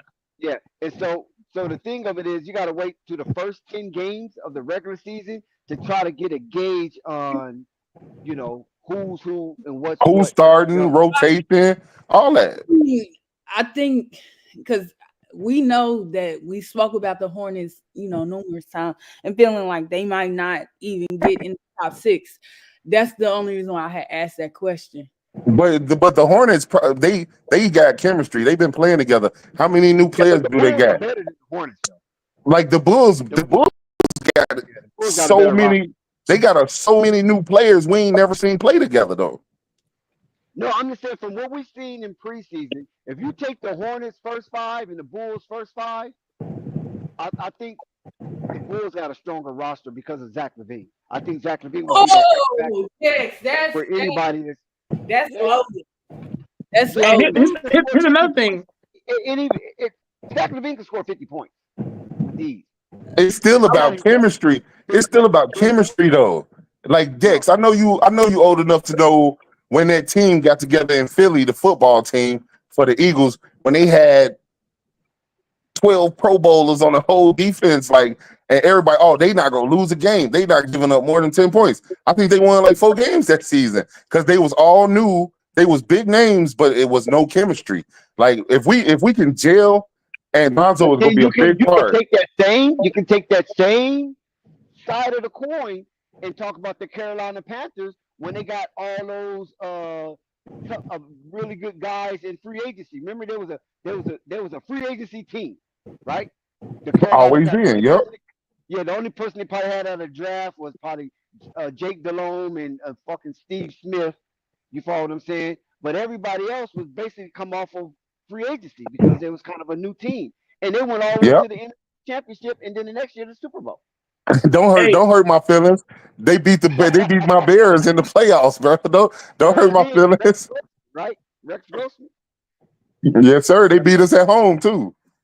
Yep. Hey, I just want to announce to you guys right here, real quick, the Chicago Bulls bench is celebrating Lonzo Ball as the guys are trying to finish this game and win the game. If you look at the bench, and I just saw it, they are dapping up Lonzo Ball as if all right, Lonzo, we glad to have you back. Now we want to play. They celebrate Lonzo. That's the difference. Yeah. What did I say? You said gassing. Oh, they celebrate. Yeah, they Hey, I'm celebrate. telling. They're not I No, think we. but I'm looking at this bench though, and I'm seeing them all just dap up Lonzo as if like they really didn't want to play until Lonzo pulled up. You feel me? Like Zach LaVine. To me, Zach LaVine looked like he been holding it in himself about how much energy he want to put in the team. Zach LaVine had a lot of negative energy, and Lonzo was not letting you step on that court with him with that negativity. That man gonna bring the best out of everybody. When he step his ass, come on. What Coffee say? What type of inspirational shit is Lonzo doing by stepping on the court? Fuck everything else he did. By being healthy on the court, that inspired everybody. Yep. Even Patrick Williams. Patrick Williams on the brink of collapse. They was already pushing him out the door. That man was damn near done. He better hope. I swear. Okay, I'll say this, Dex. Lonzo healthy is gonna get Patrick Williams to have his best season yet. Good call. Okay, you heard it first here, Flight Sports TV. Well, definitely, that's facts. Hey, wow, you put that in the ethers. Hey, shout out to everybody as well that came tonight, man. We all y'all pulled up for this amazing Lonzo Ball return. Chicago Bulls look like they're about to win this game by the hair of their chinny chin chin, right? And you guys pulled up. Y'all know Lonzo Ball return. Rave Kingdom return. So you know we lit. I see you, KNT. I'm just gonna shout out some of this chat real quick, y'all. You gonna do me like that, Ray? Hey, Ray, you gonna do me like that? You gonna do me like that? I ain't been on the chat with y'all for 2 years. You gonna say everybody return, but AP Bulls fan here, nigga. I haven't been here either. Like almost a year, I think. Yeah, well, shit, it's a family reunion. Goddamn. My bad. No, shout out to Pat. No cap. Shout out to Pat. No cap. Y'all hit your boy up, Pat, man. No cap. He's a real one. Shout out to Pat for real. But shout out to the chat as well. We won't call it the chat because they was here holding it down. And these people in the chat, I'm starting to see some names, man, that hasn't been in Flight Sports TV in a couple videos. So now to see them is amazing, man. KNT Radio, my boy. I see you. Basil. I'm so glad to see you, man. Y'all my family, man. I appreciate y'all for welcoming me. Brave Kingdom back. Jessica, most definitely is a family reunion. Dave, James, my boy, we see you. Shout out to Thunder on God, man. That boy Thunder is a real one, boy. Isaiah Curry pulled up to the Flight Sports TV too for this, man. Coffee. Listen, shout out to Coffee to the world. He was just here spitting some facts, spitting some wisdom, man. You know, that's a real person right there, a real one right there, giving us the real word about what's going on, especially with this Lonzo Ball in this situation. So you see it. And everybody, man, Dex holding it down on a panel with Flight as much as he can. I know Dex got work and stiff stuff to do and handle. Unstoppable. He's holding it back, staying loyal. So shout out to everybody, man, for real. Everybody doing what they're supposed to do. I appreciate that. Hey, this shit better than Club Say Say. Like y'all don't get the love that y'all should get, man. This shit better than Club Say Say and all that. I'm dead ass. Like y'all supposed to be and took over all of this shit, man. Like if people still sleep on Flight, I don't know what's going on. I be telling everybody I know. Like if you want to hear the real, motherfuckers ain't all saying the Bulls is good. Motherfuckers ain't all saying Bulls is bad. Like motherfuckers giving a true opinion. And if you want facts, come to Flight Sports. That's facts. And the thing is, we're not even fans of the Bulls, except for Unstoppable and Pat, but a lot of us ain't really fans like that. And we still supporting y'all, supporting the teams, man. Marvin's a fan of the Bulls and Coffee's a fan of the Bulls. Yeah, there's a couple people that's fan of the Bulls, but I'm just saying. My name is AP Bulls fan, nigga. No. Look, Ray, me and you got a box. That's it. I'm done. Me and you got a box, my nigga. No, I was just saying. What I truly meant was, if you're a fan of a different team, you can still be here at Flight Sports TV. You know what I'm saying? We got people who are Pelicans fans. We got people who are Hornets fans. You know, we got people who are Lakers fans. So Yes, it don't sir. matter, man. That's how I feel. If you Hey, can still I wish pull up the Fight Sports TV. I wish I thought I was gonna hear from dude from NO who said who looked like Samuel L. Jackson. I ain't heard him tonight. Sky was up here. Sky was up here. Sky was here. Yeah, he was here. He was here. Sky was Yeah, here. it must have been before I came. No, I think you might be talking about DJ Gemini. That's what you're talking about? No, I think it's the dude that be talking mad shit and his phone always cutting Yeah, off. Sky. Yeah, Sky. I swear to God, when I seen that man face, I said, "Oh, that's Samuel." Yeah, that's the Sky. That's the one-tooth bastard. The one-tooth bastard. Unstoppable was trying to get in. But I'll never forget the day when Sky turned on that camera. Boy, I said, "Turn that shit on, boy."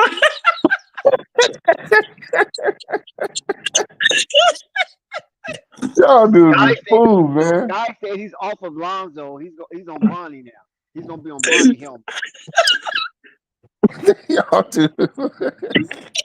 So listen, the Chicago Bulls won tonight. I know the score looks closer than what it actually was demonstrating when Chicago had their best team on the floor and Minnesota had their best team on the floor. It was pure domination from Sea Red Nation. And let me tell you, these Bulls put their horns in the Minnesota Timberwolves' ass. Yes, sir. Yes, sir. No, I feel that. That's respect. Hey, we ain't even play our regular rotation.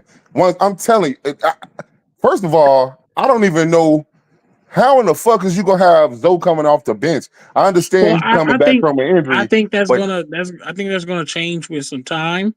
I think it's gonna take a few weeks, maybe a couple games for them to finally, okay, we got to get this guy back where he's supposed to be. Also, you know, it's hard. How do you do that though? When Giddey left, he wanted a trade. He got asked for a trade because he said he don't want to come off the bench. Bulls signed him with a promise to start. So how do you put him on the bench? And you gotta sign him back. He's not signing back with you if you put him on the bench. And have Giddey you're not gonna bench Kobe White, and you're not gonna bench Zach LaVine. So how are you gonna settle that? That's my question. That's my question. Billy Donovan distribute the minutes. I think Lonzo is going to come off the bench for a majority of the season, but that's crazy if you think about it. People think we're going to lose. Motherfuckers saying we're going to win 35 games at most. I told motherfuckers they crazy. If Lonzo coming off the bench playing against bench 35 games, I heard a guy say the Bulls won't win 25 games. Bro, Lonzo coming off the bench. Lonzo and Montes Buzelis coming off the bench with motherfuckers like Julian Phillips. SMG. Julian Phillips. Man, our bench go run other teams' bench off the court. Check this out. The conundrum between Josh Giddey and Lonzo Ball is going to come down to representation. Who has a stronger representation? Who has the most influence? And when we look across the landscape, if I'm not mistaken, Clutch Sport got at least two. I think they got a couple more, but at least two on that Bulls team that are very relevant. So do Josh Giddey representation trumps Clutch Sports? I think he got good representation though, bro. I don't think nobody overthrowing Clutch, but I think he might be with the number 2 or 3. Yeah, man. Hey, that's a rough thing to figure. I hear y'all. I think it's gonna take a minute, because like I said, Lonzo Ball is already shocking the world right now. His defense he's already shocking the world because they said, because people were sitting here like, well, is he going to be the same? Can he do lateral? Can he go above the screen? We just watched Lonzo Ball keep his guy from scoring, grab rebounds, clamping dudes, hit 3-pointers. That's already shocked the whole entire Chicago Bulls offense. Mind you, like we said earlier, they already got insurance and getting Josh Giddey and got a little bit few more guards help because we gonna sign veteran Javon Carter. We're gonna do all these things because we don't know if Lonzo Ball is gonna be good. We don't know if Lonzo is gonna do this. We don't know if Lonzo can do that. So for them to see all this that Lonzo is doing off an injury that's not supposed to be coming back from, that means now they're gonna be like, okay, hold on. We actually gotta now. I bet you they're gonna be paying attention now because I bet you they weren't even planning on paying attention to Lonzo really this game. They weren't gonna trip into what it was like. Okay, whatever we get out of Lonzo tonight is what we get out of Lonzo tonight. I bet you that was their first thought. Whatever we get out of him, we get out of him. But when they saw that Lonzo doing this tonight, now they gotta have a conversation with each other because now how can you have Lonzo on the bench for so long? How can you? You have him on the bench for so long because you want to slowly bring him back. You don't want to rush. Right. Now, I agree with you on that one, Unstoppable. But this is what I was going to ask Ray is that we got to see what he do against Cleveland. You follow what I'm saying? How can Lonzo replicate or even surpass the performance he had tonight? Because it was a historical night. I'm quite sure that his energy level was at an all-time high coming back. You follow what I'm saying? So let's see now that we got over that wave. What he do against Cleveland? Can he match up with Donovan Mitchell? Can he match up with Garland? You follow what I'm saying? So hey Dex. Cleveland. Dex, I don't think I see where you're going with it. I don't think that really even matter. Because if Lonzo played half as good as he played in this game, he's still 2 times better than Giddey to me. Oh no, I wasn't comparing him to Giddey. I'm comparing him to himself. You follow what I'm saying? So because we know that during training camp he did develop some kind of soreness. That was official statement from Chicago Bulls media, right? That he was dealing with some knee soreness. So which is expected, right? Because anytime you come back off a training camp, everybody got knee soreness. So let me put that out there. Everybody got knee soreness because you're going a little harder on your body than you probably was in the off season, and now you're doing it in front of the coaches. So you want to be a little more crisp, and you want to be a little more jumpy. You know what I'm saying? You want to be a little more jumpy in front of the coaches because you're trying to get minutes. So everybody got knee soreness. Everybody got to take the ice tub. You follow what I'm saying? There's nothing wrong with that. It wasn't no setback or nothing, as you can see with his demonstration tonight. But the only thing that I want to see is how do his body respond for another game? You follow what I'm saying? And does his minutes increase? Because if he can increase minutes, that's showing you that the Chicago Bulls organization is ready to get Lonzo out there on the front line. AK believed in him from day one, and to see him do what he did tonight, and knowing he's not in basketball shape, knowing he ain't used to the physicality no more, knowing that he's still gonna get better progressively through the season, AK probably think it's Christmas. Like, I'm dead serious. But that's where the thing comes in, and like they promised Giddey to be a starter. Right. And promise made to be broken. You know how they tell it. Promise made to be broken. I think you hit. That's why I was headed, Dex. That's exactly why I was headed. I think Lonzo is going to stunt so hard this year that they're going to say, fuck Giddey. They might not even bring him back, bro. Like, that's crazy. They might say, fuck him and just keep Zoe. There's no way Zoe playing defense like that and Giddey getting blown by that they going like AK already said he want to win. That's why they said fuck the draft pick. Everybody in the organization wants to win. How do you win without Lonzo starting? Listen, if you want to keep it a whole thing, AP, Giddey is hearing footsteps. And I'm talking about footsteps in the dark. Yes, sir. And I'm not no Isley brother. But this is what Giddey is hearing. Footsteps in the dark. And you can tell the way he played. You know what I'm saying? He had some moments. But overall, it was a disastrous performance for Alonzo comeback night. Giddey was like 1 for 11 with 4 points. Can't do that. Bro, Man, no. Giddey can't shoot like that anyway, man. I mean, he has to fix his jump shot. But I think what they'll do is, I think they'll rotate him. You know, and if KNT, go ahead. He said they have to rotate him, unstoppable. I think his mic went out. Oh, his mic went out. Okay, time back in, unstoppable, when you get a chance. Shout out to Jessica. Shout out to Thunder. Yeah, I was just about to say before we get into more. William Godfrey, I ain't seen him in a long time. Yeah, I was just about to say that. I would say before can we hear go. me? Yeah. Yeah, I got a phone call. Yeah, so I think shit, hell, if anything, we'll sign him and trade him if we need to trade him. But I think they'll do good if they just rotate him. Shit, maybe one day Zoe be started. You know, I'm just saying that's how I would do it right now. Not Steve Spurrier. This is not Steve Spurrier for the Florida Gators. Okay. Nah, bro, you got to do that because first of all, if we're going based off just this quarterback. You said what? I said rotating incredible quarterbacks. You know, that was Steve Spurrier thing. Man. You know, hey, no, they will. Or they might put him into small forward or something. You never know. But I'm like, I would.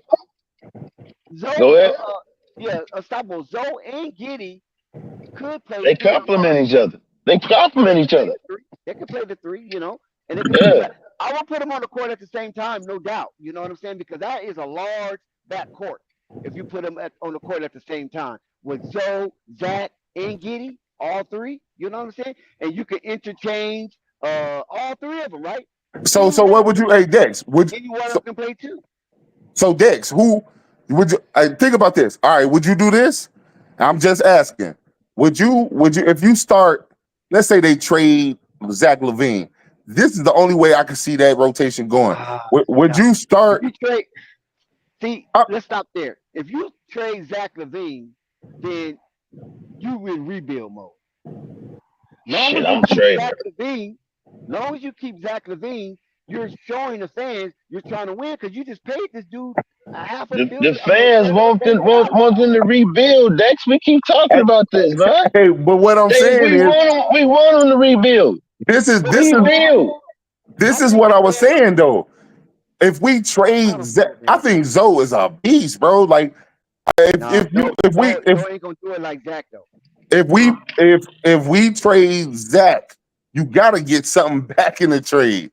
So if we get somebody that can score good points back, would you play Lonzo and Giddey at 1 and 2 and have Lonzo play defend the 2?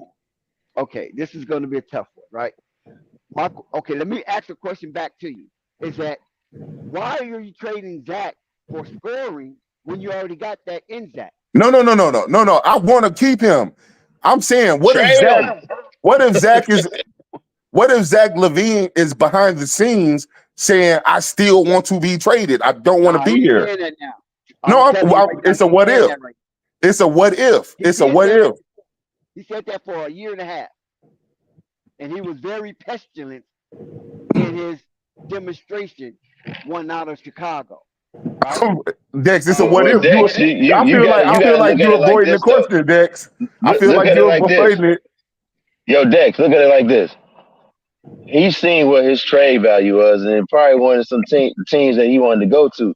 If Zach goes crazy, they're gonna get phone calls for Zach. So there's a crazy this year. I'm telling you. Listen, I know Zach. I know Zach going to be crazy. He's going to go crazy. I know that for a fact. Okay. Dex is over here avoiding my question. Yo, go ahead. I'll fall back. Go ahead and ask the question, bro. Okay, let me finish with the Zach thing real quick. Zach, hold on, AP. Just hold on. Zach was over 50% from the field tonight, right? And he was very decent from beyond the arc, and he was cultivated. Let me say that. Zach LaVine was cultivated tonight. He didn't do anything crazy. He wasn't wilding out. You follow what I'm saying? He stayed within the framework of the assignment that was given to him by Billy Donovan. It's obvious because he didn't try to go beyond his measures. Look at Kobe White.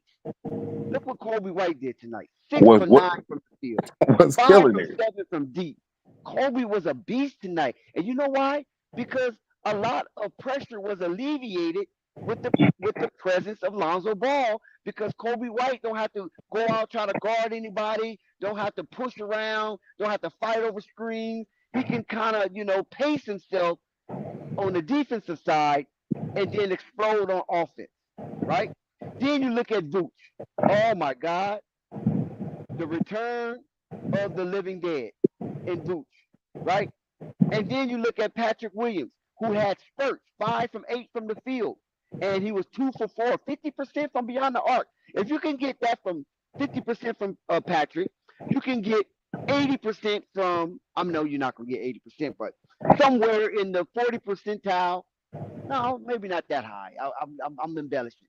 Maybe like 38% from Kobe, and then you get about another 38 to 40% from Zach, and then you can get that 40% from Lonzo. The Bulls gonna be mad crazy. Who can contend with that in the league that is winning and losing from beyond the distance, and the Bulls are shooting at high clip? Teams are going to try to match with them, just like Minnesota did tonight. Going to try to match with them, and Bulls going to shoot them out the gym. You might think right now, the Chicago Bulls, they don't really have any beef balls in the middle. They're kind of skimmish when it comes to the restricted area. But all else, guarding that perimeter, oh my God, the Bulls going to be so fucking dangerous, dude. Dude, you might think I'm crazy, Dex, but Kobe, Zach, P. Will, and Zoe gonna shoot 40% from the three. All 4 of them. I mean, just imagine that, right? Just imagine having that kind of firepower from the distance. You don't got 1 or 2 Steph Currys and Klay Thompson and Dame Lillard. Right. You got 4, could possibly 5. Bro, but that's the dilemma though. How you getting all these guards these minutes? Because it's some dudes that's worthy of these minutes. I think I'll play, especially with their playmaking. I'm playing Giddey and Zoe together. A lot of times I'm playing them together. That's nasty. Okay. You getting dimes from everywhere. Hey, listen. All right, so we listen to everybody, man. We appreciate everybody for coming in. We got some new names. We got some people who hasn't been on Fight Sports TV and pulled up. I haven't been here in a while, and I'm coming back. So we definitely want to hear everybody's thoughts tonight. I want to change gears up to everybody, and I want everybody to answer. Everybody that's in the panel, we will be answering your thoughts. Today, Lonzo Ball has come on a return of history. In other words, it was told that to come back from this, that you couldn't do it. It's very unlikely, right? So it could easily destroy a player's self-esteem, all right? Especially a player who's already been through a lot of stuff throughout his career, okay? A lot of situations. Today, Lonzo Ball, that people who told that he wasn't be able to do it, this man here, Lonzo Ball, had 15 minutes tonight, 1 rebound, 1 assist, and 10 staggering, beautiful points that we all saw in tonight's game. Chat, I want you in the chat. This is a challenge for everybody. In the chat, we're going to start with the chat. Chat, I want you to tell everybody how y'all feel about Lonzo tonight. How do you feel about him coming back? Please write in information. Please write it down so we can read it, and talk about it in the panel. Now, panel, we're going to go around. Is KNT in the panel? One second. I cannot let anybody in because I'm on a different device and I don't have access. The only person who can let you in is either Flight or someone who has the link. They can put it in the chat, the main chat. Okay. If you have the link, put it in the main chat because I can't let anybody in. And once you get backstage, I still can't let you in. So you gotta wait on Flight because I'm on a whole different device and this device does not have any access.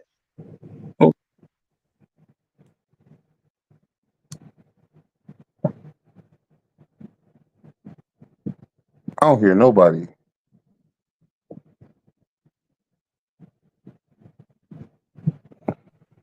So, Flight, if you see anybody backstage, you can let them in because you already know I can't let nobody in on this device.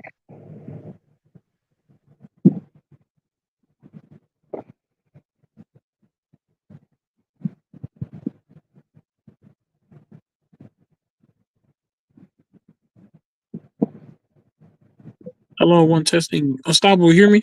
I'm tripping. Yeah, I hear you. Yeah, we're good. So yeah, I guess while Rave doing some kind of production, listen, it was incredible tonight to see Lonzo come back from an undetermined injury that most people felt it was career ending. I mean, it was so damaged that basketball is a type of sport where you use your lower extremity to the maximum. And by that being such a horrific injury that was lingering throughout the years since the Laker days, and that he got it reconfigured where he's able to do things that are very impressive. So yes, he only had 10 points. He was on a minute restriction. We get all that. But the things he did within that minute restriction was nothing short of amazing, based on with doctors, with commentators, with pundits, with purists, and a lot of blowhards were saying about that injury that there's no way that he was going to come back. They were talking about hockey players, Brandon Roy, all kind of other tennis players, all kind of other athletes who undergone this kind of unique surgery was never the same. Colson came up here and expounds that Lonzo is looking even better than Lonzo. Dex, do you understand? Lonzo came off the bench, and if we do like per 36, he putting up over a dub on these dudes tonight. Off the bench.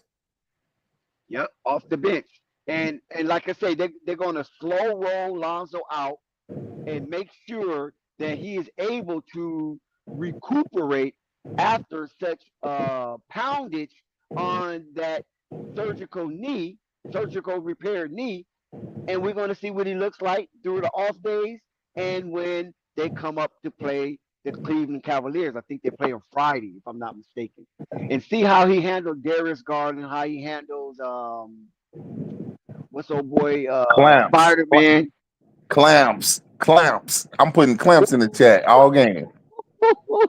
Now you know he has clamped Spider-Man before. He clamped him a lot. Yeah, he clamped him as a Pelican. He have done that. You know what I'm saying? So hey Dex, I want to see how his body responds to him getting hit going over them screens. You know how motherfuckers stick their leg out and hit you in the thigh and shit. I want to see how you respond to that. Shout out to King C. Yeah, you're right about that, AP. How do he respond? And this will be the bounce back. Now, if he responds on the level that he played tonight, because I think what he did tonight wasn't nothing.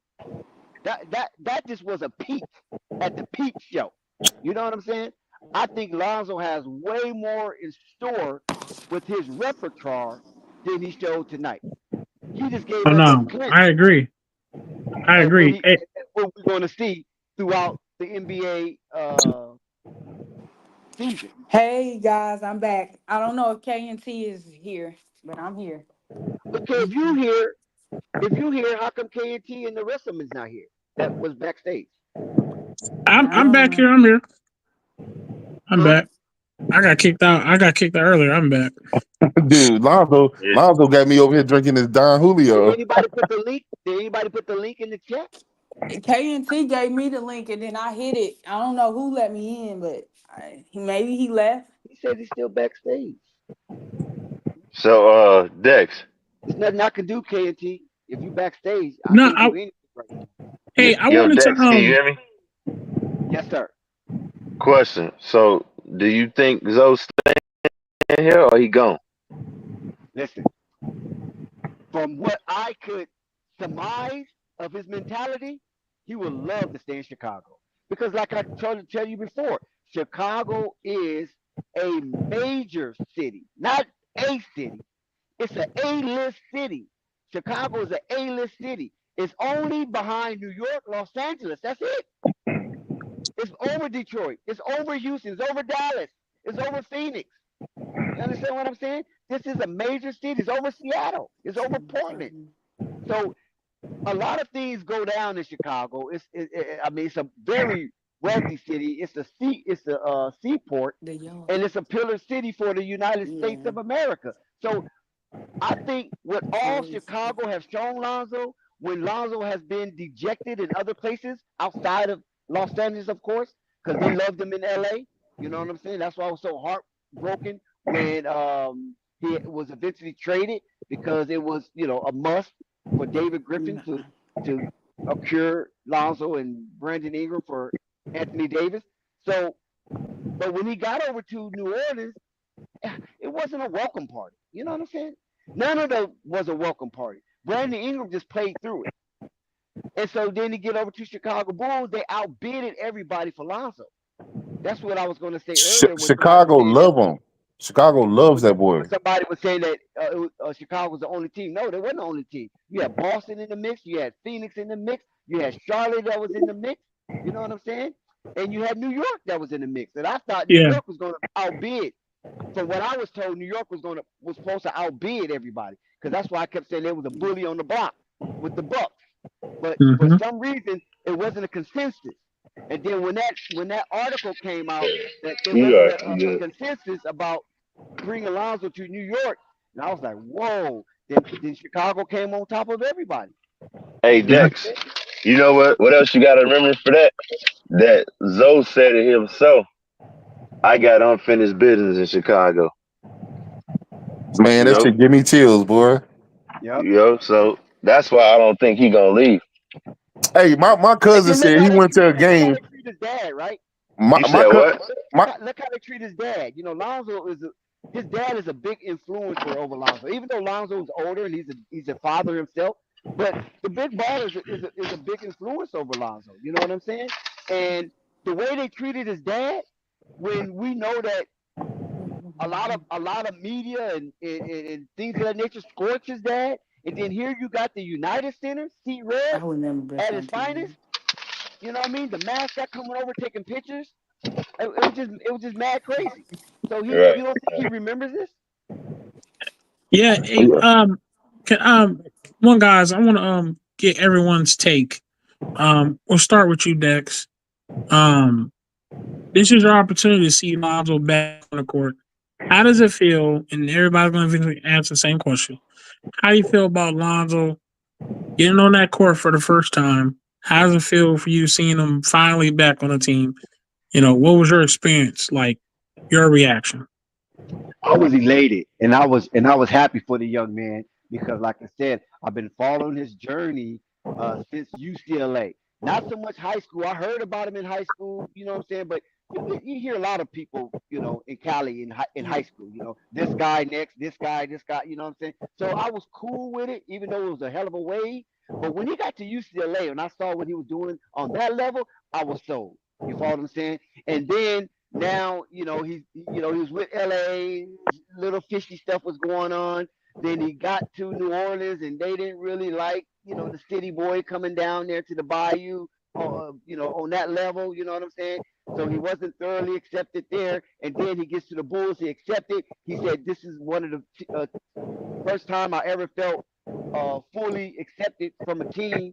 And he have his heart break when his knee goes out. And then the Bulls sat patiently waiting for his recovery. AK and Mark Eversley visit Lonzo. Every time they was in Las Vegas or in the LA area, they had visitation with Lonzo. They talked with Lonzo. You know what I'm saying? So they stayed on top of it. And normally you don't get that. In sports, you don't get that. You got to be a person that is liked by the executives, where you get in-home visits or Starbucks visits and chat about where you at, where you hope to be, and we're here to support you all the way through.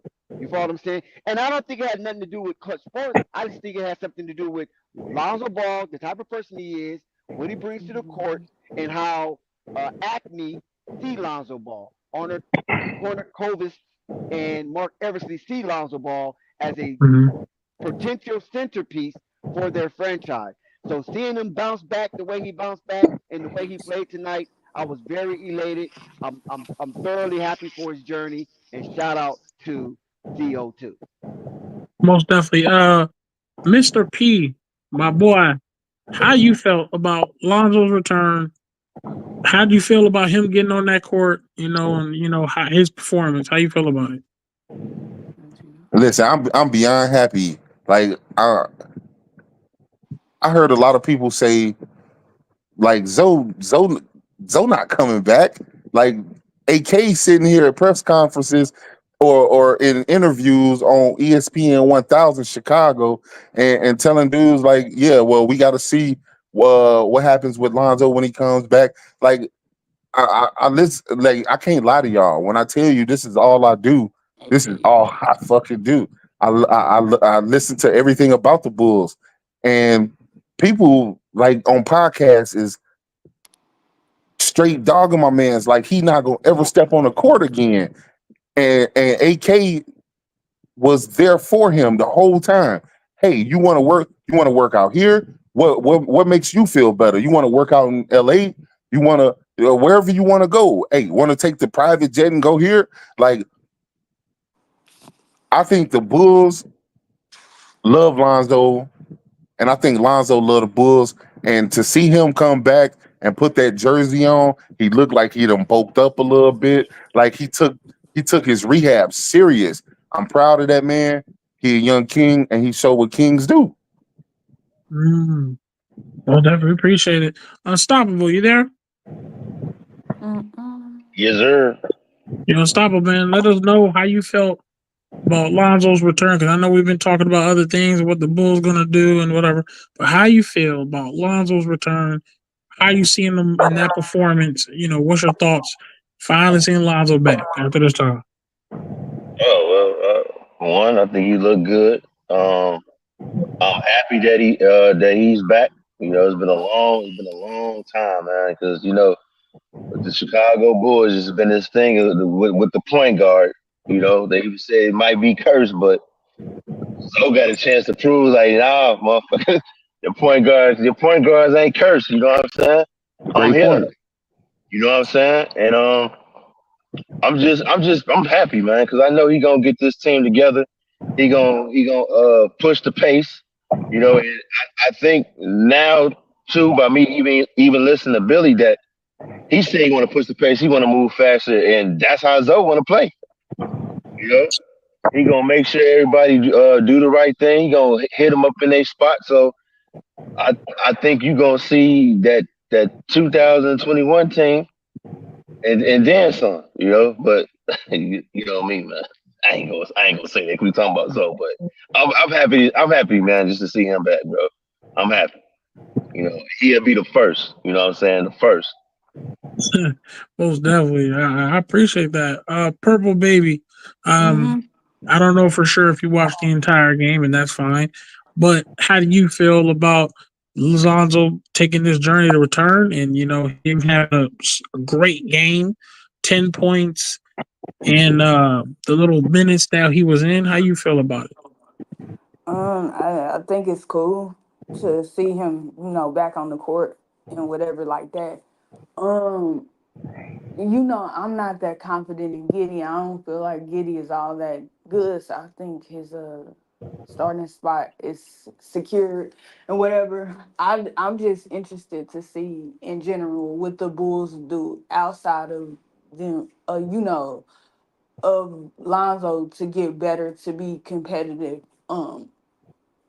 To be a top 6 seed and not just a play-in team, hovering around the play-in, exiting out the first round. And I feel like they're 3 or 4 years from that. So I'm interested to see how they approach what they gonna do with this pick, because they can, if it falls within the top 10, convey it back to themselves and whatever. If they're able to, which I don't really see them doing, if they're able to be, get assets, so they can pick not just in this year's draft, but in the future and stuff like that. And of course, from my viewpoint, the Bulls just been relevant in terms of being a playoff team, to this new younger generation, and stuff like that, to see what they can do. So that's all I really care about. See, I like that. No, most definitely, most definitely. Is there someone else? Is there someone else I'm missing in the panel? Who else is in the panel? You ain't give your opinion. I know. So I make sure I got everybody. All right. So yeah. Your boy Rave Kingdom. Listen, we y'all know how I feel about Lonzo. Like I said, he's literally the reason why I even watch basketball. At first it was Kobe, but we know what happened to Kobe.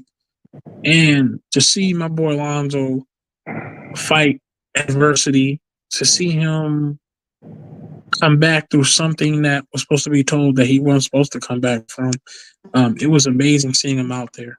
The confidence in his shot, the confidence in his body movement. Mind you, during the game, right, when we watched the game, I thought, when I said it, I know y'all heard me, I said, did y'all see him try to go for that rebound? And he literally jumped pretty high. And I think right after I said that, somebody said he may have had a robotic knee instead, because that's what it looked like. It literally, I was looking at him like, hold on. I've seen Lonzo go for some rebounds before, because Lonzo, he can grab the board, he can dribble, he can play defense. He's not afraid to, go against big people. We've seen him defend Jokic before, so we know he's not afraid to be big. But for me to see an athletic jump like that of a bad leg injury, I was really impressed, because I knew like when he ran out of bounds and got that ball. That's my play. Right. That's my play when right there. When I see stuff like that, that's what I'm more impressed about, because I knew he'd been working on his shot. I knew he was going to be able to shoot.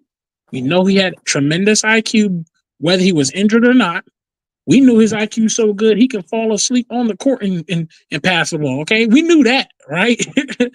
So, but for me to see some athleticism, and I'm a little afraid, because not afraid. I'm saying afraid because we might have been lied to, and I say that because when injuries happen, you're not supposed to see athleticism. But do not tell me that this man might be so comfortable on that knee that he out here jumping higher.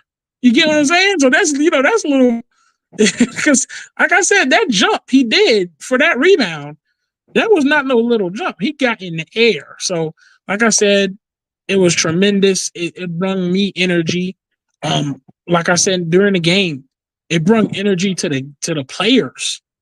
Ever since when he got on that court, you saw a whole bunch of people that hasn't hit a shot all preseason long, hitting shots. We got Patrick Williams playing like the Patrick Williams everybody been yelling about. A minute ago, Patrick Williams was the Grinch. Patrick Williams was the Grinch a minute ago. And then Lonzo get on the court, Patrick Williams looked like a whole new coming of Jesus or something. We got guys Zach LaVine balling, smiling and laughing, smacking on the leg. You know what I'm saying? I ain't gonna say the A word, but smacking him on the leg, all kinds of stuff. So everybody's was just giving that good energy. We got backup scrub, Javon Carter hitting chat. Am I lying? It's simple. Am I lying? Javon Carter was scoring. Javon Carter Scrubs was out there scoring because Lonzo's beautiful debut. Lonzo was on the bench. I watched it. He was on the bench with his jumpsuit on, and they dapping up like, man, Lonzo, we glad you back, bro. It's like they knew Lonzo Ball was that energy for the team. So to me, that's how I felt watching Lonzo Ball out there. It was tremendous, man. Bro, we didn't even see Ayo Dosunmu. Like, this team's so deep. I don't know what to say. I mean, Unstoppable probably could talk about it better than I can, but these dudes is deep. Like, man, we ain't see Buzelis, we ain't see Ayo, we ain't see who else am I forgetting right now? Julian Phillips. Julian Phillips, Phillips. yep. Yeah, we ain't see Dalen Dalen Terry, and he Terry, one of our top. Terry, one of our all them top dudes. defenders. That dude energy is nuts. Like I said, our bench, our starters is gonna be good, whoever start, but our bench is probably gonna put us over the top every game because we gonna run and we got some young boys that's gonna do it. For sure. That's facts, man. Hey, look, I want to shout out to the chat because I know there's people saying some stuff. Shout out to Jam Will, Eric.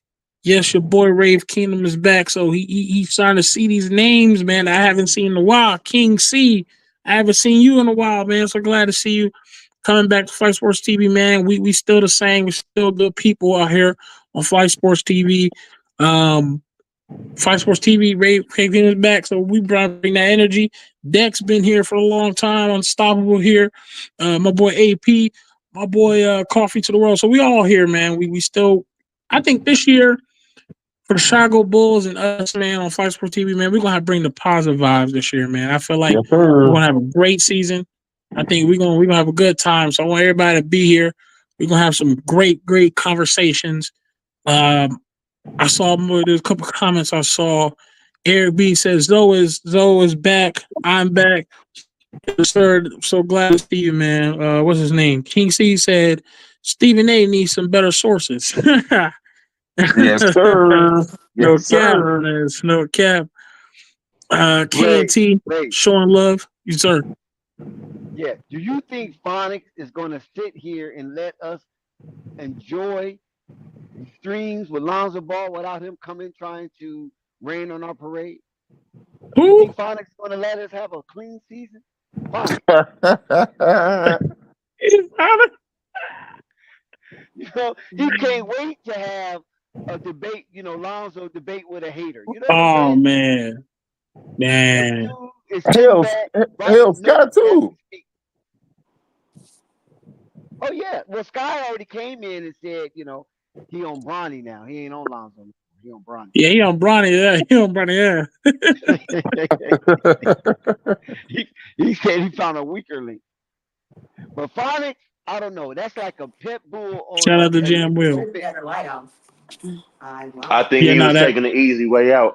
That he found a way to, yeah, so he can get out of there. That's what he did. Bronny already hit his ceiling. Oh, nah, boy. I feel that. That's hey, most definitely, man. And and listen, I know you guys have Twitter. I know you guys have Instagram. So whatever social media platform you have, man, share on Flight Sports Speed. Just share it. Put on your Instagram post, repost it. Flight Sports TV is on Twitter. I am on Twitter as well under Kingdom_Rave. So I mean, if you want to hit me up, if y'all want to repost, y'all want to talk about the game, talk about when we're gonna talk about it, just let me know. So we can have better communication this year. We want to have a lot of fun this year, man. We're gonna support our boy Zoe this year a lot more. Last year we didn't have Zoe. I think LaMelo Ball, he was hurt last year, so we got our Ball brothers back. We got LaMelo and Lonzo back on that court. Hit that like, hit that sub, support Flight Sports TV any way you can, even if it's some money, even if it's a like, either way, we appreciate it no matter what. PayPal, Super Chat. Hell, spread the word. Cash App, PayPal, Super Chat. Third time, shout out to Third Time. I see you, my boy. The link is in the everybody chat. Pulling up for right here for Lonzo Ball's return, man. That's beautiful, man. Everybody trying to return for Lonzo Ball's return, man. We want everybody to come back to Fight Sports TV and support this situation, man. This is beautiful. If you watched it, Lonzo Ball had a wonderful game, and to him have the game that he had, during the fact that he weren't supposed to have a game like that and wasn't supposed to even be on the court, that just talks wonders, man. That just talks amazing. Dex talking it up during the game, giving us wisdom. Coffee was talking, giving us wisdom. AP giving his opinions and his facts, giving us everything he can give. Because tonight was a great night. Unstoppable talking. We got a Purple Baby was talking. I was talking. So we appreciate everybody being here for sure. Most definitely, man. Yeah, we had Dave James pull up in the chat. Long time no see. We had Most SMG definitely. pull up in the chat. Long time no see. So yeah, the familiar faces are returning, and you know what? We appreciate you because you are also a contributor to Flight Sports TV. Most definitely, man. This is beautiful to see, man. This positive vibes. Triple B Nation. Wow. Triple B Nation. Haven't seen you so this is amazing, man. This is unbelievable. This is beautiful. I think that we're bringing positivity back. Flight Sports We need Uncle TV, Vern to man. pull up. Damn, Where he at, that's man? Sam. Uncle That's Sam Vern. right there, Triple B Nation. Shout out to you, man. I know. Triple B Nation. We definitely bring the positivity UTM back to Will. Flight Sports TV. Yes. Shout Oh out to yeah, GM Marvin Will, was in Eric the B. Marvin was here But y'all too. coming in here. Shout out to I Will forgot Marvin Recognize was in Will. the panel too. I forgot about that. Yeah, Marvin came on the panel. Yeah. Forgot about that. I told you he hunting Bigfoot. He out there hunting Bigfoot. You sure? He probably hunting them Alaskan fish out there, man. Yeah, They out got there some. in Anchorage, Alaska, boy. They got Bigfoot out there. Marvin better be careful, Marvin. Don't be having no fish around your doorstep. Now you need to watch out. You need to watch out for You need to watch out for what we'll call them. You need to watch out for them polar bears, man. I heard a polar bear can smell a human being from miles and miles away. Yeah, So it that was mean it was a very touching moment. I'm quite sure there was some. It almost wasn't a dry eye in the house. There was some tear jerking moments when Lonzo hit that first shot for the Chicago Bulls, and it was a Mhm. 3-pointer. You know how deja vu was that, right? That his first shot would be a 3-pointer, and it'd be all panties, no draws. You know, so congratulations to the return of Lonzo Ball. We are all elated. It was fantastic to watch. The demonstration was very impactful. Lonzo Ball is back in the building, baby. United Center, see red. No, that's a fact, man. What's his name? AP. You still here? Or did he go? Oh, I think he went. Okay. But yeah, no, most definitely, man. I think this is beautiful, man. I appreciate everybody being here. Like I said, Triple B Nation, that's family right there. Shout out to Triple B Nation. Um, man, our boy Lonzo Ball gave us a show tonight, even though it was only on 16 minutes. Hey Dex, I gotta ask, man, is 16 minutes today? But next game, do they up the minutes or they stay with the same amount of minutes? Do you know? Do you think? What do you think? Well, like I said, this will determine how he feels and how the Bulls feel. And if it's up to Lonzo, he will play 20 minutes for the second game. But the Bulls might up it maybe an additional 2 minutes because I think the fans felt shorted. And listen, he's coming off an injury, so we have to expect that. We can't just rush him out there and inundate him with a bunch of minutes. You follow what I'm saying? Without seeing what is the repercussion for playing such minutes on his knee, the pain, or anything that's there. You know, so he'll be thoroughly reevaluated based on what he did tonight, especially running out of bounds. That right there, that was a gas. I'm quite sure the whole United States was like, oh! You know what I'm saying? And then when the ball got into Zach's hands and Lonzo ran out of that crowd, they was back cheering again. So if the next game against the Cleveland Browns goes the way that I expect, I assume that he will get an additional 2 minutes per quarter to close out training camp. Okay. My question is like we saw Zach LaVine play, right? And we saw like LaVine kind of sometimes show a nonchalant to his attitude about Can y'all hear me? this team. Huh? Who's that? Oh shit! I didn't know y'all couldn't hear me. I've been saying that. Nah, we hear nothing. We thought I thought you left us. No. I was looking at some other shit. I thought you heard me when you asked if I was here still. Yeah. No, I was replying to Dex. I was saying I don't think they gonna up his minutes like they regularly would up somebody's minutes coming back from injury. Oh, okay. I think they're gonna play it probably month to month, or 3 weeks. I think they're gonna probably give him. That long? You think it'll take that long for them to up his minutes? 3 weeks? Man, for them to, first of all, we not only us as Bulls. Okay, let me not confuse you. The reason why I'm asking that long because they already seen what he was doing in training camp, in practice and things of that nature. And they gonna be careful with him, bro. They gonna be careful with him. Okay. We lived through Derrick Rose already. So I think Reinsdorf is gonna tell them dudes, we're gonna give him 20 minutes probably for the first month. Let's prove that he can go out there and not have knee soreness, not have any setbacks, and then probably mid-November, early December, give him 25 minutes. But I believe by the All-Star break he might be playing 30. But yeah, I think they're gonna really slow play this. Breaking news: the Dodgers are up 8-0 in the top of the ninth over the New York Mets. 8-0. So right now the Dodgers are in the way of the New York Subway Series between New York and the New York Mets and the Yankees. What's the record? What's the teams? Oh, it's LA versus the Mets and Cleveland versus the Yankees. I'm saying it's 2 games to 2, 3 games to 2. Like what is it? This will be 2-1 Dodgers if they win this game. Man, y'all lucky as hell, man. LA is so lucky. I'm not a Dodgers fan at all, bro. Them motherfuckers, Shohei is. I've never seen nothing like Shohei in my life.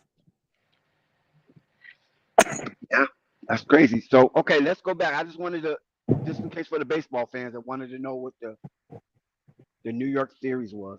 Yeah, so I think they do. I think they do up it next game, and only reason I ain't trying to cut you off, Rave. One game? You think they go up it after one game? No, but not like dramatically. I say they gonna decrease. I think they're gonna continue. Oh wow! Like I think because what I'm saying. It's a preseason. I think they're gonna test how his body, in every situation. So, for example, this game may be 15 minutes, but next game might be 18 minutes, right? Because they gotta see, like, okay, is he being affected? They're gonna look at, is he being affected? About how much, like, if they put a workload on him, they're gonna try to see if is affected if they try to beat him up a little bit. So they gotta test it, bro. Because once let's say, like, for example, he's already showed his skill set is still the same, right? And that skill set that he has is capable of being a full-blown starter again. Brother, but they're not gonna rush it. They're not gonna make him a starter yet. So in order for that to happen, they have to test his abilities, or, well, not his ability, but they got to test his body again in different ways. Rave, I don't think the Bulls ever thought he lost a step. This is what I'm getting at. I don't think the Bulls ever thought he lost a step. Since day one when he got injured, they've been saying when Lonzo return. They've been had the utmost confidence in him. So I don't think they need to see him do nothing. They think the boy a baller already. What I'm saying is nobody has ever came back from the injury he had. Why rush it when you can give him 20 minutes for a whole month and see what he do with that? If he has no setbacks, he's doing good, looking strong, then you up it. I'm not upping it. All right, let me say this. He played 16 minutes. So next preseason game against the Cavs, he played 20 minutes. What he go play opening night? 24? And then what he go play the game after that? 26? He gonna constantly go up to he playing 38? No, I don't think they're gonna go all the way up. I just thought like to see how he feels when the season starts. They know they're not gonna give him no 38 or 25 minutes of big minutes like that because what were you saying, Tom? I was gonna say, bro, they gonna take their time with this, man. They gonna take their time most of the season, ain't they, bro? Too many point guards that got with the knee issue. Remember, I told you it's even stuff that they're saying over here is the point guard position cursed. So they gonna take their time, bro. They know. So you think that Derrick Rose situation is why they're gonna take a sweet time? The Derrick Rose situation. Yes, sir. Yeah. And they know how valuable Zoe is. So it's like, why rush it, man? Like I said, I wouldn't be surprised if he really didn't even play. I really wouldn't be surprised if he didn't even play Cleveland Cavaliers. They'll sit everybody out and let the two-way players play. But they already slated for him to play against the Cleveland Cavaliers. They already announced it. Yeah, they can pull it back. They can pull it back. They can change his mind. Shit, it was a game time decision. Oh, we done seen that happen plenty times. Right, he woke up with a sore back today, so we gonna sit him for precaution. I'm just saying, I wouldn't be surprised if they did it because it's a preseason game. We seen what we needed to see. He good. We'll see how versus the Pelicans. Cause I think that's the game he wanted. Cause he enjoyed whooping the Pelicans ass. I think that's the game he wanted. He does that. Pelicans and the Lakers. He let them whoop their ass. Hey, I don't see Zoe cracking 30 minutes at all this season. Whoa. At all this season? The whole season? It might be one outlier game, 2 outlier games. Like, I don't see him cracking 30. I don't see them putting that pressure on him his first season. If you bring him in, let him play max 28 minutes, and then let him have a whole off season of strengthening his body back again, he'll probably be our starter next year. Like off rip. Like they probably sign him to a good contract and he'll be our starter. We let Giddey go or whatever.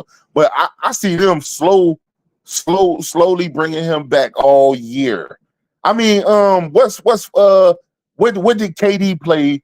I'll look it up now. I'm about to see what did KD play when he came back off his injury and what Klay Thompson did. And that's regular type injuries niggas always have. I don't believe them dudes start playing 30 plus minutes for a minute. Y'all not gonna be able to hear me, but I'm about to look it up right now. No, I mean, here's my thing. I'm not arguing because y'all make a valid good point about taking it very, very slow, being very, very smart with his injury. So I can understand. Maybe they're not going to increase his minutes next game, or maybe they're not going to increase his minutes for the next couple games. That's fine. But I don't know. He's not going to crack 30 almost all season. As good as he's already playing. Oh. I think they're gonna play it. They're gonna play it by the best, man. They go slowly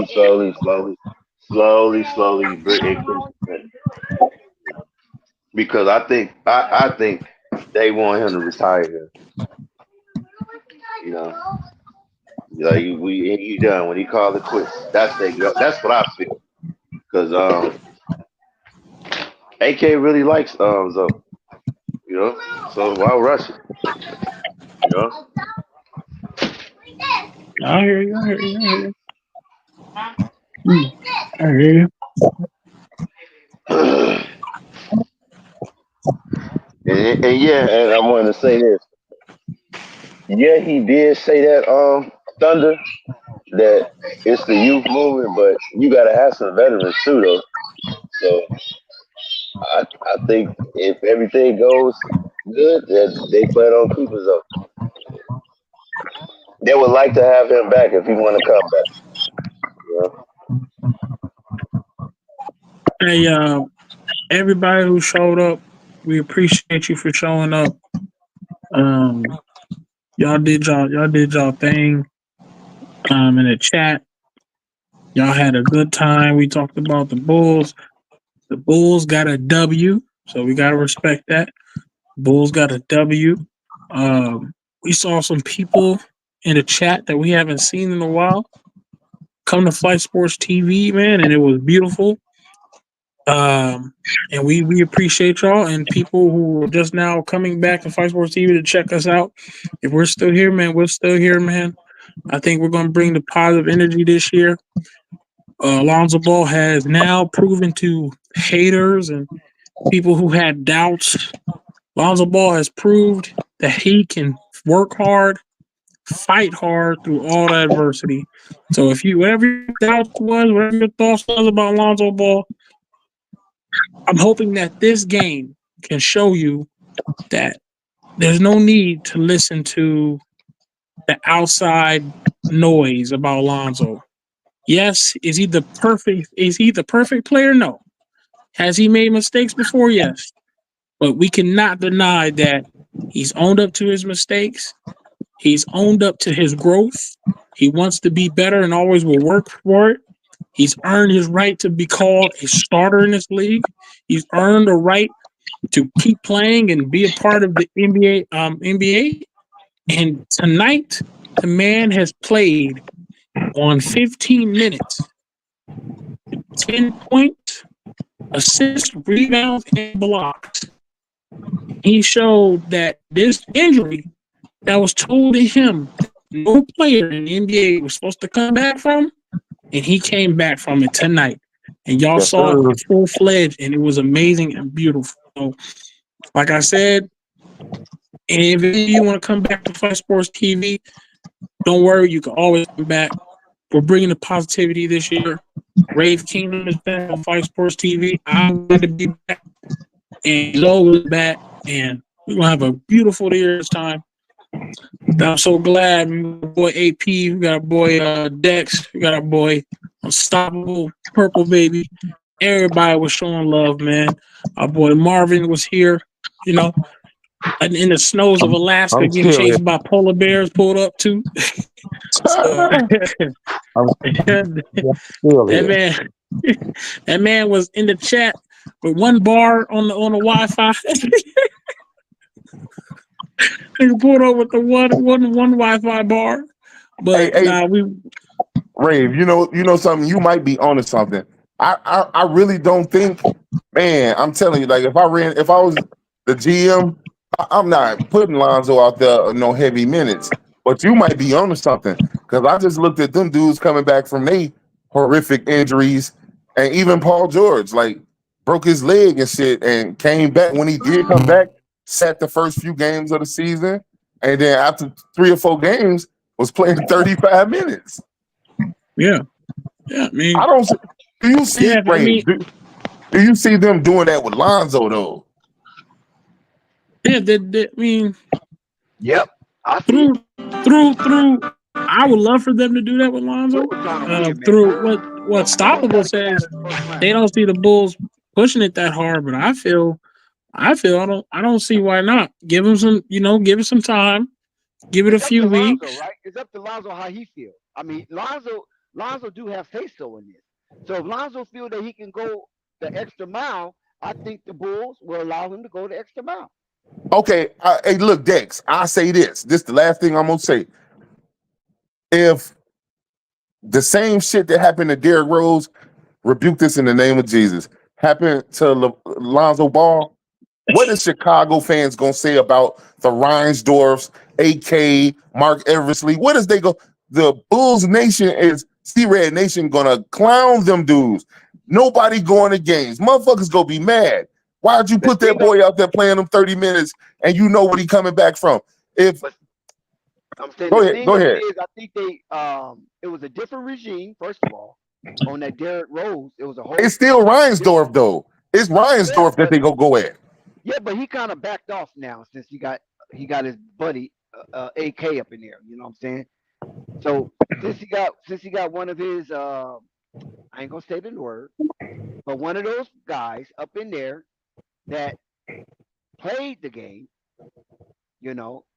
and see it a different way. And plus, AK have a history of being a high processor when it comes to talent evaluation. Look at the people that he done drafted throughout the league. They're doing really, really good. And then look what he did with Chicago so far, into organizing them into a single unit when Chicago was scrambling for talent. And all of a sudden, AK in that year acquired some of the top talent in the NBA, and they went on that magical run, right? The unsuspected magical run. So now they're trying to recapture that. And I believe Ryan Dorf trusts AK to be able to recapture that Bulls what word can I say? The Bulls aura. I can say it like that. The Bulls aura. Because what he did was he put the Lonzo, Zach, and Boots together first, right? He summed it up. Then all of a sudden, DeMar came available. He brought DeMar in, and now he had two players. Listen to this. And when the last time you could say this about the Chicago Bulls? He had two players in the top 10 of running for the MVP. Yeah, that's rough. Last time can you say that? Two players. And Lonzo was a maestro. Hey, Dex, I don't know if it's the Don Julio or what, but I don't know where you getting at with this. You said where I'm getting at with this? Yeah, because we talk about his injury, right? Right. So this is why I'm saying that you brought up the owner, and I'm saying the owner had that other regime that was very fallible and had plenty of flaws. But this regime, what was that? Oh, though J-Pat. But this regime, he trusts them, and this is why Lonzo was able to stay in good favor as the Bulls curry Lonzo all the way through his rehab. Right. So you don't think Ryan Horst was behind that? Because he could have said, no, I don't want to carry that contract. He's a burden. Let's get somebody in that's going to be productive now. No, I think he is. Like I said before, I think they all think Lonzo is a star in this league. But my whole thing is rushing him back playing 30 minutes. I'm saying, what if he play heavy minutes and get injured? I'm not saying rushing him back, because 2 years is not a rush back. No. That's what the whole question. That's what the whole conversation was that we was all talking about. Should he play more than 30 minutes this season or not? I answered that already. It's up to Lonzo how he feels, because he got a lot of say so in this. So if that was my question. So even if you leave it up to Lonzo and Lonzo say, yeah, I mean, what competitive athlete gonna say, no, I don't want to do it? Like everybody gonna say it, even if they got lingering injuries. But I said they'll flame Ransdorf if he get injured playing heavy minutes. Well, I mean, injuries is the nature of sports, right? I mean, you can't take it out. If you could, they would have removed the DNA of injury years ago. Yeah, right? That's facts. Jim Brown days. Yeah, you could get injured slipping in your house. I mean, as we seen Carlos Boozer do, right? Carlos Boozer slipped and broke his fucking arm or some shit. Or Pierre from the Giants. Remember that when he busted his fingers?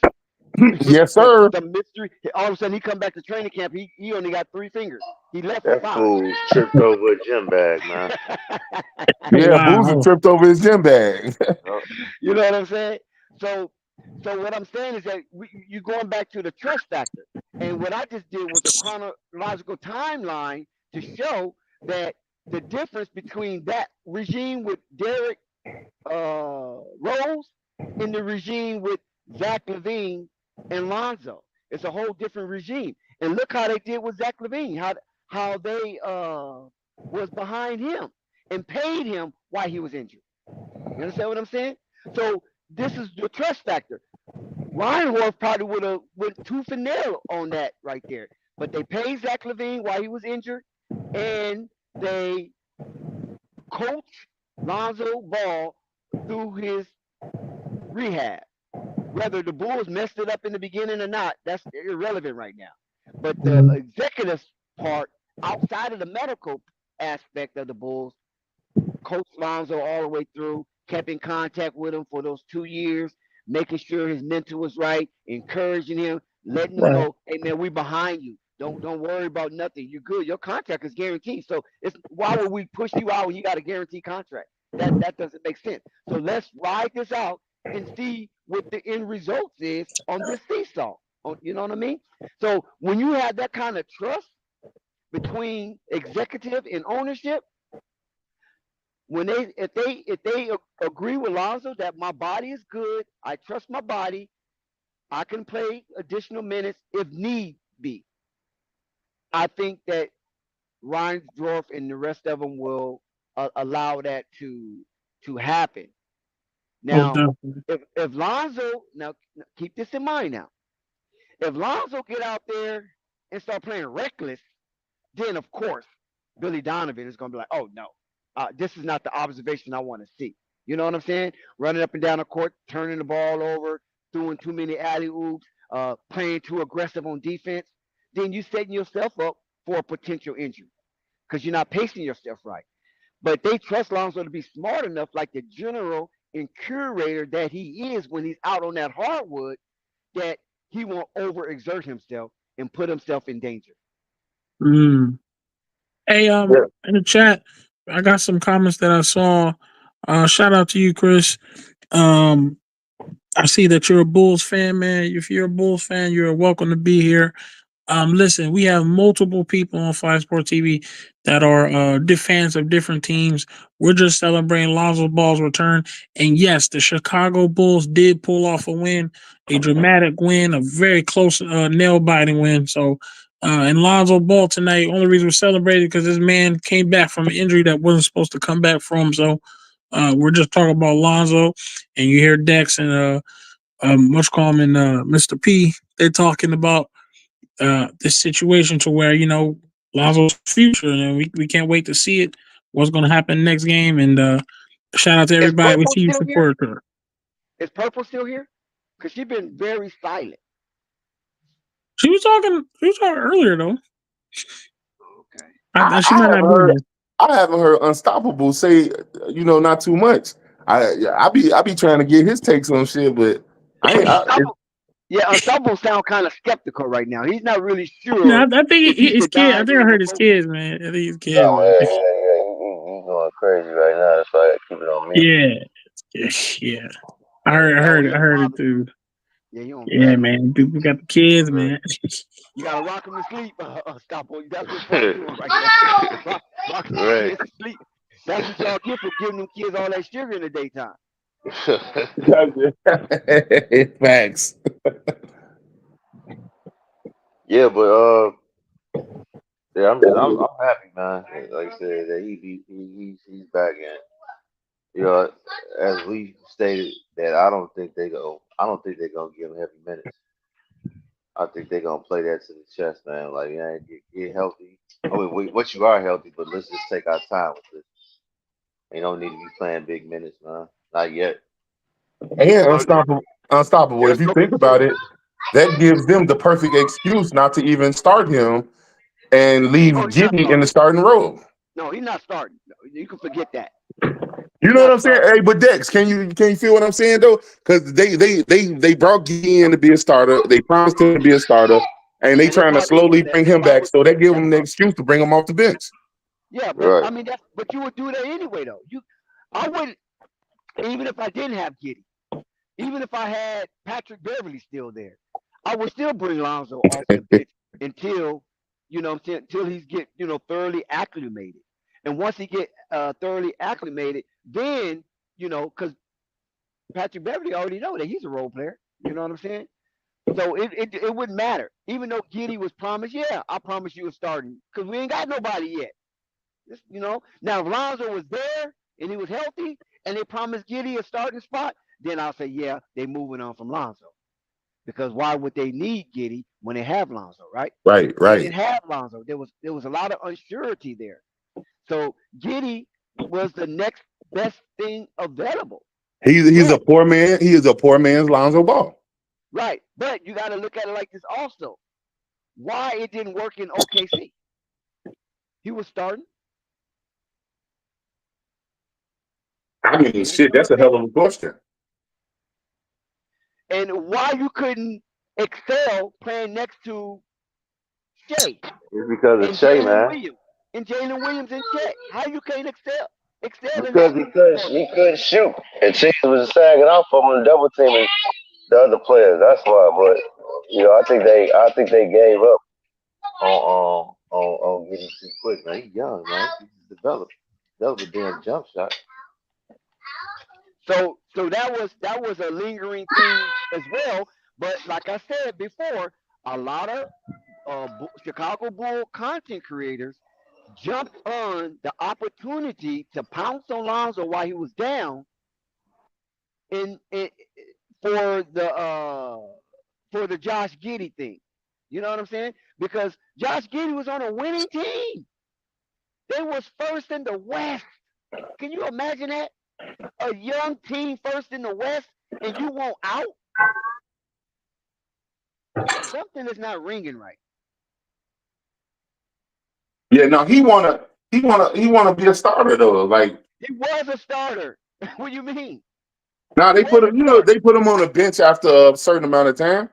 Yeah, because he was going through that court stuff. You know what I mean? With the minor thing. You know, it kind of messed with his head. You know, he's an Australian. You know, he's not no tough white American. He's an Australian. You know, Hey, Dex. Back mountain. If he could have been a starter, he would have never asked for a trade. Like once they told him he wasn't gonna be a starter no more, he wanted out of there. But that team had like Jalen Williams get better. That team had a few dudes step up. Who took his position? Jalen Williams is a power forward. Who took his position? No. I ain't saying position wise. I'm saying points wise. Like, dude need the ball. He need them shots. So even if Giddey's there, Giddey want a certain amount of starting shots. Start. So he want the ball in his hand. You know what I'm saying? Yeah. Okay. So, there you go. Okay. There you go.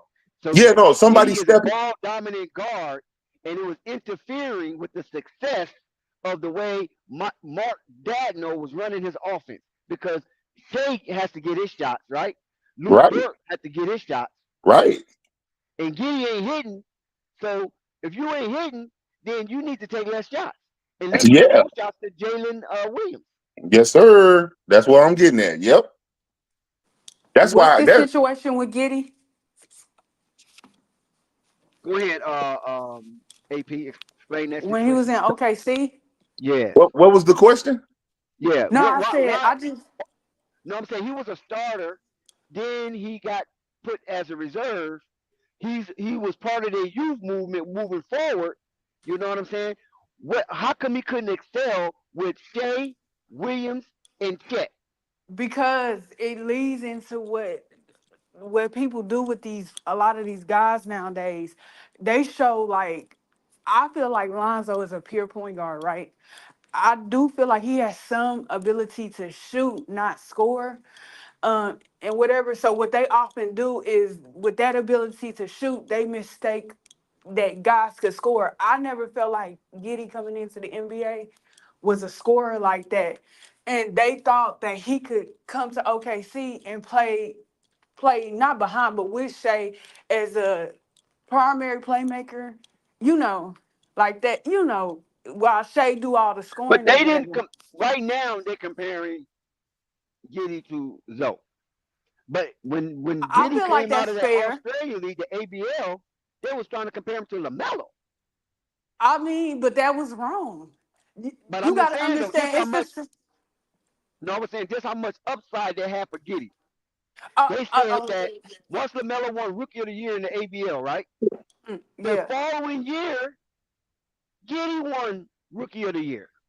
Okay, LaMelo comes into the NBA, and he was the youngest to secure a triple-double. He beat everybody out, right? Beat LeBron. Right. First was Magic, LeBron, Lonzo. Then he beat Lonzo. Russell was on that list, wasn't he? Russell Westbrook. I'm not sure if Russell was on that list. I'm not sure, but if he was, no, I mean, because I Lonzo get your, I has get hold your, on I a get second. your Hold on a point. second. Let me finish. Let me finish. Let me land the plane. So, Okay. so he was compared to LaMelo, and that was that the rising star and coming into the NBA from from a foreign league and blah blah blah blah, right? So Mm-hmm. Giddy breaks LaMelo record as the youngest NBA player to secure a triple double, and I think he still holds that record. I don't think nobody broke that record yet. I think Yeah, Giddy I still think. holds it. Yeah, I think So so too. so all of a sudden, what happened? Why he's not compared to LaMelo anymore? And now they're trying to compare him to Lonzo. But he should have always been compared to Lonzo or somebody less. I just feel like we put far too many players because we see them string together 10 good games and say, oh, they're just like this. They have abilities to do this. And then specifically when they get to the NBA and we see them struggling or they don't have the ability to do it, then all of a sudden they're bad, they're terrible. A lot of guys are just gonna flame out anyway, but so many guys are flaming out due to comparison's sake. Like I keep trying to tell people, if y'all stop looking at um Halliburton as a scorer and Halliburton hones in on his ability to be a better playmaker and a better defender and stuff like that, you will see. I hate that people, use Chris Paul a lot, but that's recent memory, but where scoring is just kind of third in his abilities and stuff like that. That's what I feel about Giddy. That's what I feel about Friends too. But people, oh, he can score with the best of them, and I'm like, no, they can't. Not when I look at them, they can't. And like Who could they want score with the these best of them? score Who first you referring to, guards, Purple? Who you huh? referring to when you say they can score with the Friend, best of them? like people talk about friends, so when they say like who's the best player on the Magic, they'll say like friends, or some people say Pablo, but most people say friends, then Pablo and stuff like that, right? And then they talk about the scoring and his shots selection and stuff like that, and they don't mention like LaMelo when it comes to friends and stuff like that, but they'll be like, oh, that's why I thought he was better than Giddy. I don't see, just because a guy is averaging 14 or 15 points don't mean for like we know LaMelo. To me, when I look at LaMelo, he's a scorer or a shooter, however you want to put it. Same thing with Trae Young. Like they're scorers or shooters first, wherever you want to put them in, whatever. But when I look at France and Giddy and even Lonzo, I feel like they're a higher end defensive minded, playmaking minded type guards first. Same thing with Now, Halliburton. Purple. Now, Purple. What? Why did What? you skip over the description playmaker when it comes to Trey Young? You don't Because think Trey I Young's feel a playmaker? like I do, but I just feel like France and if Halliburton can become better this season at that, and even Giddy to an extent, Lonzo definitely, they are to me superior playmakers. Like James Harden, people call James Harden a good playmaker, but I think that's a secondary skill of his. I But think it's his okay. Really, primary That's really. okay. ability, But that's huh? okay though. Even if that is Yeah, a secondary skill, that's okay. That's yeah, still and part of that's awesome, but your that's not weaponry. the yeah, that's not their best skill. And I think that's the problem with Trey. Like I said, once again, I really wanted it to work with him and Murray, right? But I knew deep down, I'm like, nah, it ain't even got to do nothing with him being playmaking. Trey Young was the main guy for Atlanta. I think what he was there for 4 or 5 seasons by the time Murray got there or whatever. Yeah. He was the guy for that team, and as far as taking on, the But Murray playmaking did make an duties. all-star in a Hawks uniform. Yeah, yeah. I mean, and that's cool, but guys will be guys at the end of the day. Like it's just weird that we But put everybody in this score first box, and it's not. We're gonna, like I said, a lot more guys like with Reed Shepard. I think Reed Shepard is an okay playmaker. I think he'll be an okay defender, but I'm seeing a lot of people love him because of the Steph comparisons. And I said we've been here before. with Is the he self better than Van comparisons. Fleet? That's the question. I would say yeah. Yeah. Just He needs to start. yeah, but that's the money talking right there over there in Exactly. Houston right now. Exactly. But it's the same thing. I don't understand the hate for Curry when you comparing, Reed Shepard to Curry. Like it's just weird to me. But It's it's been the comparisons comparisons. all the time. But are you saying Giddey shouldn't try to score, or No, he I'm not. should? I'm No, just no, asking. no, not at all. I'm not saying. I'm saying that we look like people are like recently. I was listening to Players Choice, and I keep trying to tell Dex. I said a lot of people look at Lamelo and they might play two different styles, especially when it comes to playmaking and stuff like that of basketball. But a lot of people look at him and look at Trey Young and feel that they're the same player. So they're Maybe not at gonna one time they let were, him, but they ain't now. huh? Say that again. Maybe at one time there was a stockpile of assimilage, right? Because Mm-hmm. Lamelo, was doing his thing, and Mm-hmm. he wasn't looking to play no defense and things of that nature, right?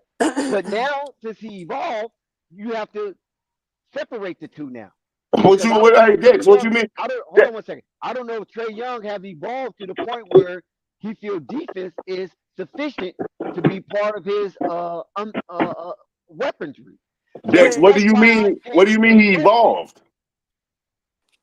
Lamelo, Yeah, because he's playing defense now. I mean, he's really playing defense. is he? I mean, I'm not saying you're wrong. I'm asking because I don't watch him.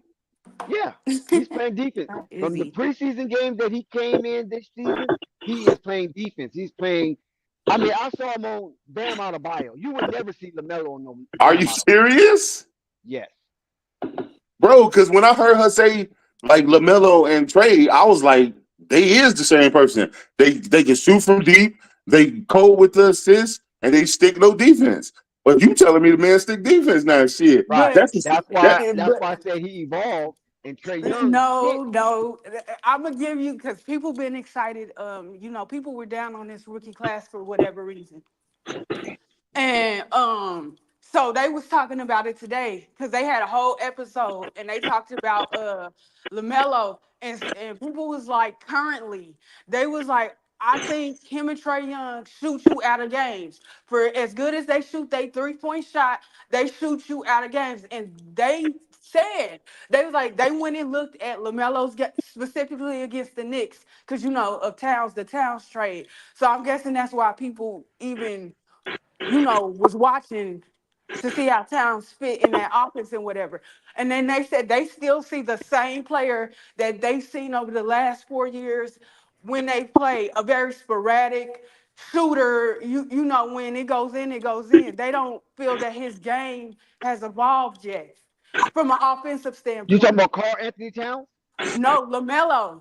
And they feel that Oh man, about these Trey people. Young, Listen, which let is me tell you something about crazy. these people, man. A lot of these people just don't. They don't even like nothing from the Ball family. So it doesn't matter. They're What gonna always what find do ways to Trey Young critique have his to? game. So what's the niche with Because they're Trey gonna Young put him. They're outside gonna that he's always try to small? compare him to somebody that is highly critical. You follow what I'm saying? But listen, Lamelo is 23 years old. What all do you expect from a 23-year-old, right? Mm. Rookie of the year.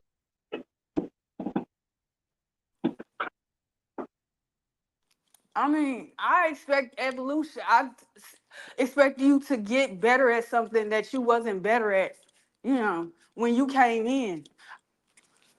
Oops. I agree.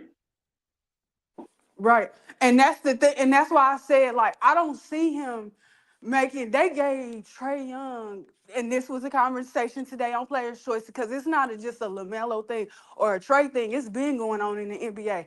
They were talking about how guys met statistical or overachieved in statistical aspirations and stuff. Like they overachieved, but they don't make all NBA teams or they don't make all-star games. So when they don't make the all-star games, sometimes the coaches and the media go back up and make up and put them on the all NBA or all defensive teams and stuff like that when they miss.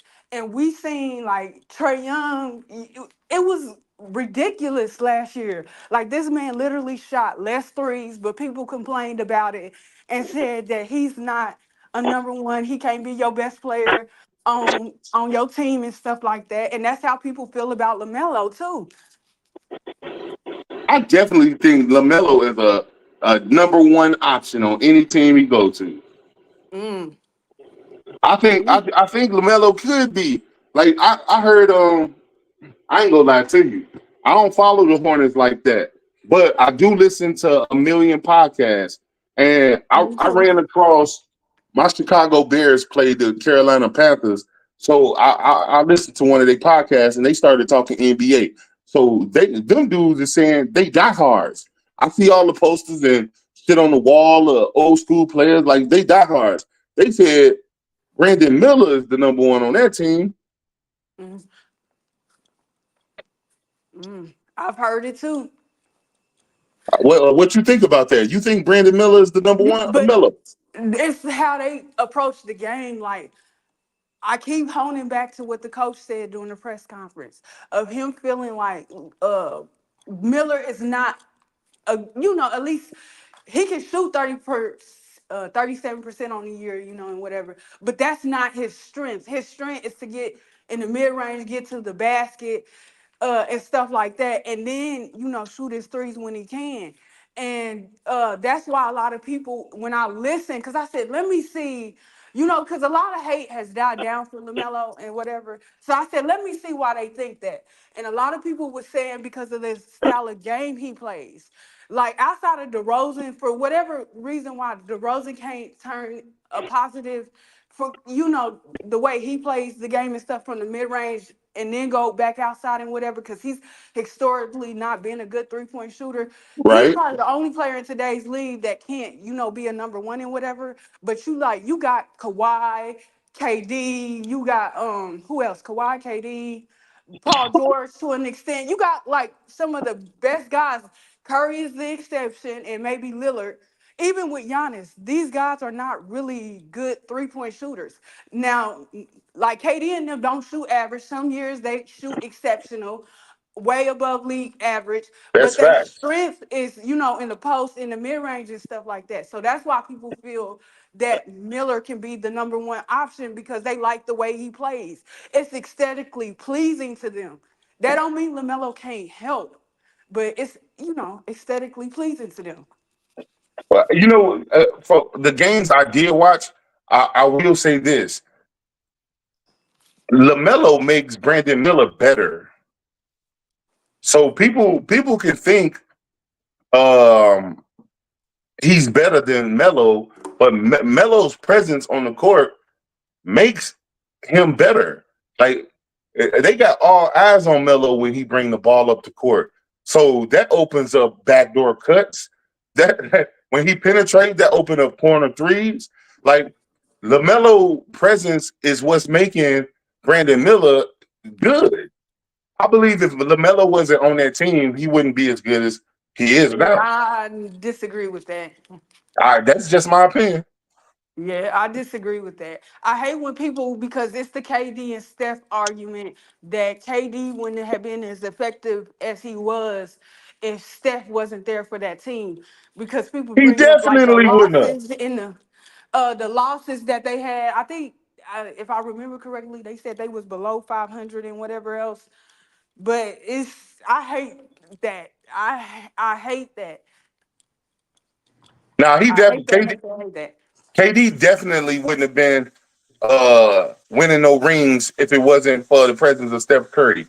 I'm not taking nothing away from KD and his greatness. Me and my cousin just got into a debate like 10 hours ago about KD, and I think KD is top 3 since he been drafted. Like that dude is a monster. He should have been the number 1 overall pick, but I don't think he like I'm a Jordan fan, of course.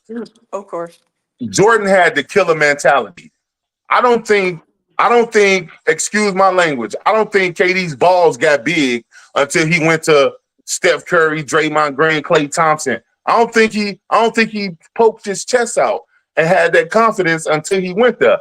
Like, did you see how nervous them dudes was in OKC going against the Golden State Warriors, couldn't even inbound the ball. They nerves are so scared they couldn't throw an inbound pass and let the Warriors beat them.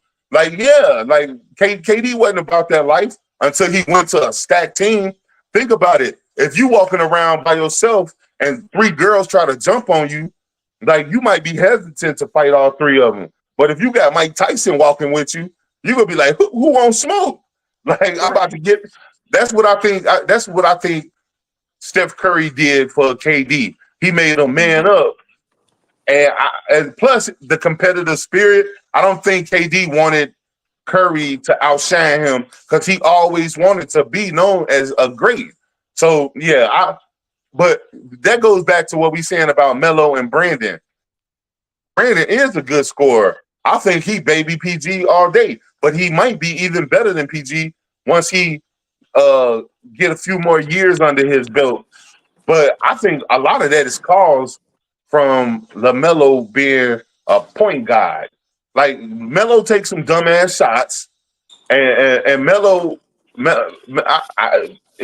Bam say Melo be sticking defense. I ain't seen it, but I guess I'm gonna have to pay attention this year.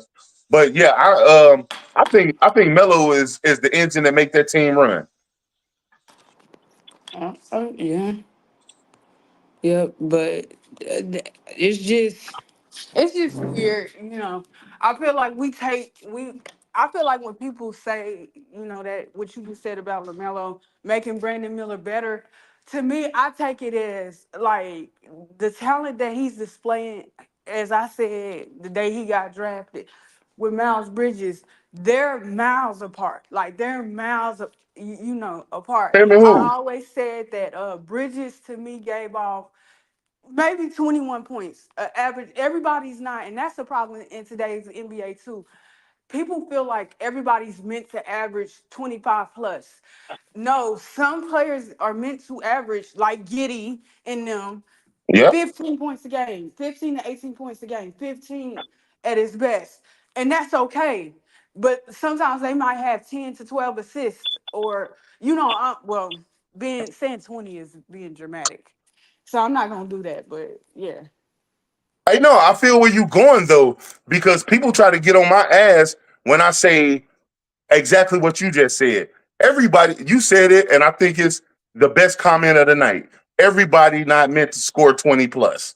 Like some dudes got to do the extra shit. And Jason Kidd is a Hall of Famer scoring 13, 10, and 9. Like, you know, like Yep. and like you said, he ran them teams not looking to score, but to get everybody involved, like Yep. a point guard's supposed to. So yeah, Yeah, like Trae you speak Young a fact. Trae Young and Harden are they styles are way different, but their approach into how they set their teammates up from a playmaker's perspective, I hate it. Yep. It's similar to what LeBron does. Like when people call LeBron a playmaker, he is, but they over dribble. They don't make and Chris Paul has done it in his later years to kind of pad his assist and whatever. I'm not gonna lie, but it's like over like seeing a teammate open to your left and the guys kind of offer him and whatever like, and they don't pass the ball. They'll pass the ball sometimes to the opposite direction or try to go for the alley oop and whatever instead of just making the right pass sometimes. Like Russell Westbrook literally did that for the triple doubles, and that was like my only thing. He literally did that, you know, with it from the rebounds to the assist, and that's annoying. Where LaMelo is just way more natural. He's trying to keep the play developing. If that play don't work, then they're resetting. Like I hardly ever see Harden do that nowadays.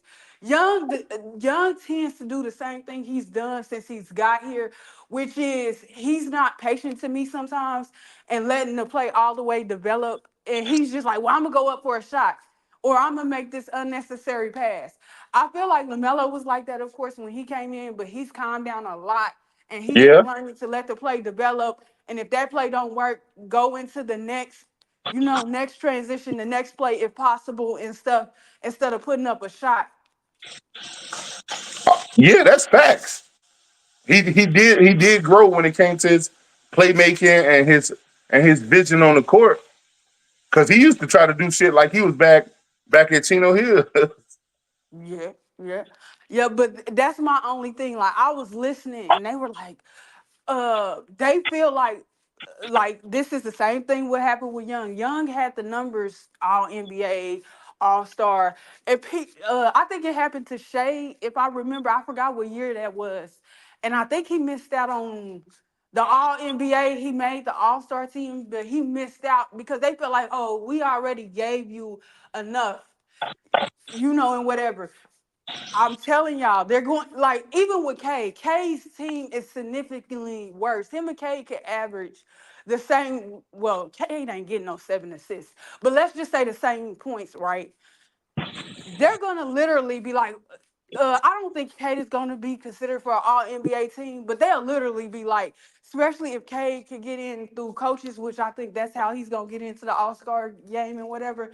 They're gonna be like, well, if we got one more spot left and whatever, we're gonna give it to Cade. Even though LaMelo's team might be statistically better in the win column and stuff like that, we don't feel that he's the best option, especially if Young gets in. I don't see Trae Young and LaMelo both making the All-Star team this year because they're gearing up for Trae Young to make the All-Star game this year and whatever since the whole kerfuffle last year and whatever. So he'll get in, and Jalen Brunson, you know, people Hey, acting finicky on him. So we'll see. And a lot of people hyping up Maxi and whatever. So it's gonna be hard to make the All Star team at the guard in the East.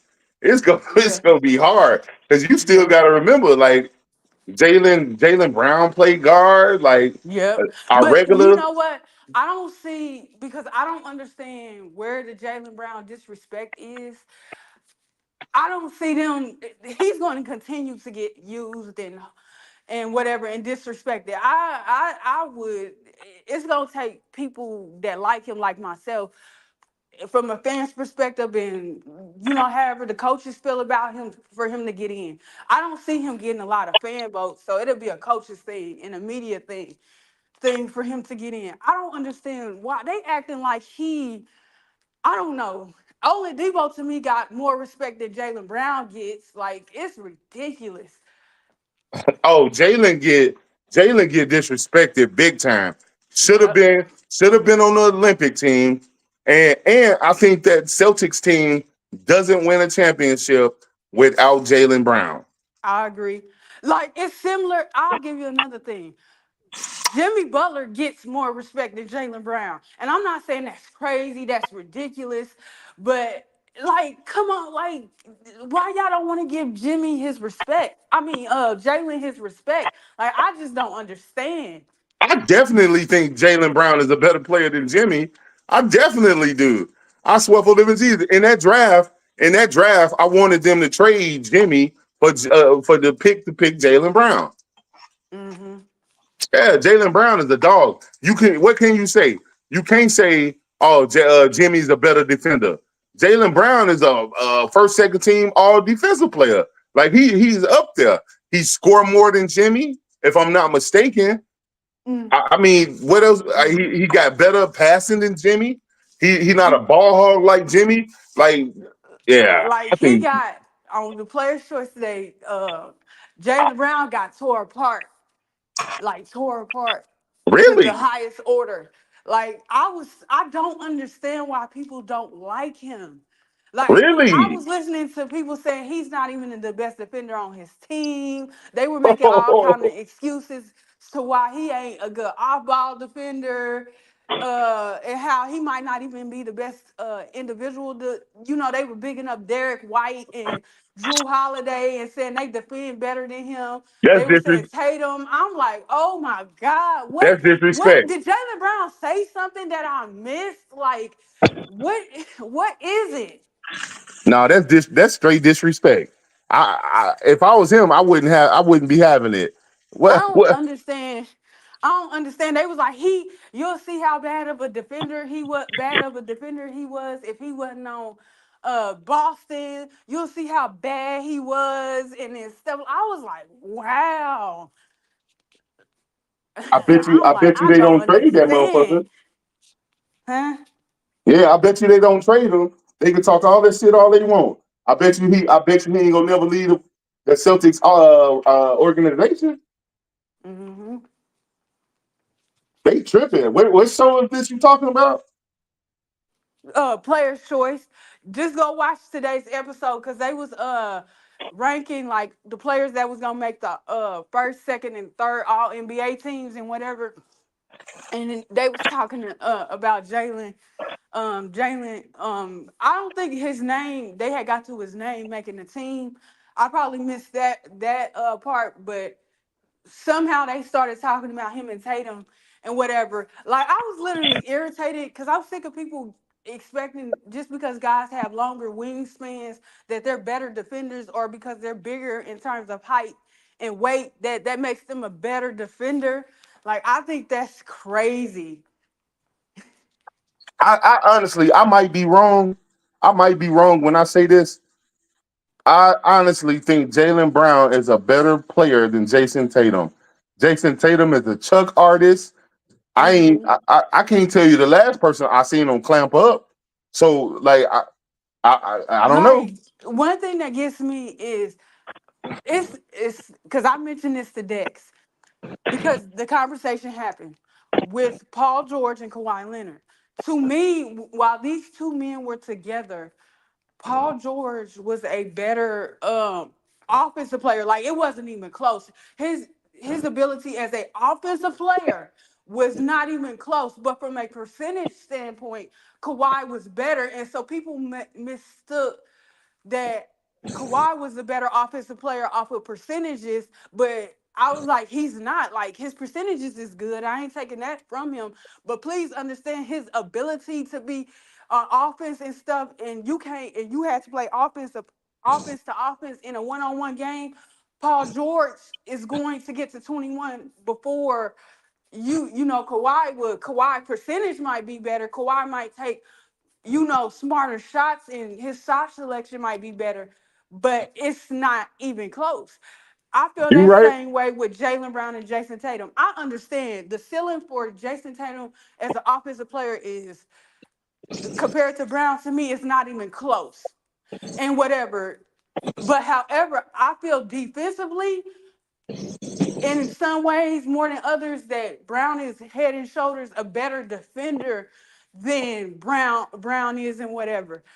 People don't understand Brown. If I remember correctly, Brown came out of college as a defensive guy. Like I remember watching his tape and whatever, and didn't see much from him offensively and stuff like that. I didn't feel like he was ever going to be what we see right now as an offensive player and whatever. But and I'm not saying that Brown is better than Tatum. I keep repeating myself every time. I said I will always take the more defensive player over the offensive player. I do understand, with that being said, that my team would have, like, my starting five wouldn't even get to 120 points in today's league, but I like my defense. Like all Exactly. day, every day, I like my defensive players. Yo, I'm out here in Missouri, and only people out here in Missouri that think Jason is the best player on the team is people from where he from. Everybody else out here don't even like the guy. I was shocked when I found out about that. Like I brought up Jason Tatum, and this was in the playoffs, the finals. And I'm like, y'all watching the game tonight? Motherfuckers like, hell no, we don't fuck with dude. Like, I'm what? Y'all don't fuck with him? Why?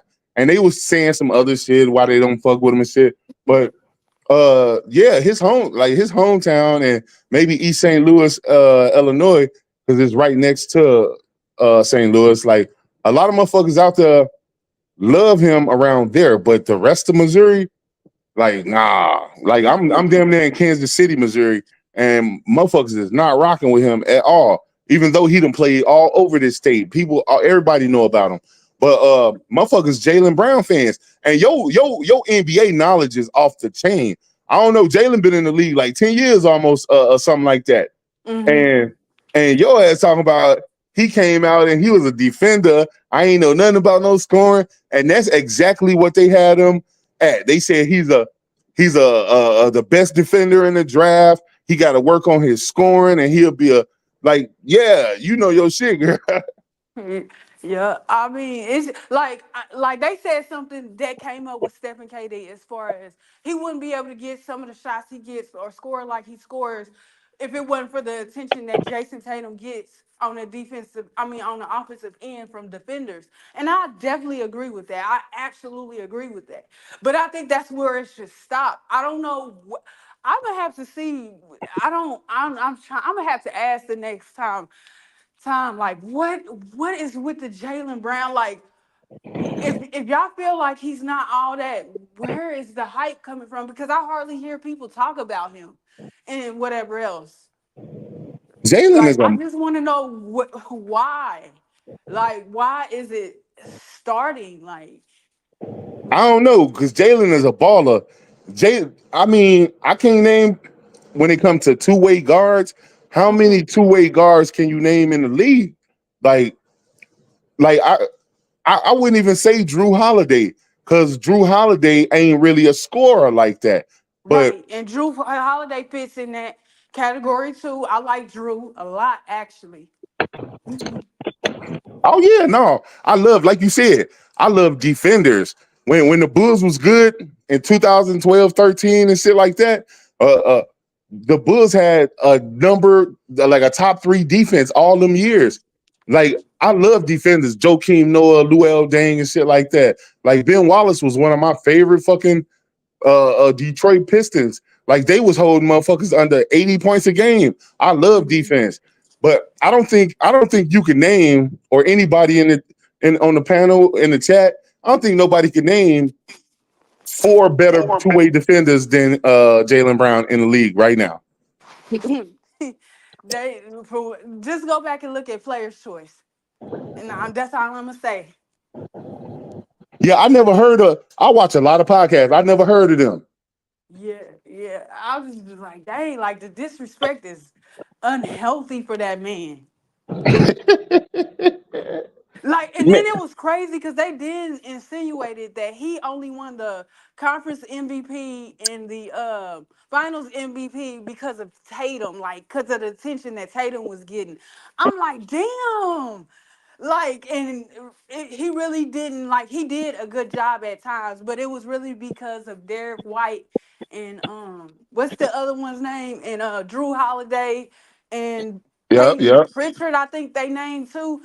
It was because of them, and they basically insinuated a pity party. And I'm like, I sat up and I'm just like, because I was kind of sleepy, and I was like, the way I sat up and was like, there's no way that you disrespected this man like this. Like, what did he do?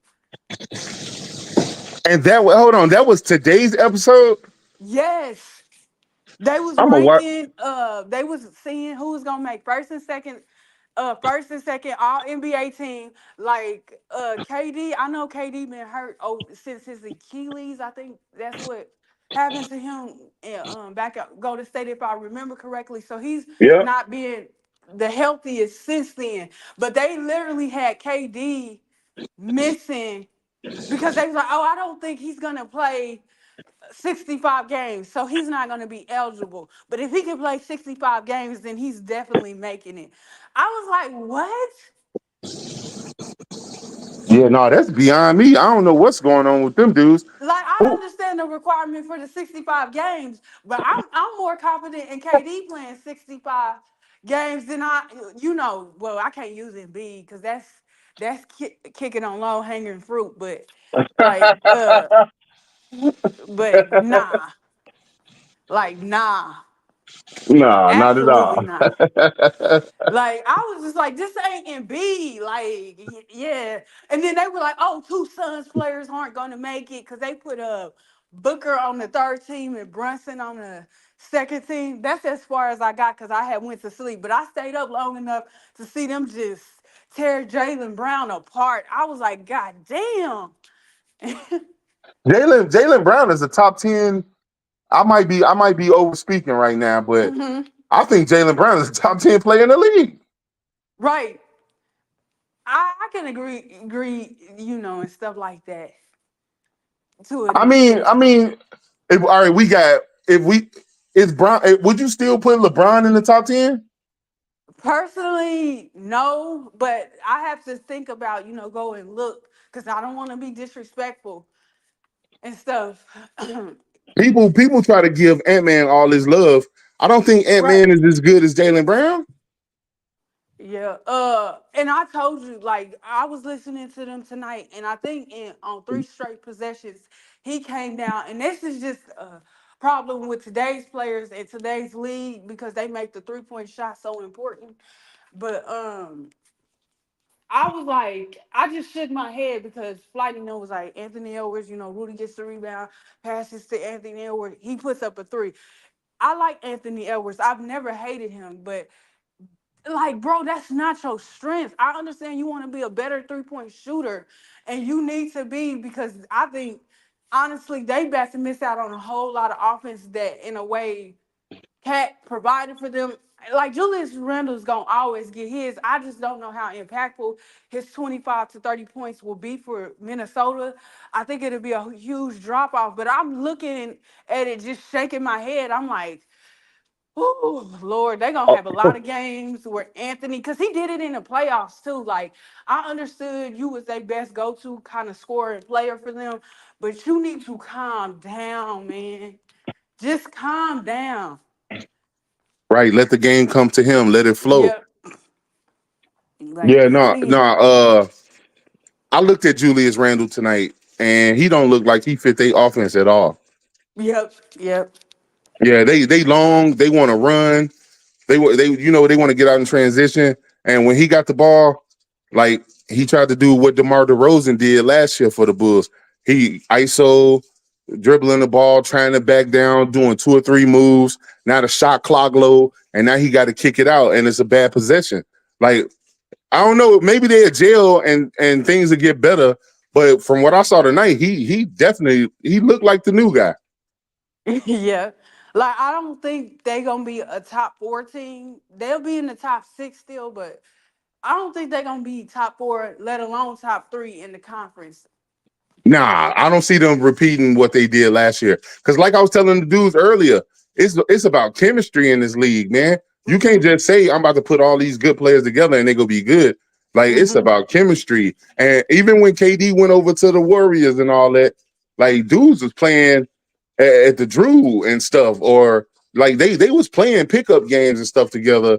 A lot of these dudes train together in the off season and stuff, so they rush their chemistry that way. But yeah, I don't know where folks getting at with this Jaylen Brown hate, because I say LeBron probably top 15, but I don't think he in my top 10, and that's just because of his age. I don't think he gonna be. I think he's still gonna put up some good numbers, but I don't think he gonna be Brown. Like I would say Joker. Is KD in the top 10? Some would say maybe, and if you put them there, they're gonna be like, "Well, why can't LeBron?" Yeah, You see, know, KD that's and why I said LeBron I might. think I would have to put him because I think KD is still, as much as people don't like to admit it, I think he's still a top 10 player because he's highly effective for the Phoenix Suns. You could tell when his scoring is missing, when he's having a bad game, and Yeah, stuff that's true. like that. Big facts. Big facts. Yes, yeah, you Because preaching. Bradley Beal, whether he's injured or not, he's not cutting it for that team right now. Right, right. I thought that was a horrible trade when they got him. Thank you. I keep saying that, and if I was Phoenix, I would have said no. Like, no, you can't, because for everything we gave up, it's no replacing. Like, I like Ryan Dunn and stuff like that. Hopefully, he gets a lot of minutes, and I've always liked Boyle, but I'm like, I still don't see it. I think they'll be good in the regular season, but they're gonna be a first round exit. Well, they might not be a first round exit this year. I think Minnesota might end up in the first round exit this year. Actually. Ooh. Because I just think they got that. I'm more comfortable to say they got worser in the worst ways. Hey, you talking about Minnesota, right? Yeah. Yeah, I think they gonna miss Cat. Yep. Because Gobert, people don't understand. Gobert is fine in the regular season. We're gonna call it that they don't scout at in the regular season at all. So they'll get by in the regular season, but come playoff time, we're gonna see the same Gobert. And I keep telling people this that you seen in Utah with Donovan Mitchell.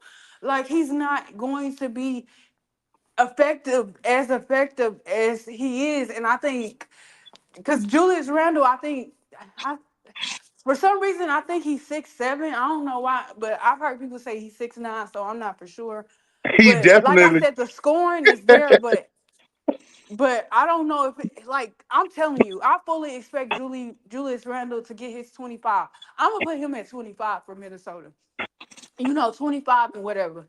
He's gonna get that 25. I think he'll have a whole bunch of not highlights, but good moments there on Minnesota. But you got an older statesman in Michael Conley still in your starting lineup, a non-shooter, non-scorer, and then Davis. Then you got Davis, you got Edwards and McDaniels. He's a catch and shoot kind of guy. Sometimes he's on, sometimes he's not. And then you got Randall next to him, and then you got a non-scorer and Rudy Gobert. That's not good. Don't they still got Nas Reed? Yeah, I don't think he's not starting. They would either have to bench McDaniels or No, yeah, Nas is like McDaniels. they 6 man, ain't it? Who? Nas Reed, like they 6 man off the bench, ain't Yeah. it? And then I worry about him because what's the old buddy that's in Brooklyn still? I can't Yeah. think of his name. But Nas Reed, once again, because we're talking about this scoring, everybody is not a scorer, and I wish people would realize that some guys are great utility guys, that can come in and give you a boost for a short amount of time. There's going Right? to be a lot of pressure. I think they said Nas averaged, 13 points last year or something like that. Like, Something like that, yeah. I'm And he like, shot pretty well from the three. yeah, and I'm like, do y'all understand? Randall ain't never. I think I'm not gonna lie, he might be at 34%, 35, but I feel like that's a little bit high for Randall from three. But do you understand how much more pressure that places on a guy like Nas Reed from three alone, especially when him and Randall is on the floor together? Because Gobert is the odd man out. So if you have to substitute somebody and promote more offense, Gobert is going to the bench. That I know, and I'm confident in. Oh yeah, especially in the playoffs when teams try to do small ball. Yep. And I understand like they got shooters. I didn't know Ingles was on that team. But Ingles, his light's been dimming here lately. Cause before he got to Minnesota, if I'm not mistaken, because after he left Utah, I think he went to Detroit. And then where else was The he? Orlando Magic. Yeah, I think he was with Orlando last year, right? He was with him last year. He was talking shit. Yeah, but I felt like he was somewhere before Detroit. I Was it feel like Utah?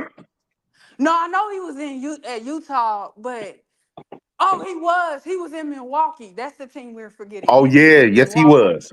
Yes he was. And I feel like, and that's what I'm talking about. When you depend, people like I'll use Ray Allen because I was watching football. I ain't gonna lie to you. So I seen Ray Allen more as a shooter. I heard about very briefly his ability to be a scorer. And I also heard about people in the glorious time of things talking about Michael Redd. But only thing I kind of knew them at that time was shooters. Boris Diaw, defender slash shooter. Ron Artest, Meta World Peace, aka. As shooters and defenders, that's what I seen them guys at by the time I started tuning in to basketball. People don't understand some of these players that we draft, that like Austin Reeves. The fact that the Lakers rely on him to be one of their scorers is crazy to me. He's a shooter. What I've been saying about not Austin Reeves, but Tyler Hero, he is a. People don't understand. Miami turned him into the scorer that we see today. Tyler Hero was a shooter, a high volume shooter at that. That's all he is. he is, and so many of these guys now in today's league get those roles to be relied on to be, even if it's a third option or some guys with first options like Giddey. He was never really the second option, by the way. It was always Chet to me, or if you want to put, I was about to say McDaniels, Williams, whoever. It was anybody but Giddey, to me personally. But Right. that's the problem, and I think the sooner today's people that sit up here in my generation and watch basketball understand that, the better we're going to be. Y'all looking for everybody to be Kyrie, Steph, Russell Westbrook. In a way, I ain't gonna disrespect him. I'm gonna be nice. Dame Derrick Lillard. Rose, Derrick Rose, everybody can't do that. Like everybody don't have that ceiling to score. And when y'all put that pressure on them, sometimes you gotta have some Olandipos out there. Whether it's catching and shooting or whatever. Danny Granger, he had some hot years. I'm not gonna be disrespectful to him either. Andre Iguodala, Philly tried to make him the guy, but I knew he wasn't the guy. And that was largely to my biasness to Allen Iverson, because I felt a particular way when they started calling him AI too. I Yes, was just yeah, yep. over it. I said sometimes these guys are just high volume role players, and people don't like that at all. They try to make them more than what they are. Danny Granger was a dog until Yeah. Paul George got there. Right. And you seen, I don't know if, because I think he got traded from Indiana, right? Or free agent. He might have left as a free agent if I'm remembering correctly. Granger. But he went then on to other teams. If he went on other teams and became a role player. And that's okay. It ain't nothing wrong with that. Stop trying to increase a player's stock. I don't hate Kobe White, but I just think he's a high value role player, a high value six man. Because unfortunately, and I've always said this, the more money and the talent that's coming out, it ain't even about this class. It's just in the general sense of things. I like Brandon Ingram a lot. It wasn't even because I always go against the grain, but with Zion, how people, Zion's the star and all of that. I was like, sometimes that happens where they be like, yeah, this guy is coming in. You think whatever team Cooper is going to go to, regardless of how I feel about him, because I was telling Pope, I said Cooper has the talent. I'm not denying that, and the skill. What I'm concerned about is Cooper, if he goes to Atlanta, for instance, for guys that don't want to move out the way because they still might be fairly young for this league and whatever, I don't see Trae Young oh, this is Cooper's team now, everything to Cooper. As Hell he no. shouldn't. As Hell he no. as he shouldn't. Ben Simmons, I don't think it matters in Brooklyn. So I don't feel like Ben Simmons has a choice. But if Ben Simmons feels a particular way, because some people feel like Ben Simmons is finally going to start playing well, I don't believe that. But will Ben Simmons move out the way for Cooper Flag? He better be, to me. But will if which I'm being funny here, but if Detroit gets the number one pick, and will Cade move out the way? Ooh, Will they suddenly that's get a rough one. That's a rough one right there. right, Because Kate a dog and he a triple double threat. That's right? rough. That's rough. Right. And that's what I'm saying. Sometimes these teams have, and I always say this because I'm coming from football. It happens in football on the daily. Quarterback, they already know, oh man, I might be getting ready to get traded. I could get cut mid-season. So I better not stack all my ducks up in a row thinking I'm gonna be here. And the Right. NBA, they're more strict when it comes to that. How it was presented to me in football, I thought there was no consequences that they could cut, because you hear about them cutting players and them not having to pay players, but I found out that was false. No, they do have to pay them out the remainder of their contract, and it do go against the cap. But the way they was making it seem from a media perspective, like these niggas just whatever week 2, that's what they get. They don't get a check for the rest of the year. That's false though. But with the NBA, it seems like the people in the NBA are a lot more hesitant just to cut bait with a player like that, like the NFL, because the NFL do not care. Like they, like Kyler Murray out there in Arizona. Yeah. Whew, when they get their hands, or Justin Fields with what's his name that just came out of college, that's over there on the Bears right now. Caleb Williams. Yeah, you seen what I was like, damn, I know the Bears, be bearing, they've been bearing lately, but goddamn, like y'all just gonna throw him away like that. And I'm so happy, what he's doing out there. He still has a lot of terrible flaws, but I'm happy, with him out there and with Pittsburgh. But I still in the back of my head am like, will Pittsburgh draft another quarterback? And we love you, Caleb, and we appreciate. I mean, Justin, we appreciate what you did for us this year, but yeah, we need to replace you. Like in the NBA, I will say it's a little bit more difficult to do that, but sometimes it happens. Where guys, whether we like it or not, and that's always my approach.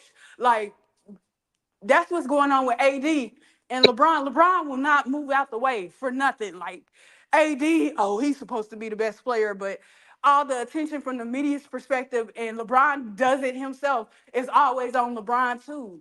Like some guys are just unwilling to move. Yeah, but in the NBA, they contracts is guaranteed.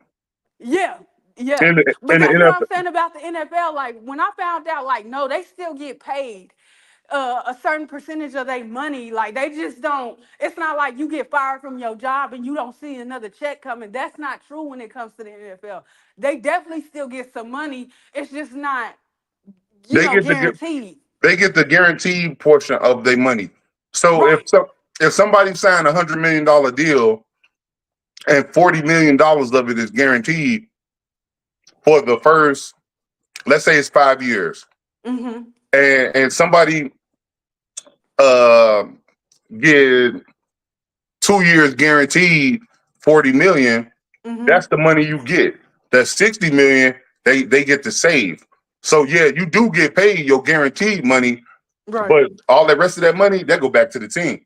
Right, and it counts against their cap, most importantly. Yep, they get But a like they with get their cap. the NBA moves scary in that way. Like they'll be like, well, I don't know what they're gonna do. It's a little bit crowded.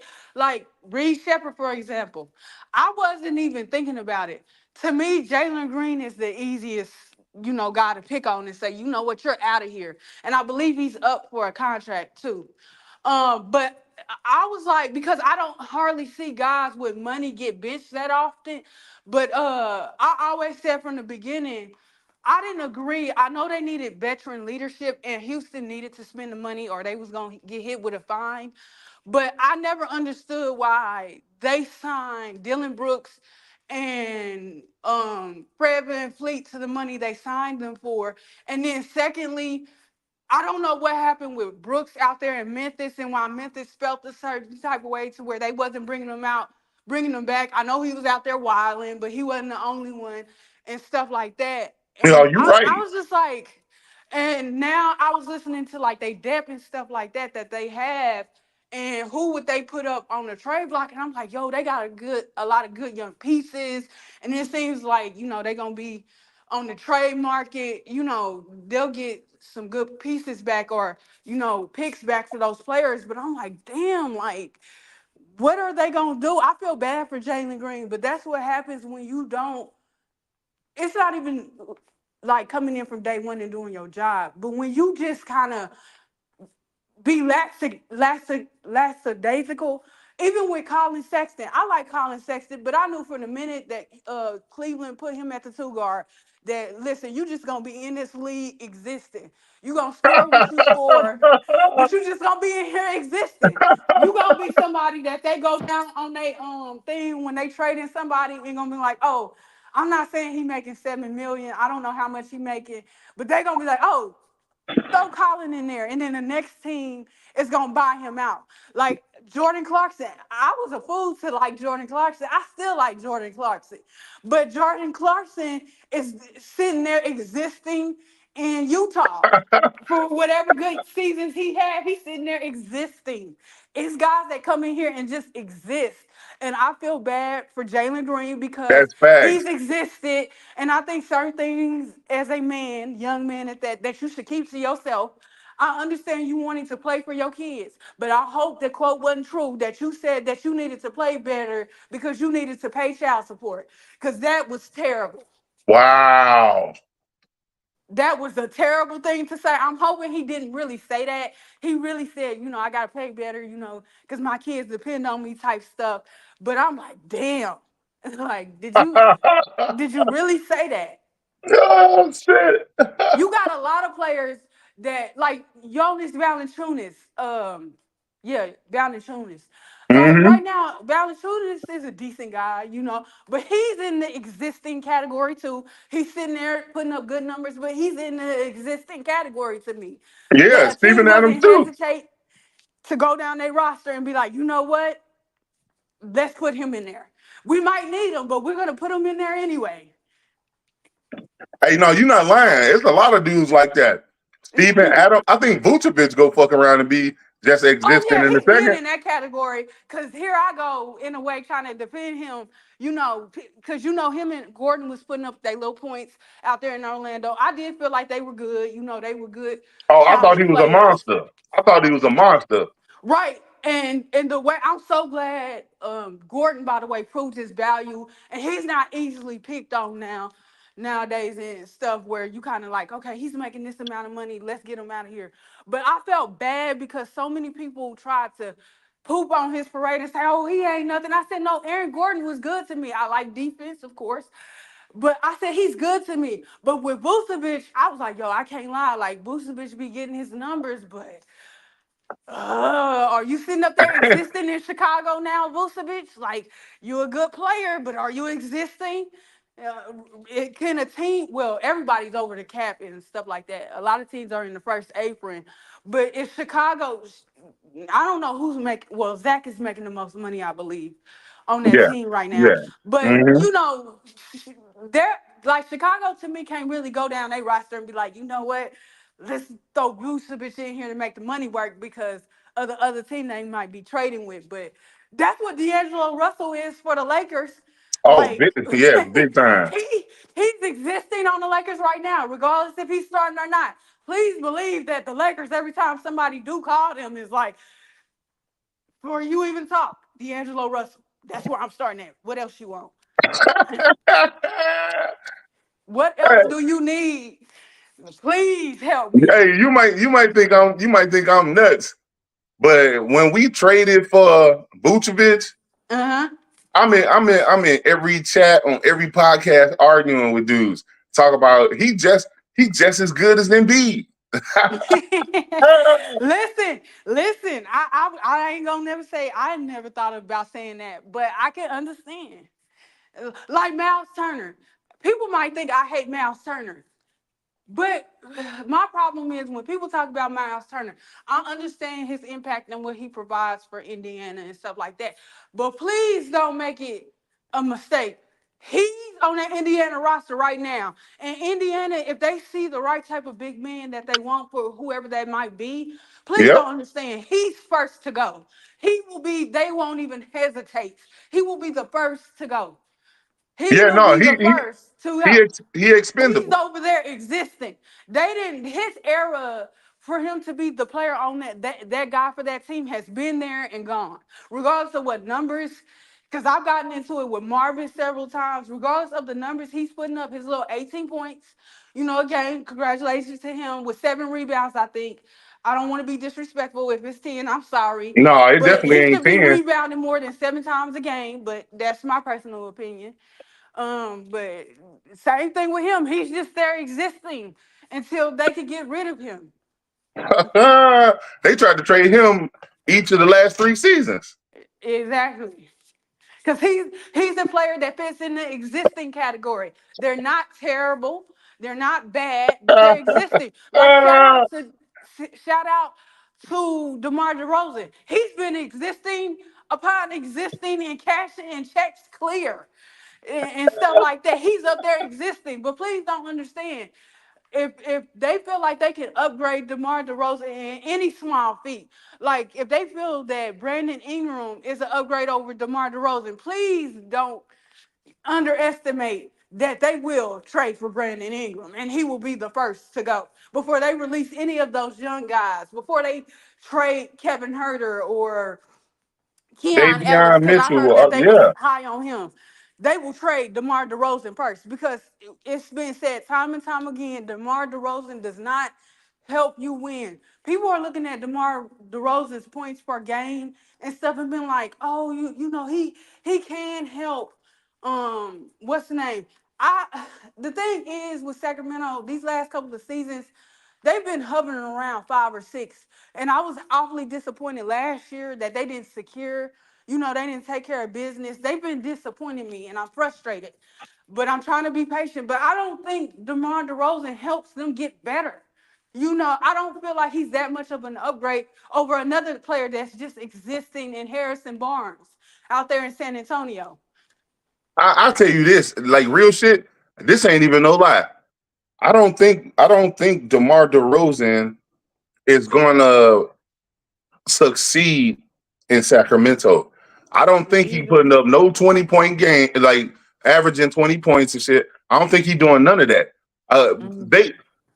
The difference between the Bulls and Sacramento was it wasn't no star on the Bulls that was gonna tell DeRozan, nah, we running. But he not going over there playing with De'Aaron Fox and Malik Monk and telling them niggas they gotta slow their ball down. Hell no. They gonna look at him and say, put your sprinting shoes on, boy. If not, like you said, he might be traded at the deadline. Yeah. I don't think they would trade him for Brandon Ingram because as much as I like Ingram, I'm honest. Ingram is not a floor spacer. To me, I think he shot last year, maybe 35, 36% from three. That's not Brandon's strength. He's another guy that's really good in the mid-range. But that don't mean he can't hit his threes. But yeah, I'm that's like, true. I think that's just staying in that same baseline just with younger legs. I And Brandon Ingram. think Brandon Ingram is a younger DeRozan. I think they stats actually say that because I think DeRozan is number one in the mid range, and I think Bi is number two. Yep. But it's interesting to see where Ingram goes because I can see a space for him in Indiana, Chicago, but actually not Chicago. I actually don't like that fit just because I want them to continue to be younger and bring back some spirit and be relevant, and whatever. But if they wanted to do that, it's whatever. But I ain't gonna lie. I'm just You was killing interested. you was killing my soul earlier when you just said the Bulls ain't been relevant all 27 of my years. I'm like, what? No, I forgot about Derrick Rose. So whenever that time, they was very relevant. But after that, nah. Yeah, And no, that's just don't, like, I'm gonna say this: the Browns in football they reverting back to what they was, and that's sad. That's just that's real sad. sad. That's real That's sad. sad. Like I was here for it. I was like, finally, they ain't gonna suck no more. They gonna be good. And look at it. Look at it. Yeah, They didn't. I'm not even a Browns fan, but I root for the underdog. If everybody going Yeah, right, cause you tired of seeing them you tired of hearing the same old joke. Like I'm actually glad, even though New York people can sometimes be very agitating, that New York is yep.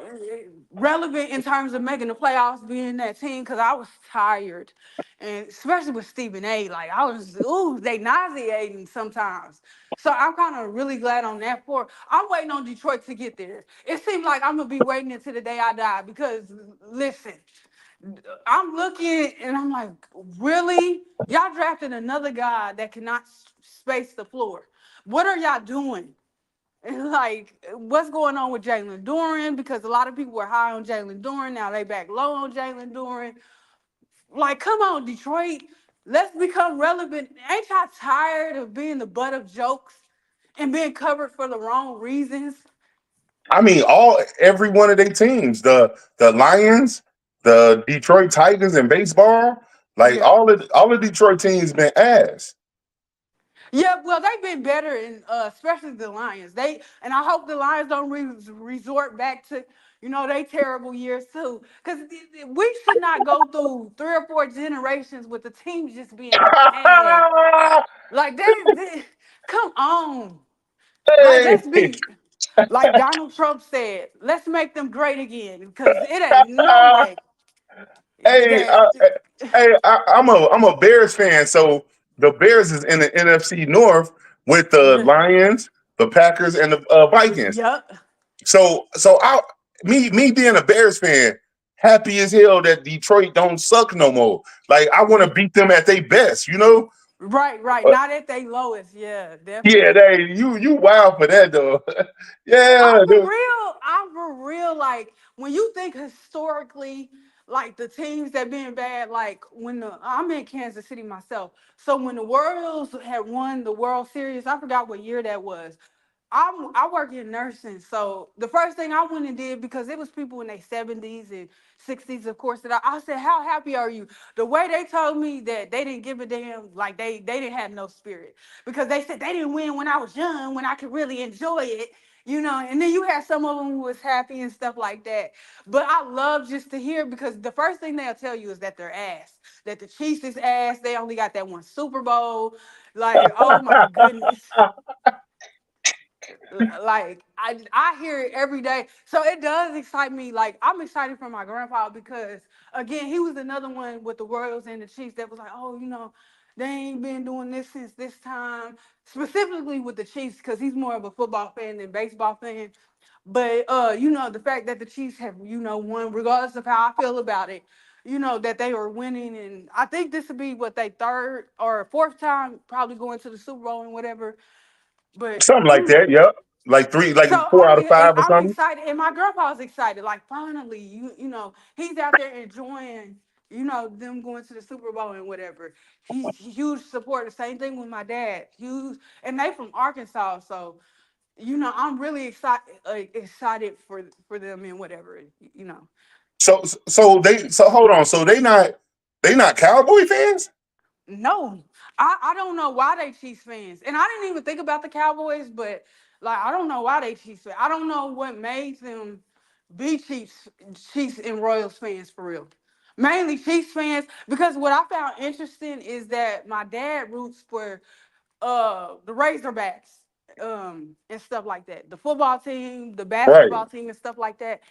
They don't root for the Mizzou Tigers and stuff like that. I'm glad that they don't root for KU, because being out here in Kansas City, it's weird that people root for KU and you stay on the Missouri side. It's weird to me. Yeah, facts. It's really weird. Like I just be looking confused. I be like, that's why when people come from out of town, they be really confused. Like, wait a minute, I ain't seen no Mizzou stuff. Like, dang, Kansas? They be thinking they in Kansas. Yeah, I It'll don't know take what. somebody traveling multiple times to understand. No, you in Missouri and they root for the Jayhawks. Yeah, I don't know what that's about. Me either. Like when I was in high school, it was because getting college applications and stuff. I was up there looking, and I'm like, it wasn't something I really paid attention to and whatever. But I turned around and I'm like, it ain't like it's Duke in North Carolina and stuff like that. USC, I can understand that. UCLA, I can even, can't KU, like what? So how the fuck is you a Pelicans fan? I'm not a Pelicans fan. I Oh, don't I have a thought. basketball team. I see. I told you I like football, and I got kicked out of the football community because they so hate. You can't like players over there. You gotta like a team, and I can't. I can't be fake. I can't have fake love. I don't like to be disingenuous. So I still be trying to hang out, but I be quiet because they be like, no, you can't like a player. So I didn't been into basketball these last probably 10 or 15 years because they hate it, man. They do not do that. Like they fuck no, fuck the player. You can't even see his face, as they say. What you like about him? Really? That's different. I mean, a lot of people follow Tom Brady to the Bucks that was New England fans. Like, that's what I'm saying. And they won't let me breathe. I was like, yo, like I always start off it like this. I said, yes, I was a Chiefs fan, but I was tired of seeing them being mediocre. So I cashed my ticket around 12 or 13 years old. It was somewhere in there, and I haven't been a fan since. I stuck to making fun of them and making my family members miserable. Now, have I been quiet over these last couple of years? Hell yeah. Have I been jealous acting? Hell yeah. Hell yeah. Yeah. Because see, hey, what's funny is you gotta give credit where it's due, first and foremost. hell A yeah. win is a win. But listen, like I'm willing to say football in general has been trash. It has not been entertaining the way I like it to be, how I grew up watching it. And I do understand players evolve, the game is evolved, but I don't want to see in a pro sport team scoring 35 points, 40 points. This is the pros. I don't like seeing it in college unless the team is super uber Ooh. talented and is loaded and the defense is downright trash. But I hate it. Like I hate it. I feel like I've seen a lot of games growing up where it was 21 was a lot to give up in football to me, just in general. And I'm not saying I've never seen like no 35-point games. No, yes, I've seen that, but I always felt like, and it was always quickly acknowledged that the defenses was ass. When you hear it now, they were like, no, it's because the game has evolved. Like these guys are really talented and stuff. I'm like, stop making these guys are ass. They cheeks. They ain't even good for one whole season no more.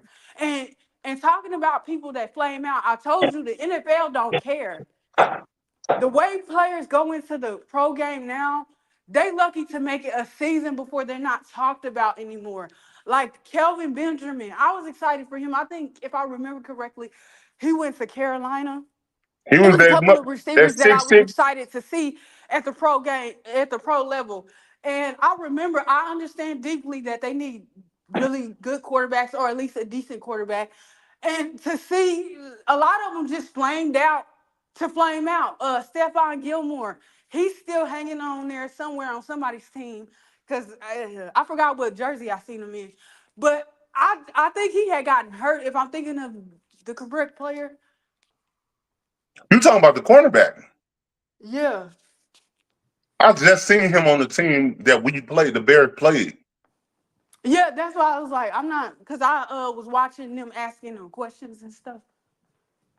Yeah, he might be on the Tennessee Titans now. Yeah, but you seen how, like, I forgot what team, did he get drafted to Carolina? The Panthers? I forgot what Stephon team he Gilmore? got, or was it the Jets that he went to? I forgot what team he got drafted to, but Wasn't it the Patriots?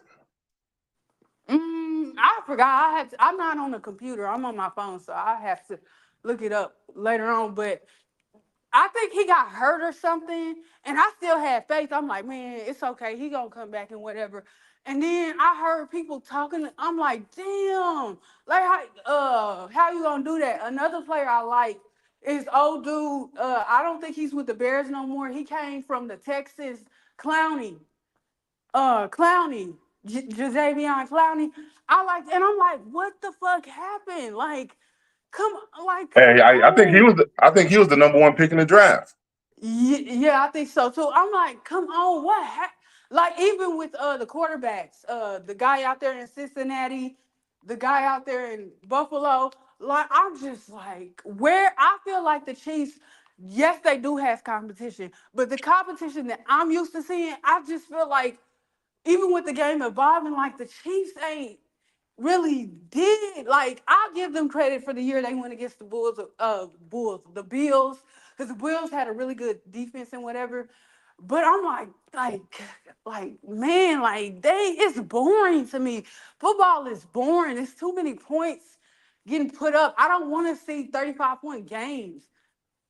Yeah, no, they making football. I swear to God, I'm not just trying to agree with everything you're saying. You making some good points. Like they making football not football no more. They in a year or two it's gonna be flag football. Like, ain't no hard hits no more. Now, granted, I don't want nobody catching CTE. I don't want nobody. Absolutely not. Absolutely. But they surely turning football. I seen somebody rub Caleb Williams' face mask. When I tell you they tried to swing at him and they fingertips barely hit his face mask, his helmet didn't even move. They called a 15-yard penalty on him for roughing the passer. Yep. What kind of shit? What kind of shit is that? Right. Yep. That's what I said. Like, it wasn't like, and I started to feel that way. I was excited for the new guys, especially the new quarterbacks, because see, I feel like somebody has to start somewhere, and Michael Vick wasn't the first quarterback to, be running and stuff. He might have ran the most, but he wasn't the first. But I felt like it was just disingenuous to be like, oh, we're finally gonna start allowing these guys to run and give Michael Vick half credit, and whatever like that. Like, it was just weird to me. So like, and I'm still in support of these new quarterbacks, these new guys. But I just want the game to be as safe as it can be. But we have to have an understanding. I don't know how it works with boxers or MMA fighters, but you have to know there's a risk for serious brain injury for every fight that you do, even if you drive a car. But specifically, since we're talking about contact sports, it's just a risk of having a concussion, and you just, especially at an older age, you're more not able, but you'll get. It's a possibility that you can get dementia or Alzheimer's at 40 versus other people where they might catch it 50s, 60s, or even sometimes 70s. Yeah. It's a blessing to still, have your faculties and remembering to be out here doing it on your own for whoever it is that's still out here making it. But it's not guaranteed. It's more likely basically for them to catch, they little, it's not a little thing. And I just don't understand, like, why people don't get that. Yes, it's a violent game. Yes, I'm a person that cheers for it, but it comes with a repercussion, unfortunately. Like, It's a part of the game. Yeah, it's a part of the game. Like, I just don't understand. Like, I do feel like the defense is really handicapped. I understand you want these guys to be safer and stuff like that, but you're handicapping the defense. I feel like specifically with a lot of these good defensive ends, linebackers, hard hitting defensive linebackers and ends and even tackles, they're handicapped when they get, even in college now, to a certain extent, they're handicapped in playing their game. They can't really, a number one defense to me now ain't really a number one defense because they're worried about the concussions. But that's not, the women that liked football wasn't sitting up there saying, oh, he's soft. That's something that men have to handle amongst themselves. I don't think a player is soft because they ribs broke and they can't go back into the game. Like, Hell no, or right. they had a concussion and they can't get back up and play. First of all, that's not safe. And when that documentary came out a couple of years ago, because I think it was a Patriots player, wasn't it? Yeah. That Mike sued Brett. the NFL and stuff because they said they was making him, and it was looked down upon in the locker room and whatever. Because I watched it and it was hard for me to watch it, being a football fan. But what I understood was it came with a consequence. You knew how hard people were hitting. It don't make it right for what the coaches, the trainers, your peers said or did to you, but like, come on, man. Yeah, no, that CTE documentary that came out Yeah. a few years back, I said, Yeah. wow. Like, Yeah, it wasn't. I was like, really? Because me sitting from a woman, I'm like, ain't nobody gonna tell me that I'm soft. Like, since I'm working in nursing, they used to pick people that weigh 400 or 500 pound people up and put them in regular tubs back in the day. Now I'm thankful for the advancement of technology, but when I say uh, if this makes sense to you, somebody can weigh 100 pounds and feel heavier to me, but that 200-pound person can feel lighter to me. But I'll tell them like, oh, my back be hurting.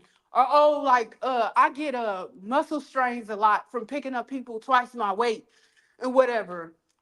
Oh And yeah, they'll I be like, know oh, what y'all back do. in the day, I don't know why you hurting or I came to work hurting. I'm not going to continue to come to work hurt or sick because that's what you did. So when I heard about the CTE stuff, I instantly was like, with emotion, was like, oh, that's fucked up, and who cares? But I have to understand, at the end of the day, I'm a woman and it's different. But I just didn't understand that. Like, why are they soft? Why are they looked at as less than? Why do they spot deserve to be taken because of that? That's crazy to me. Now, That's Eddie Guerrero. I don't know if you ever watched wrestling growing up, but Eddie Guerrero was one of the superstar wrestlers. mm-hmm. He I've got heard C- about him. he got CTE from wrestling, getting his head slammed and shit. He Uh-huh. went home, killed his whole family. Yeah, I did hear about that. I heard about his name a lot because I liked Rey Mysterio. I liked him a lot. I ain't like They was on everybody else. tag teams together. Yeah, I liked Rey Mysterio a lot. So I was like, and I used to hear about the guy that you just mentioned. I used to hear about him a lot. And then I found him out around probably preteen years what he had done. And I was like, really? And I think he came up because the documentary I'm talking about was on 60 Minutes. And I think they had briefly mentioned him on 60 Minutes and stuff like that. So, Yeah, but that CTE shit is real. you're And when right. the documentary that I saw, they was trying to cover it up for years. Yeah. Uh-huh. Same thing with the NFL. That's why I'm like, it has to change. I think certain things need to be because some of the footage that I was like, oh yeah, they was out there. Woo, God bless they soul. But I'm like, I miss that. Like, it's too safe now. Nobody should be horse collaring. I'm not, it's no way to take nobody down gentle in football. That I do understand. But I'm like, yo, like people know better. Like I do feel like some players violate others in ways that they shouldn't. Yeah, And yeah, I do kind of agree. You should never try to tackle somebody by the face mask because I do consider that as cheating. But right. let them, like they was talking about. I didn't even know until this year. I don't think it's new. Something about that they can't tackle them on the ankles no more. Oh It's a no, I know penalty exactly or what you're something talking like that. about. You talking about the drop tackle. Yeah, I was like, what? I said, how they supposed to tackle? It's impossible. I'm like, so I really, when I say over, like I pretty much, even though the Patriots was winning and I can't stand them, and stuff like that, I was still kind of watching football and stuff like that. But even when because I seen some good young talented guys come in and whatever, but I'm like, I'm watching and I'm like, okay, here's this. Like I literally haven't, like I really was gonna go back to watching football this year, but I'm like, man. If I can't see these defenders do their job and tackle, and I'm not trying to watch. I'm not trying to see three. When you see teams score, I mean not score, but get 300 or 400 yards, your defense is trash. And I don't care what athleticism today's people have. You trash. I shouldn't see. This is a pro sport, for God's sakes. Come on. Hey, look. I'm gonna extend the olive branch right now. You ain't got no team. You got to be a Bears fan this year. Just check. Hey, I was thinking, it was in my wheelhouse. Hey, no, dead ass. Like our defense ain't gave up more than 20 points in 11 straight games. I, Awesome. I want to say we 8 That's and what I 0 at like. home. That's what I like. I'm trying to Look, tell you. hey, That's our what I quarterback, like. our rookie quarterback, already. I want to say last game or this next game is about to break every record other than rushing that Justin Fields had in his 4 years of playing for the Bears. He about to do it in the first 7-8 games. Yeah. Yep. Yep. Like, did you hear about the old dude out there? And I don't know much about the situation, but Carolina, what is his name? You talking The about Bryce quarterback. Young? Yeah, him. They giving him a hard time, and I do agree with what Brady said. A lot of these guys are not ready to start from day one, but pretty much after Phillip Rivers and because it was Phillip Rivers, Brady, Breeze, um, What Ben you talking about? Roethlisberger. In that draft? And Russell, the veteran quarterbacks are gone now. Eli Russell ain't Manning. retired. Yep. But yeah, like they retired. Like young quarterbacks used to sit. Like I think, even though if I remember correctly, Vince Young, I do feel like he started, but I think what is that coach name? Because I don't even think he's still coaching no more. That coached the Titans. He coached other teams. But I can't Damn, think you of taking me back. Vince Young's coach was I know his name. He ain't been the coach for a minute though. No, I know he ain't the coach anymore. It's Vrabel, I think. I think that's who's the coach. No, But I Vrabel think if didn't I coach remember, he Vince got Young. yeah, they gave, and I liked Vince a lot. Like I thought Vince had a lot of talent. Like, oh my God, I was rooting for the Titans because I told you I knew better. I wasn't rooting for players. I said, okay, I gotta be a Titans fan because I wanted to I feel like the Titans, I don't care what nobody say, that blue and white is clean. Like the Chiefs got some clean all white jerseys. I think they got the best straight white jerseys in the NFL, like the straight, it's clean to me. It's like you don't want nobody to touch you type clean. But outside of that, if it was another color added on to that, I think the Titans got a nice jersey with that blue. It's clean to me. The Bears usually our colors is blue and orange, and we have some like white and orange jerseys like with the blue helmets or whatever. But right now they gonna premiere a jersey, a whole fucking football jersey with like pants and all. It's gonna be all white from head to toe, the helmet all the way through the cleats, and they calling Yeah, I it the have to polar see how bear. that looks. They calling Like that shit the polar bear. with the Chiefs all white jersey, that's a special edition jersey. I don't even think they do it anymore because if they do, I'm gonna have to get me one. I'm gonna have to get me more than one actually, because I'm telling you, it's clean. Like Yeah, I I see think they my can only grandpa wear with them one. jerseys once a year. Yeah, I seen my grandpa with one. He do not like he wears it, but he will not drink. He don't eat nothing while he in it. It's just for pictures, basically. I bet. You take Shit. that jersey to the clean. He said, I don't wash this jersey by hand. He takes that jersey to the cleaners, and it's a Gonzalez jersey. Oh, Tony Gonzalez. Yep, and he got it. Back in the day. What the? I'm very listen. I don't underestimate any woman on this planet. I swear to God, I don't. I think everybody is equal. And when talking to you about these sports, it's really amazing me that you know so fucking much. Like Yeah, I told you. I grew up in a football household, man. It was nothing better than me to troll my family members because the Chiefs was ass. They was cheeks. you must have had like I 4 had or 5 fun. brothers.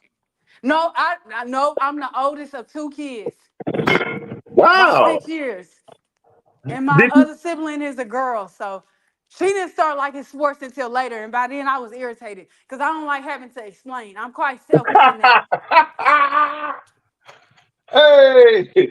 You talking about to this day I hate it. Like I just let other people talk. I'll be like, yeah, I ain't knowing what y'all on, whatever. Hold on. All right, hold on. So did you play sports growing up? Nope. And it's crazy because I was a little bit scary in the fact I used to ask my mom, like, specifically when it came to basketball, like, can I stay after school? She'd be like, no, like, because you ain't got no ride home. I ain't got nobody to pick you up. So I used to go home. Listen, It wasn't until, we're gonna mind you, pull me and back my up sister. tomorrow for LaMelo Ball, man. Shout out all y'all. It's Flight Sports. Flight Sports TV, man. That's my dude. I rolls with him. You heard what the man said. It's Flight Sports TV.